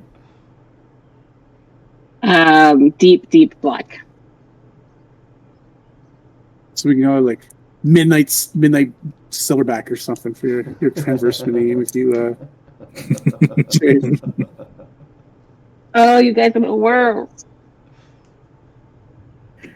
Yeah, I'm on board with staying That's here right. for a week for you to get armor. We could all use a week to supply. Imagine we can find some pearls for you guys. Shit. Like if this guy seems he lives a pretty luxurious life, being Not only that, but he might be able to make us all some nice weapons too. Well, like you said, he's probably pretty well equipped. Charles and his Amara looks pretty gecked out. So who knows? We can always spend that time looking for shit. We haven't been anywhere worthwhile that has more than a stick and a wooden bucket that says "Phil." That's literally been the most exciting shop item. If you would like to stay here for the time being, you are more than welcome. Their service is here for just about all of you. I have a question for you, Squab. Mr. Squabs. The Squabinator. Yeah. Morgan just looks horrified at you saying that. Just cannot believe that you're saying it. You know, since we protected any innocent people from being hurt in an explosion, you know, we took care of your hag problem, and then shut up, Twig. I'm gonna pull out the piece of iron, and I'm gonna be like, and we're helping you cover up that you guys had any involvement with that little explosion. You know, I don't want anybody finding out and sullying your good name. How about you hook us up with 2 pearls? Blackmailing, actually. I'm not blackmailing. I'm just saying, you know, we're doing all this stuff to help you out. You know, we scratch your back. We're giving you a full-on massage. I'm just asking for a little scritchy scratch over here on my shoulder, man. You Why know, just help 2 us out. pearls? Why not a string of pearls at this point? He walks up to you. I'm not trying to push our luck. He walks up to you. He puts his hand on that same piece of wrought iron and says, I think I've extended my hospitality quite far. You will have free room and board and access to what you need. Thank you. And you can see him look at you, and he sort of glances over at his guard and tugs on that piece of wrought iron. I'll let him take it. You let him take it? Yeah, I'm not going to fight with him over it. All right, he takes the piece of wrought iron, and he walks up, and you can see him haphazardly just discard it in front of his throne. Now, an arrangement has been made. Hold on, one more amendment. If one of us didn't want to stay here and would just like to go back, can you do that? I don't care if the rest of you stay here, but I don't. Fair enough.